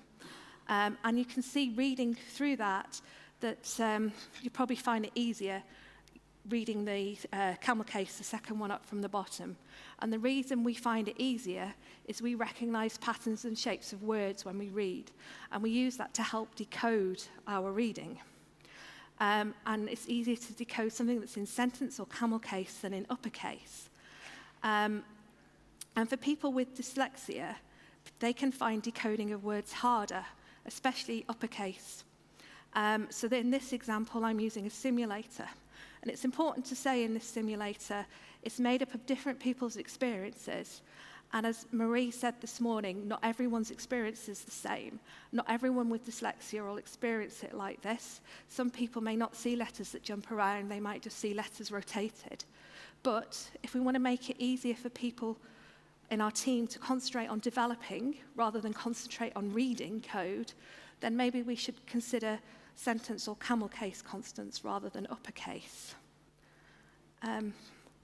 Next up, I want to talk about tabs or spaces. Yes, I've gone there as well. Ooh, it's a thorny issue, I know. And I'm not going to say use tabs or spaces. I'm going to use these next 3 or 4 slides to persuade you to use tabs. So I was worried today about being able to plug into sound. So I've had to, for the screen reader demo I'm going to do, I've downloaded NVDA and I've switched on Speech Viewer, which you can find if you right mouse on NVDA and you go to Tools and Speech Viewer. And what Speech Viewer does is it plays back everything the person who's using a screen reader can hear. So it means you can use the screen reader in the office without anyone hearing it and without using your headphones. So in this example, I'm going through the code and I'm just going down the lines and then I'm going across to the app. And there's nothing, hopefully you can see there's a big gap between where I've gone to the line and where the A is shown. Don't worry at the back if you can't see it. There's another slide to come, but hopefully you can see that big gap. And here's the slide that shows that for the people at the back of the room. So at the top, we've got where I saw the line first, And then further down, we've got where we came to the A in the word app. All the way down to that A, as a screen reader user, I've heard the word space. So in this example, I've heard space 12 times. Now, screen reader users, if you watch someone using a screen reader, they fly through. But even so, hearing the word space 12 times, it's a bit boring, a bit repetitive, and not very productive. If we change to using tabs, in this example, I've heard the word tab 4 times. So you can all hopefully see the difference between using space and tab in your code and how that can help someone using a screen reader. Sorry. So, there was a great tweet by Rich Harris as well about tabs or spaces. He said, Till Prettier is considering making tabs the default in 3. And it was in response to this comment from Marco. Marco says, every space on a Braille uses 1 Braille cell. And in the default indentation of a project is 4 spaces per level. A 3rd level indentation uses 12 Braille cells before code starts. So on a 40-cell display, which is the most commonly used with notebooks, this is more than a quarter of available cells with no information. Whereas if each indentation level was represented by only 1 tab character, there would only be 3 cells occupied before the code would start in the 4th cell. And what I've done is, this is an Excel spreadsheet with 40 columns in it, showing the impact of spaces over tabs. So hopefully, that's the end of the tabs v spaces argument. You're all going to go away and use tabs. So that is how we can use coding standards to help our team members. But there's more coding standards we can use to help people. As a front-end developer on a headless site, I want to understand the API so that I can use it. So this means, as a team, we need to go away, look at the requirements, and define our headless API.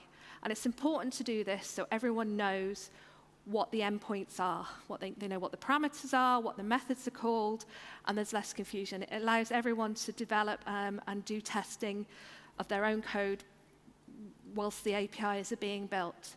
And the next important thing is to agree how error handling is performed. There's no point as a back-end developer throwing out an error code if all the front-end developer is going to do is ignore it. What's the point? And it's nothing more frustration as an end user of that application clicking something and nothing happening because of the error. So we need to, there's loads of reasons to define APIs, but I think those are 2 of the important ones. And once we've agreed as a team how we're going to build our API, we need to document the approach, we need to ensure parameters are passed consistently, and we need to use Swagger with XML comments. So what I mean by parameters are passed consistently, we can kind of get away with not doing it consistently in C#. You can swap your parameters around in C#, kind of, because of IntelliSense. But on the front end, there might not be IntelliSense. So as a front-end developer, I might assume in this case that I always pass in product ID and quantity, but further down the line, if I pass in product ID and quantity into the second routine in that order, I could end up ordering 2,000 of a product rather than 1. For a product with the ID 2000. So it's important that our parameters are passed consistently. And what do I mean with Swagger with comments? Comment your code. I know that this is another tenuous place that I've gone. But if we comment our code like this and we say what everything's going on with our code is, when we set this flag in our CS proj, generate documentation file to true, when you do the build, you get this XML output that says everything that's going on in your code. So you've got all the comments in your code. Then, when you do your Swagger instantiation, if you say include comments, include XML comments, it will read in that XML file. And if you say include controller XML comments as well, your Swagger documentation becomes something that everyone can read, that front-end developers can use to understand what's going on in the controller. And that's important because then everyone knows what's going on. And the benefit of documenting your code if you're a C# developer is that it all comes through on the IntelliSense. So that's the benefit of putting it in your routines. So as you go through, you'll start to see, as you go through this process of looking at how you can support one another, you can come up with overlapping requirements. So as a developer starting on an existing project, I want to know how to configure the development environment so I can hit the ground running. As an existing developer on the project, I don't want to be the project's equivalent of Google, which means write a good guide on how to get started with the project, maintain the guide, and test the guide regularly. There's no point saying pull down a Docker file if no one uses the Docker file, for example. So maintain those comments. Also, don't be the person that doesn't want to help anyone. So next up, I want to talk about CMS users. And I think personally, and I'm probably biased, Umbraco is one of the best, if not the best editor experiences for the CMS. But that doesn't mean there's some things we need to explore with our CMS users. And one of the things we want to test at the start of a project, because it impacts our approach, is the story, as a content author, I want to review my content before I publish it so that I can confirm it is as expected. So to test this, we say, Umbraco's got preview functionality, and you can test it in all these different views, desktop, laptop, tablet, and so on. Is that enough for you as a content author? It might not be. It might be. If it's not enough, do they want a preview site? So they can test all their content in situ, how it will look in the different searches and on your site before it goes up to the live site. In that case, if they want to do that, you might be looking at using Umbraco Cloud or Umbraco Deploy to push the content up. Or you could be looking at something like USync. This is from Jumo, and it's Kevin Jump's code, and it will push the content up and down, just like Deploy. Another story you might want to test is, as a content author, I want to see the pages I've worked on so that I can manage my tasks. So Umbraco, the dashboard project, will pull out all the recent activities on your project. It'll tell you your own activity, unpublished content, and so on. Is that enough? Umbraco's got some workflow. Is that enough? Or do you want to look at a workflow that lets you publish, that lets different people with specialist knowledge know what's going on in the project and lets them do the final push? That might be particularly important for legal or charities or banking or something like that. You might need a more enhanced workflow. So do check that with your users as well. So another story you might find is, as a content author, I want to create accessible content so that use of assistive technology can use the website. Assistive technology can mean anything from using Zoom, which is not the same as responsive. It's actually going into the browser and clicking the Zoom button. So that's one way of using it. And on the screen, there's a Braille reader. I've got mouse, different types of mice on there. There's a headless tracker, a headless mouse as well, and a screen reader. So I want to say that the creating accessible content is a partnership between the content authoring tool, so in this case Umbraco, the developers of Umbraco, both front and back office developers, and the content authors. We're all responsible for helping create accessible content. And I just want to say that the accessibility team are currently exploring how to improve the content authoring experience so that content authors can be empowered to create and maintain more accessible content. So we're living in a world, as Andy said, where we're moving to a digital experience platform. And one story is, as an administrator of a DXP, I want to find issues with integration so that I can resolve them. So in Umbraco, we can use health checks to find out, to plug into the different systems. So on this screenshot, I've highlighted Dynamics, which is a CRM, and IMC, which is a learning management system, where we've got integrations into those. And you could use health checks to check them. But there might be more things that you need to check. For example, in the learning management system or in Dynamics, you might have an ID that you've just captured in Umbraco. So, for example, the member might have the contact ID from Dynamics in it.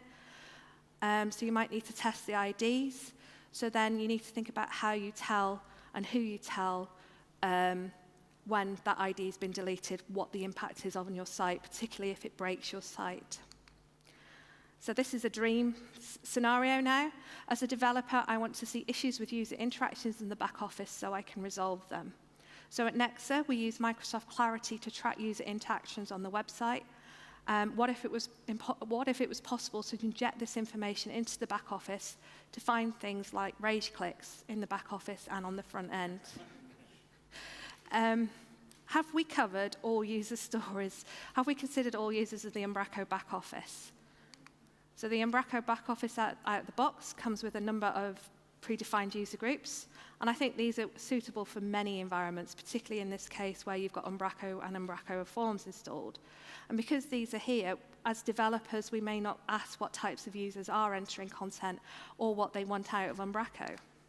So there are other users accessing the site, not just those entering content to play to the users. Might be a site product manager who wants a dashboard to tell them about sales, allow them to drill through sales information. There's optimization experts who might want first-hand a dashboard that pulls in GA data.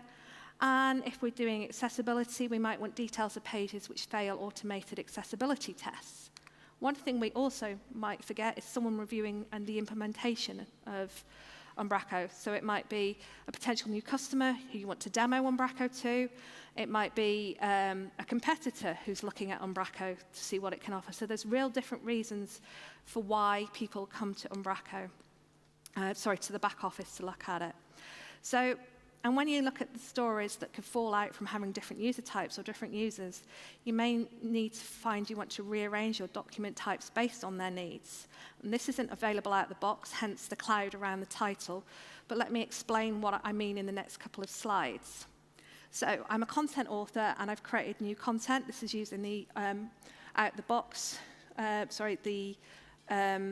of the sample sites that's available for Umbraco, and I've created new content. If I want to go back and edit it, why not have the content section scrolled up to the top of the screen so that I can just go to where I need to edit? What about if I'm doing SEO? Why not have the SEO tab first? Why do I need the content tab first? So if I'm a different user, I might want a different view. Like I said, it's not out of the box. Matt Wise has created a package, feature flags, that allows you to control that kind of functionality. Reach out to him if you've got any questions about it. Next up, I want to talk about referral touchpoints. There's a whole load that I mentioned before, from letters, emails, social media, and search engines. But I think the biggest issue I have, especially from letters, is the missing link. And these can happen when rebranding a website or renaming or deleting a page, which means that CMS users need to think about things like what the impact of deleting or renaming that page is going to have on redirects, on the SEO, and also about the 404 page. So there are things that Umbraco does out of the box. If you rename a page, it'll keep the previous URL.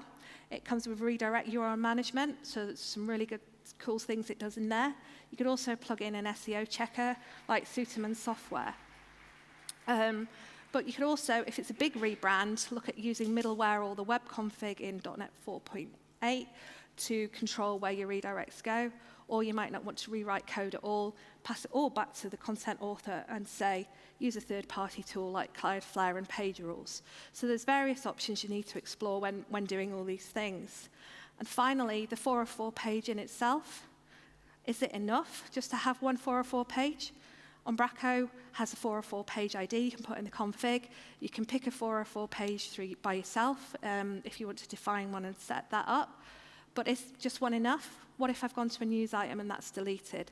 Should I like to have 404 page content that tells me about the top 10 news items for that area? If it's a job site and the job's been pulled, should I know about other jobs that are similar to it? And finally, hackers. There's lots of stories around hackers. I want to make money. I want to take your site offline because it's a competitor site. And this is one that we see in the UK, I don't know about in the Netherlands, but as a hacker, I want to use a URL redirect from your site, so mine looks like legitimate. This happens particularly around Christmas time when people are trying to hack for packages, out, and they're trying to get the hack to say your package was delivered, but you weren't there. So there's a few stories to think about there. And security should always be taken seriously, but we're not all pen testers. And threats and threat levels should be assessed and reviewed regularly. and sites should regularly be tested by pen testers. So there's ways we can mitigate against that with coding standards and peer reviews as well of our code to protect against hackers. And Umbraco has a trust center where you can get information about threats and fixes to the core CMS. So once pen test has been done and you get the results, you should work through the results and prioritize each one accordingly. And you should fix those issues. But more importantly, I think for me, is the knowledge sharing side. That you update your coding standards and that you share the information around what the issue was and how you fixed it with the rest of the team.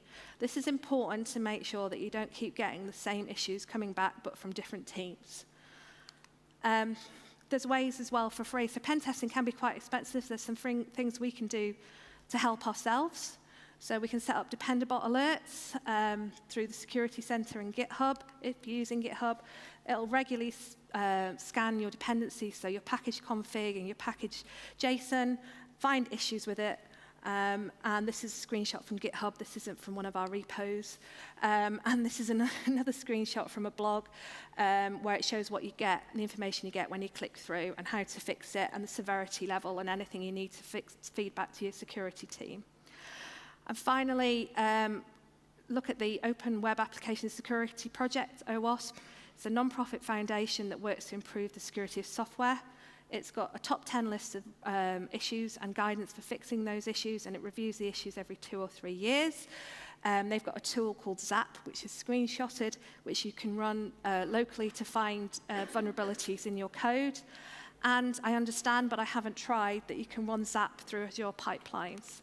So in summary, a website or application is part of a service. Review all the touch points with the website or application to ensure that all users are covered in your requirements. Consider the reasons why people are visiting your site, including the nefarious ones. Discuss with content authors what they want from the CMS. Don't forget 404's developers, CMS users, and hackers from your stories.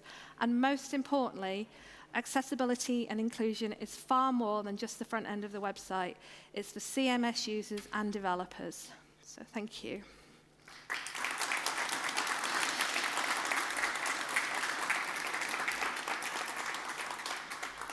Great talk, Rachel. Awesome. Thank you.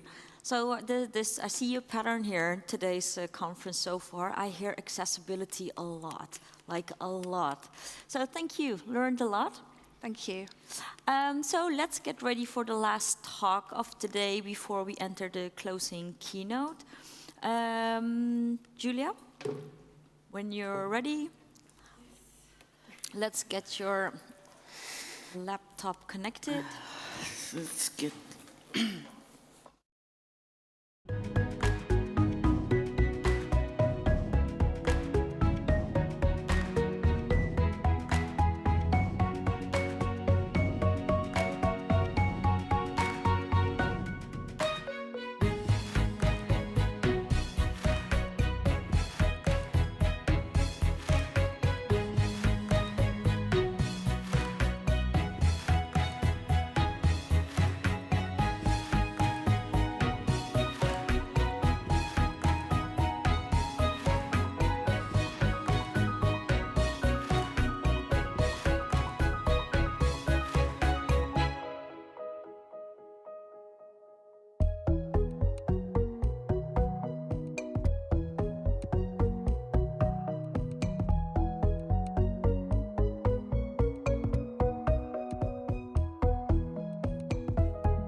talk about web components.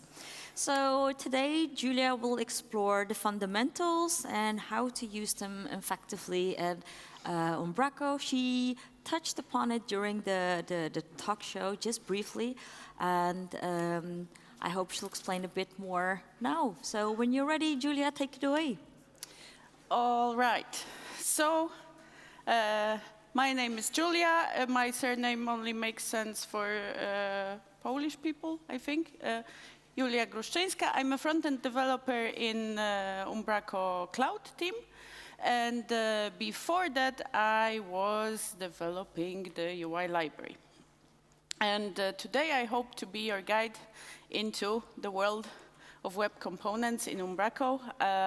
I hope this talk will be a nice introduction to technologies and APIs that make web component possible and to how and where we use them in Umbraco. So I joined in January 2021, and that was a year before this happened, before Microsoft Edge switched to Chromium as a browser engine. And why am I even talking about that? That's because since then, we have web components in every modern browser, and that's a great moment to start a career in web development.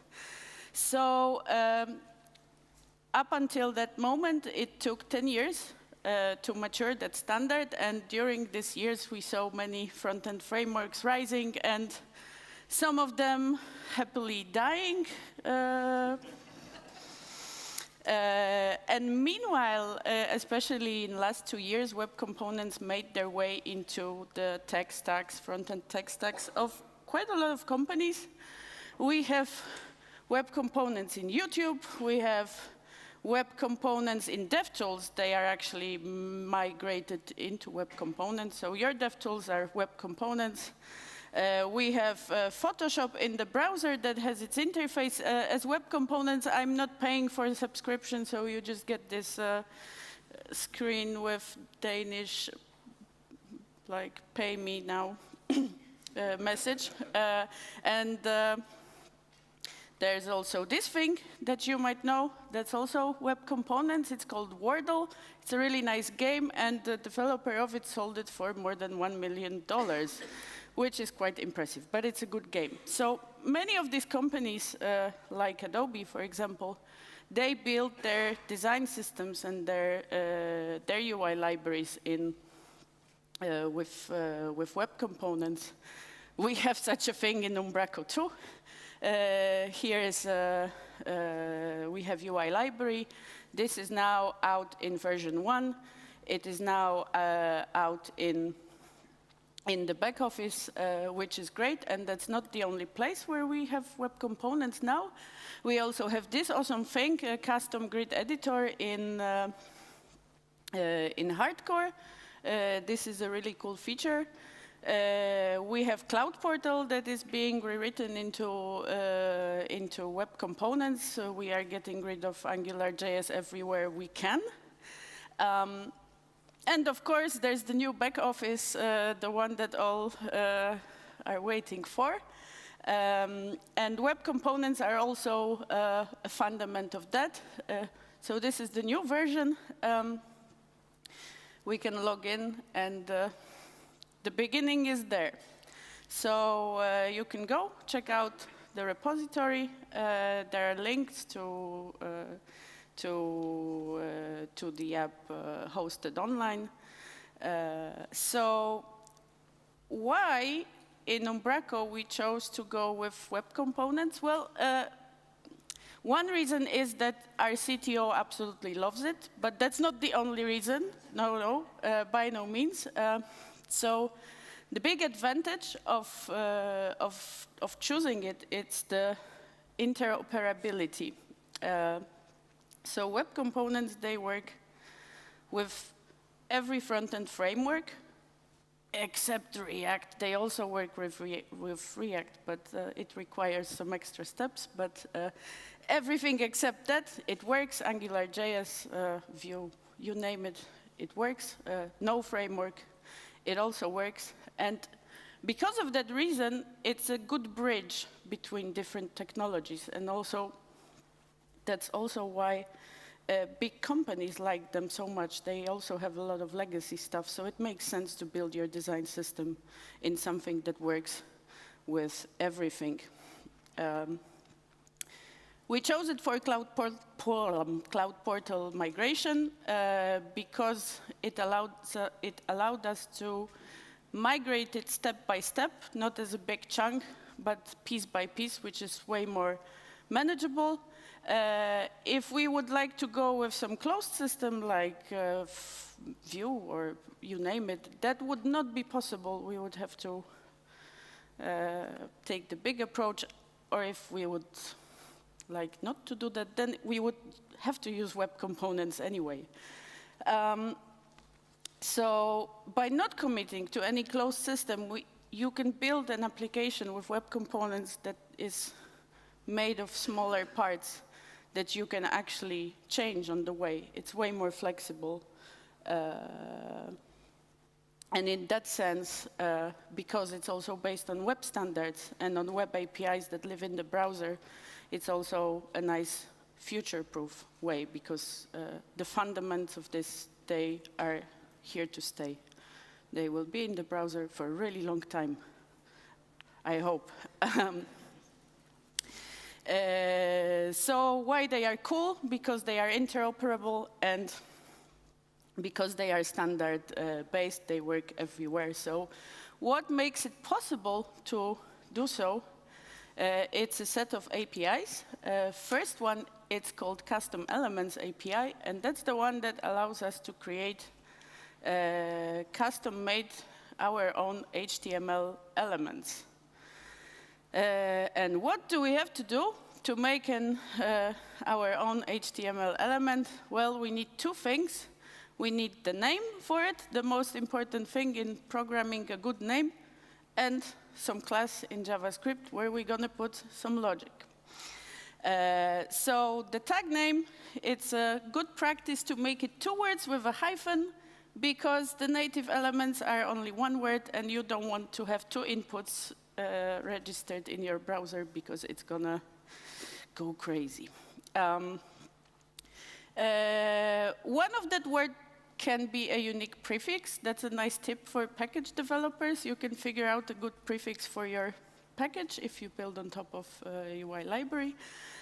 We have UUI. Back office has UMB.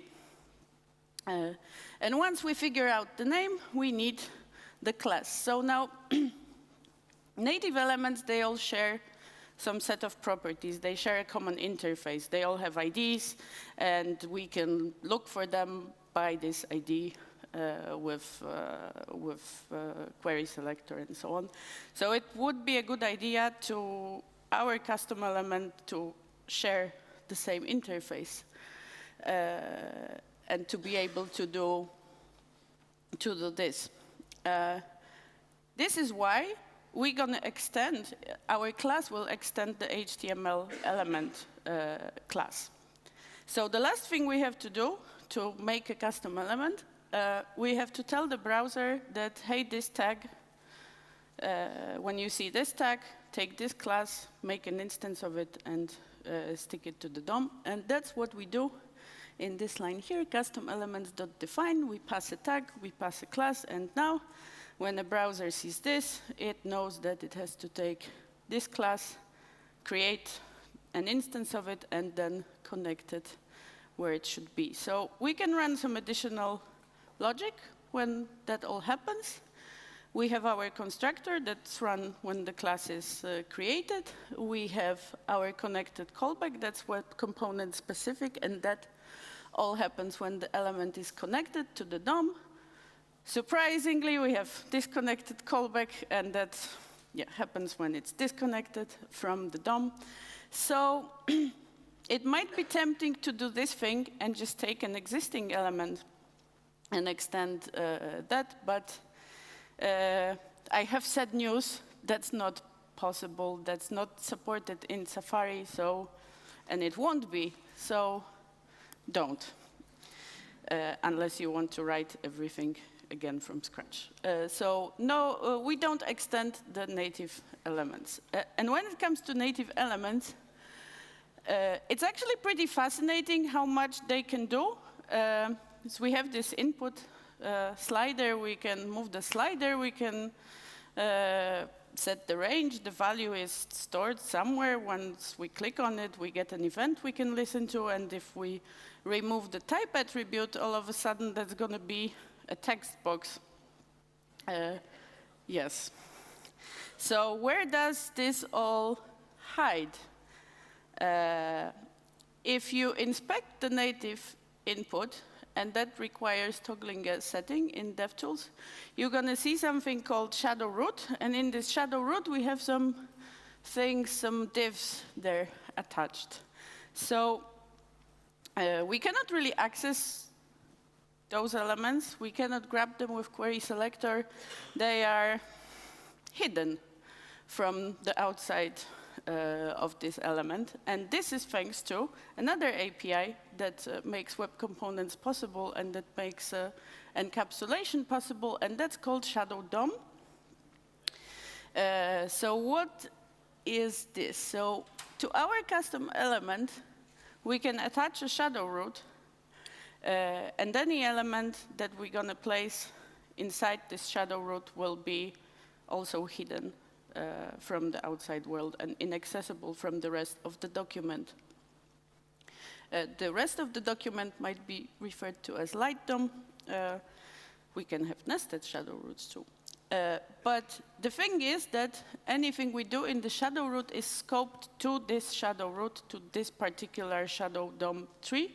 For example, we can use IDs there, and we don't have to worry about conflicts with the rest of the document. This is all scoped. Same applies to styles and selectors. So nice thing is that you don't have to write all these complex classes in CSS that you had to do for so long. Now you are just in your small isolated world. You can use IDs, you can use element tags. It's pretty awesome. So no styles can fall in, and also no styles defined in our shadow DOM will impact anything outside. There are few exceptions to this nothing in, nothing out rules. So first of all, we can style our shadow host with a host selector and predefine some styles for our outside element. But what if we actually want to style this div called container, for example, where we can pre-configure our component to be able to do so. So instead of hard-coding some value in it, we can assign it to a CSS custom property, like that. With using this var function, it takes two arguments. One is the name of the custom property, the other one is a fallback value. This fallback value is quite important because if you don't have this custom element dash color defined anywhere, you will unfortunately crash it. So fallback value is important. Then we can define this custom element color property in the root of our document, in the light DOM, on the body, wherever you want, on the parent element. And this will actually cascade down to inside the shadow DOM. So you can create a whole API, styling API, for this with custom properties. This is a button from UI library. It has 10 of those custom properties, and we can style it, we can change the color, we can do quite a lot of things with it. And some of UI library elements, they have a pretty nice feature. Apart from their shadow children, they can have regular children, like this one, for example, has the icon inside. But there is a problem here, because imagine that you're a browser, and where do you render this div? Where does it go? You have this shadow children, and you have this regular div, so Where does it go? Well, we need an extra element to tell the browser where it's supposed to go, and that's slot. So by placing a slot in our shadow DOM, we have a place to put whatever we put between the tags. You can have named slots. You can have as many of them as you want. I'm not sure if there's a limit, but that's also a nice way to compose elements with each other, because slot is quite powerful. It knows what it has inside. You can access elements through it, so it is quite powerful. So these two things, Shadow DOM and custom elements, these are two APIs that make web components possible, that allow us to create reusable HTML elements with encapsulated styles and logic. But we didn't solve one very important front-end problem. How do we update the DOM? So web components don't provide any mechanism to do that. You can do it manually, but the more your component grows, the harder it's going to get. So in UI library and in new back office, we decided to go with this web components helper. It's called lit.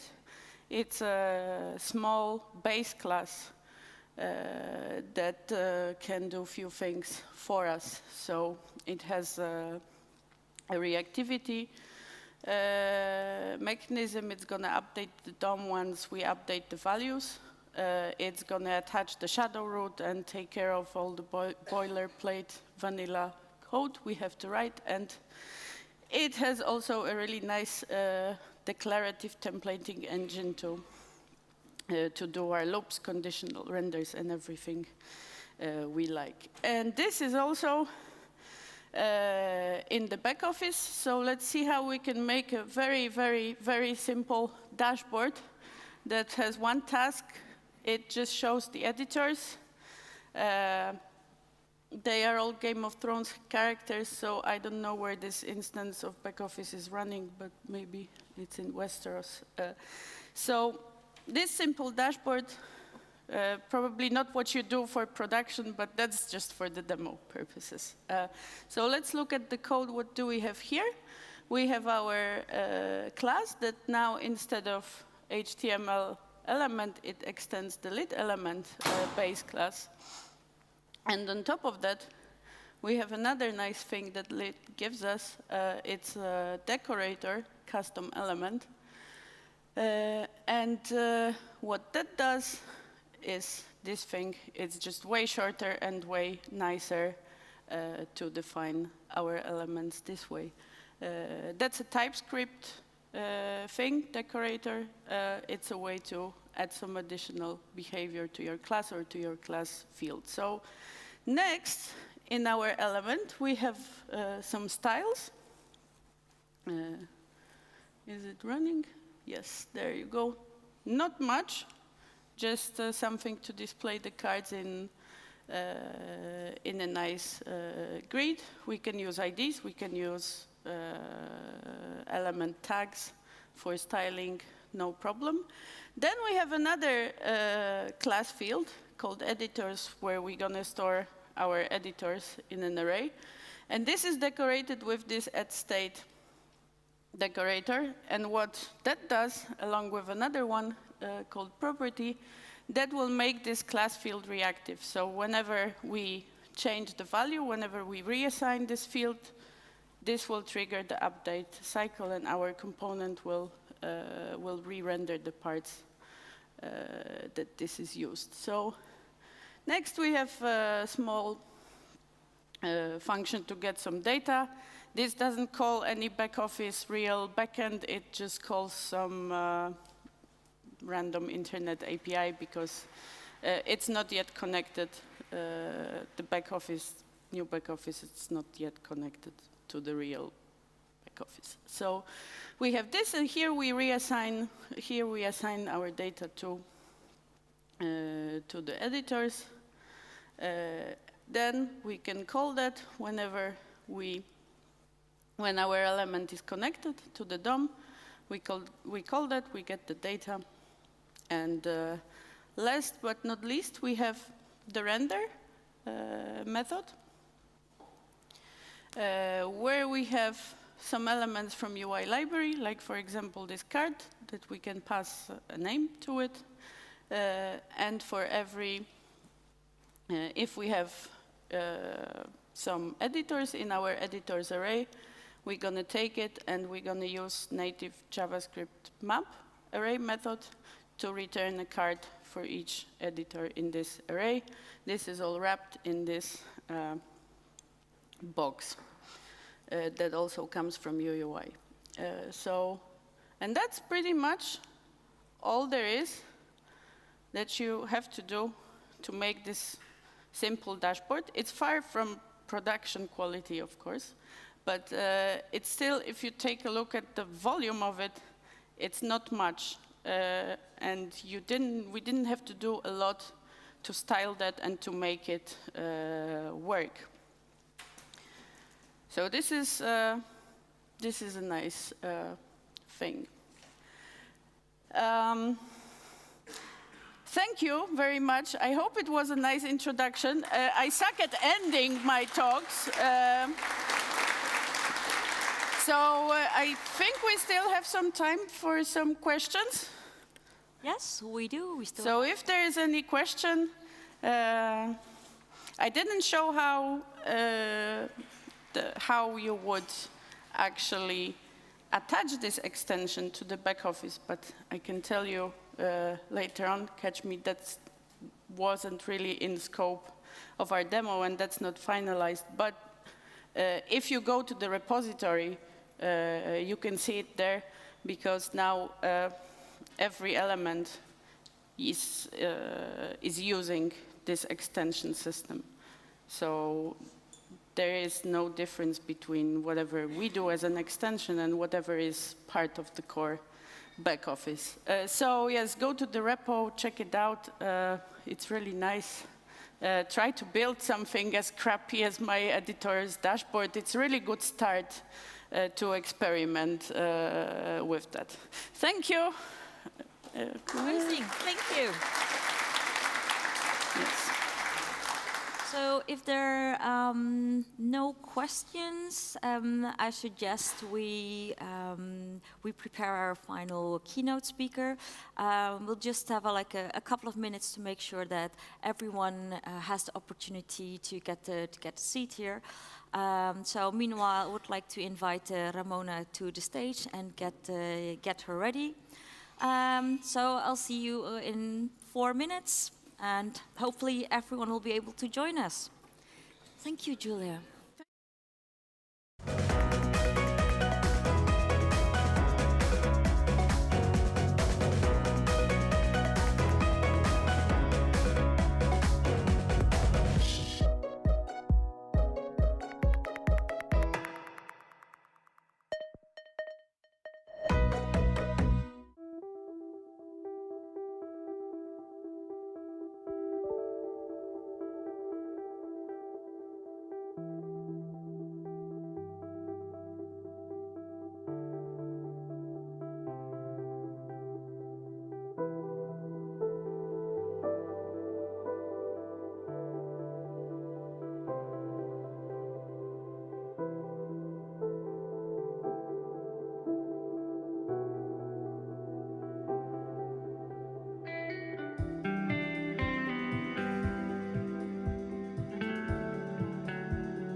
Yes, woo. Yes, yes.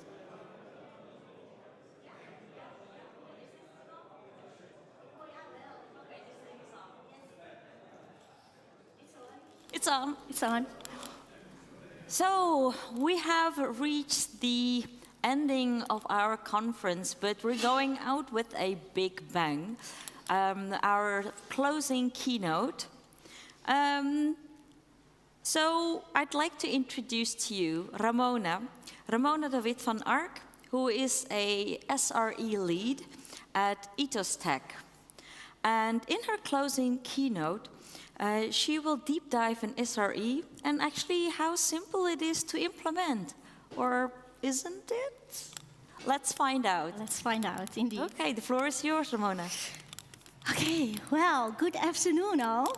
I hope you all have some energy left, right? Because it's been a long day, so I hope the music a bit did the trick. But yeah, let's start. I have this big-ass click thing, so hope it works. Is this not working? Should I put it out? Sorry, give me a moment. Oh. Yeah? I put the other one out as well, otherwise it looks weird, right? Okay, so I had my introduction myself, but yeah, I wasn't aware that this lady was going to do it. Anyways, I just wanted to add, I'm also a drummer, so that's why I added a drum kit, and I couldn't resist to put my own avatar in it, of course. So before I start my talk, just a quick check. SRE stands for? Yes, Site Reliability Engineering. I thought I'd make the check, because it becomes very awkward if I'm doing a complete talk about SRE, and you all don't know what I'm talking about, right? So, let's start. ABC, ECS, 1, 2, 3. So, let me first explain you how easy SRE is, right? But before I do, let me rewind back to the retro style of it all, right? So, well, nowadays still, but back then you had a business, of course, and the business also always wants new, cool stuff, right? But they also want reliability.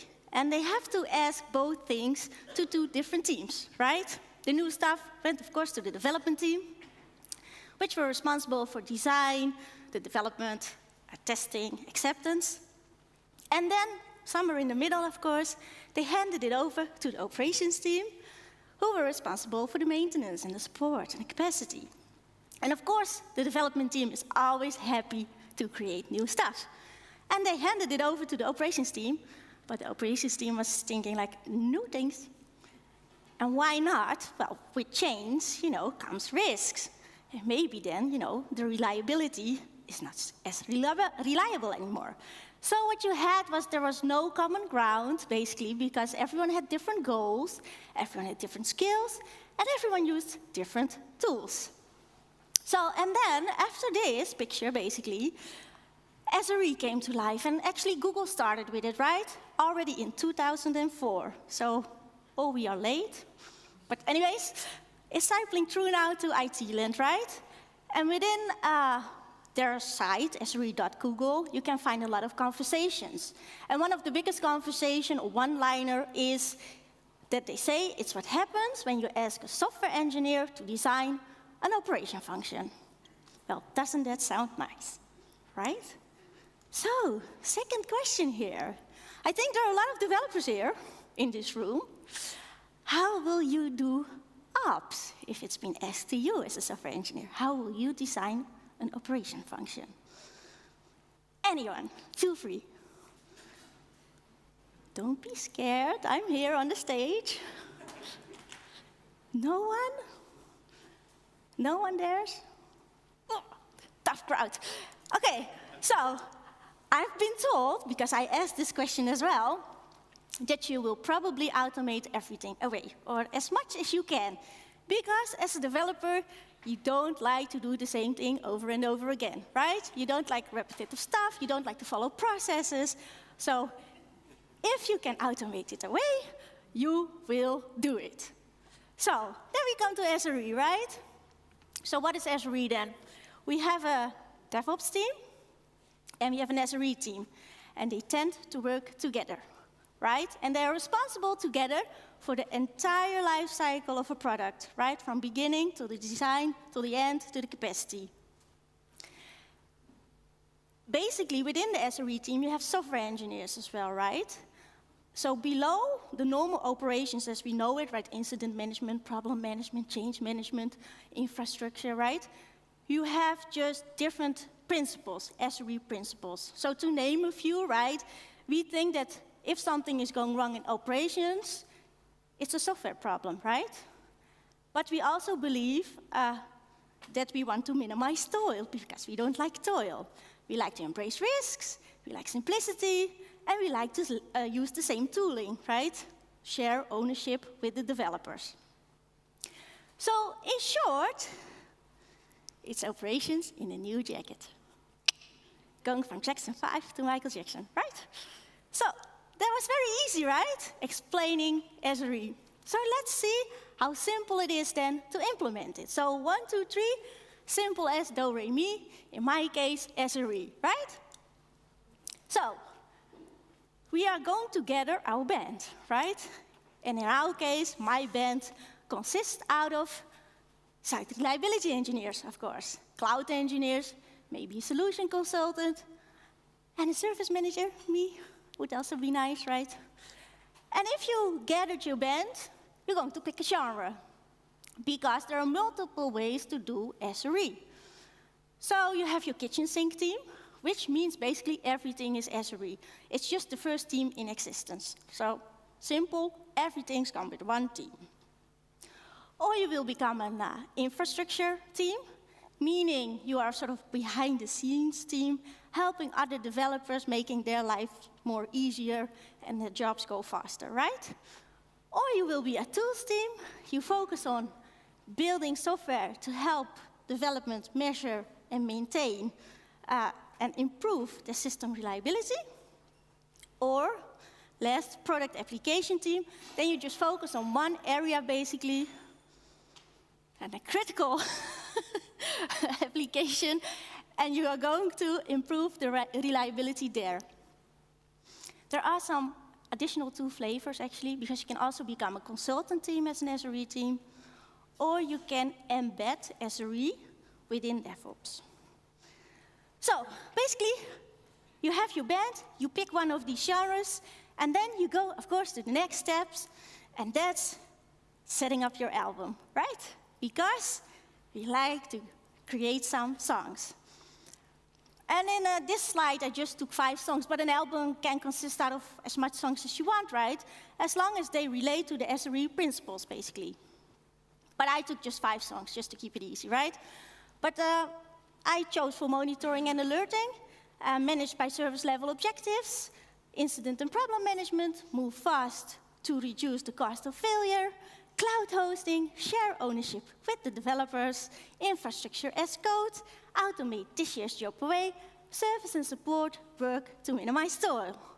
And there I have my cool album.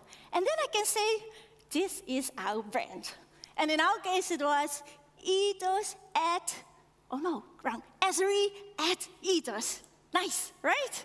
Sounds good. And I could say to everyone, let's play these effing songs. I cannot swear because I have kids. So, nice. I have my brand, and the only thing left to do now is to announce ourselves to the world, saying we are there to enable DevSecOps teams to adopt a modern IT operating model, working with the business to achieve a stable and reliable application development and delivery. Wow, that was simple, right? That was it. So, now we can start singing, right? Our song, SRE, ABC, 1, 2, 3, baby, you and me, girl. So let's see how that goes then. So we launch our album, right? And it's a big launch, of course. And as an SRE team, of course, we say, yeah, love the album, let's dance. And someone else will say, oh, I love my lyrics, I love my lyrics. But then, let's see, because it's about you and me. So, what will the DevOps team say?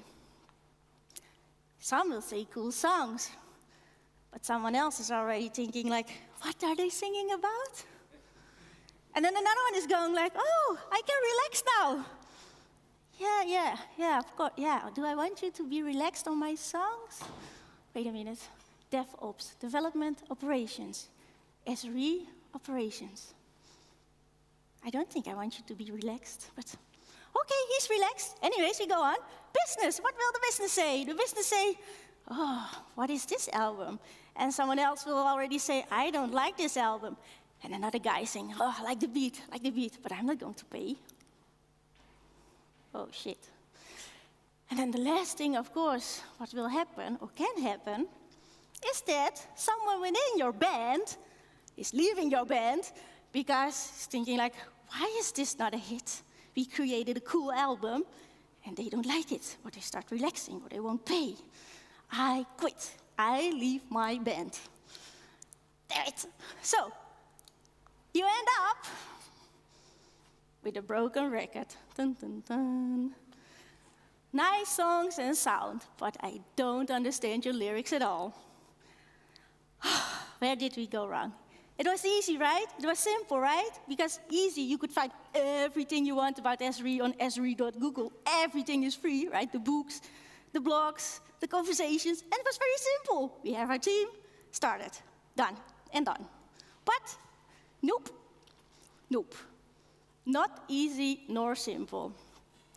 Because the moment you set up your SRE team and you look at your DevOps teams, you think like, okay, but what are you responsible for and what are we responsible for actually? And did we discuss it? And did we agree?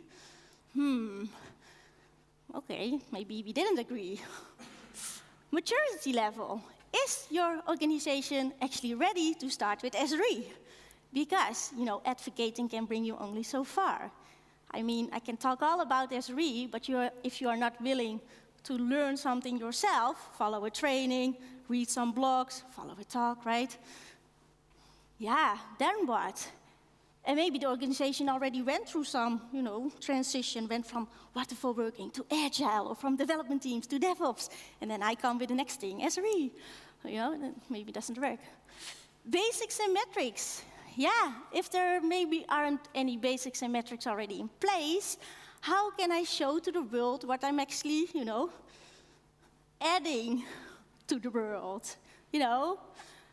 Can I measure my performance as an SRE team? Because if we are not measuring MTTR, mean time to restore, yet, and we don't have a proper incident management process, which I would like to automate away, yeah, then what? I end up with, what am I ending up with actually then? Fixing first the basics? So if you combine this all together, of course, then you get the short fun, I'm not going to pay. And then you don't have budget. And then you end up with the no money and no honey.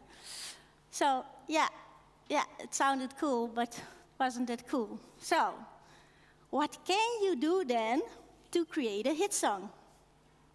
Which we can all sing along over and over again. So let's see. I think, keep it simple. Don't create an entire album. Maybe it's not the best idea, right?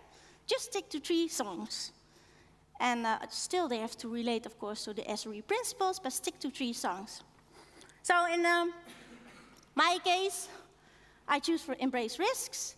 We manage service reliability largely by managing risks. Failure happens. We handle failure with incident management and postmortems, and minimize toil. We believe if a machine can perform a desired operation, then it should. Sounds good, right? Right? Well, let me learn you the lyrics of these 3 songs and see if it's simple or not. First song, Embrace Risks. Well, if you ever read something about SRE, this is a familiar song, I can already tell you that. You know it. But at the same time, it's not the most easy song. So, let me start. You have service level agreements, right? And you already had those, right? Because as a service manager, I got also all those service level agreements. And that was already there, basically. And that's basically the contract you make with your clients or users, saying something about the website. It needs to be available for 99%. If it's not available and it's down, then you have to fix it within 3 hours, and if you don't, you get a penalty. Well, doesn't that sound nice? But it's very reactive, right? Because shit already hit the fan. Then we're going to fix something, but the customers are already unhappy. So, is that working then? So, SRE came then with service level objectives and service level indicators, SLOs and SLIs. Well, service level objectives is the objective your team must hit to meet the service level agreement, right? And a service level indicator is nothing more than just measuring your performance in real life. And that's proactive, right? Because you are sort of trying to push towards that objective. So you are being proactive instead of reactive. But to explain it a bit better and make it a bit tangible, let's say our service level objective is about response time. In the service level agreement, it was said that we have to have a response time of 98%. And your service level objective, you always make more ambitious, right? So we say 99.9% of requests should be within 5 seconds. That's our service level objective, right? Then, of course, you have your dashboard, which will measure the actual performance, basically. And in this dashboard, you see 28 days. Why 28 days? It's consistent, because if you take months, it will go from 30 days to 31 days to 28 days. That's not very consistent, and you want to have a sort of consistent measurement. So, 28 days is equal to 40,320 minutes, meaning that the normal operations that it should be within 5 seconds is 40,280 minutes, leaving us 40 minutes, 40 minutes to be outside of these 5 seconds. And that's called your error budget. Your what? Your error budget. Meaning, there we embrace risk. We say we can handle 40 minutes being outside of these 5 seconds without thinking that our customers will be, per se, unhappy. If we exceed that, then we expect they will become unhappy. And then as an SRE team, we are going to do something. Are you still with me? Let me explain it in music terms, right? I'm a drummer. I come here to drum, and it's in my contract said by Henk, you cannot drum too loud. Okay, thank you. As a drummer, I like to play loud, right? But anyways, the SLO is then, in my case, you cannot play louder than 70 decibel, right? And of course, someone is here measuring, the guys in the back. And the moment I exceed that, and I go to 80 decibel or even 100, and I do that for a few minutes, you guys will think like, oh, it's loud. But oh, she tones it down, so I'm fine. But the moment I play loud for 40 minutes, well, then you think like, and you're going to leave the room, right? So as terms, then we go to the drummer. We tell her, please tone down. Or we hand you earplugs, maybe. That will help. Or we just unplug the whole thing and say like, when you don't behave, you can go away. So I hope that explains a bit more what this is. But again, this is a difficult song. And the reason why it's difficult is because you have to discuss it with not only, the DevOps teams, not the SRE team, but also the business, right? And the end users. And how will you explain the business that you are going to freeze everything the moment the error budget is burned up? And you're not going to release anything else before reliability is on par again. That's a tough bargain, I can tell you that, because business likes to have new stuff. Okay, second song. This is a more easy song, right? Failure happens. So basically, I just explained about SLOs and SLIs, and the moment you have an SLO breach, you get a call, of course, or an automated alert. And in SRE land, we have then an incident commander. And basically, the incident commander is there to basically solve the incident together with teams, or whatever he or she needs.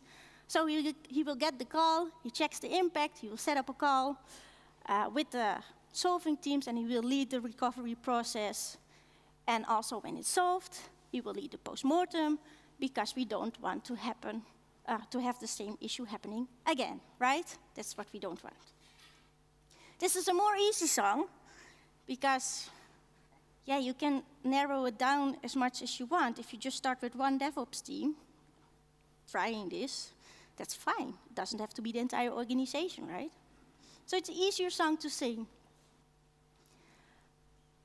Last song, minimize toil. Toil is a bit of a strange word, at least for us Dutchies, right? I think Callum doesn't have any problem with toil, but for me it's a strange word. So what it means is that you do the same thing over and over again, basically, right? And that's annoying, and no one likes to do that, and we believe toil can be the job, basically, right? So if you want to minimize toil, you first have to find out, of course, where you have toil in your organization. So you have to ask your stakeholders, and that can be the business, it can be the developers, it can be whoever, has something that he or she has to do over and over again. So in our case, we had certificates, patching, and onboarding. These 3 things are happening every month, sometimes every week, and you have to onboard everyone and do the same process over and over again. So what you're going to do then is basically, you're going to find out what the effort actually is manually, or as it is now. This is in hours, by the way. And you're going to check what is it in years. And then you're going to check how much time will it take us to automate it away. And then you have this nice calculation there in the corner, and that's saying how much time it will save you. What's the saving effort? So in our case, 76% saving effort for certificates, 90 for patching, 50 for onboarding. So here you have your top toil projects. So in this case, you can also then say, the first thing I'm going to work on is patching in our case, because that's 90% saving effort. This is also an easier song to sing. Lyrics are not that hard. And again, you can make it as big as you want, basically, right? You can start just with one thing, instead of changing the entire world. So, and if you have these 3 songs, and you start singing as your band, then probably 1 out of 3 will become a hit. And you have to find out, right? You have to, check it well, and see what will be the one that, goes up in the list, the highest, earliest, how do you say it? The number 1 hit you want. And the moment you see that happening, you can, A, start a marketing campaign for your targeted audience. Meaning you can, throw it into the world. We have, for example, then, Ops Genie, which is an incident management automated system, and we are going to do this in this way, right? You can, B, learn everyone the lyrics, provide sing-along lyrics. In our case, that's training or workshops or documentation, so everyone can learn the songs. C, decide upfront how many records you would like to sell, because you can show it better, right? You have some metrics. You can easily say what you want to achieve, and that's what you want. Because then, 1, you can finally say, show me the money, right? Because you know a groove. 2, it's more likely that your band will stick together. And that's what you always want, right? Your band sticking together. Because it becomes more clear what you are responsible for. And it's also more clear towards the rest of the organization what you are doing. So it's nice to be in the band. It's nice to be part of an SRE team. And 3, you can have some jam sessions, right? To improve your sound, but also create new songs together. And that's what you want. Right? And then, hopefully, you don't end up with a broken record. So what I'm trying to say here, basically, is yes, SRE is easy. In some way, it is easy. You can read all about it, and it's not rocket science even. And yes, it's simple to, have your team, create your band, conduct your band. But the moment it's about you and me, girl, yeah, then we are just talking about the cultural shift. Because then I actually expect from everyone in this room to sing along and do it together, basically. And the moment you have that, it's not as easy as it sounds. So that was my talk. Thank you very much for listening. And if you have any questions, feel free to ask.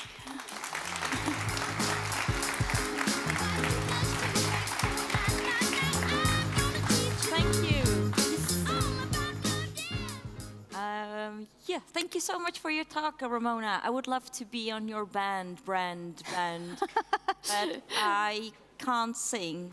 I can't sing either, but if you can play something, it's also fine, right? I can play. I can like play the what's it called? The triangle. Triangle. Yes, Triangle. exactly. Yes. So thank you, everyone. Thank you. I hope it's been an inspiring, productive day for you, as it has been for me. It's the first time for me meeting the Umbraco community. I feel like it's a warm, very warm and open, friendly community. I felt very welcome, and I hope you did as well. It was my honor and a pleasure to be part of this event, but it would not have been possible, of course, without the organizers, Henk and Arnold. And also, as they mentioned earlier, if you feel like you want to explore your organizing skills as well, I think they can use all the help they can get, and I think that they're willing to help you as well. You will learn a lot about organizing conferences, speaking, and everything that goes with that. But before I hand over the mic to Arnold and Henk, they are the brains behind this event. So please, let's give them a very huge, massive applause. Thank you.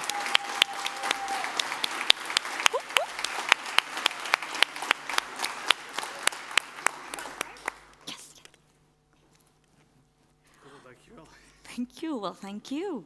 Thank you, everyone, for being here today. We had a great time. We had an awesome time. Yeah, it was really good. I hope you all too. We have some drinks. We have some beer, some wine, some 0.0, some Coca-Cola, some soft drinks, some lemonade, some juices for you all there, and a final snack before you get on the road. And yeah, after if you that, have like a barbecue sign on your ticket, you should also have an orange wristband. Then there is a barbecue for you. So we would like to thank all our sponsors. I'm not going to name them all, but yes, we have a lot of sponsors, and we want to thank them all. And if you're not yet a sponsor, reach out. I want to thank everyone helping us today. Maybe they can stand up. They're already drinking. No. So let's do an applause for everyone who has been helping us today and making this event possible. Because without the crew that helped us today, this couldn't be happen. So,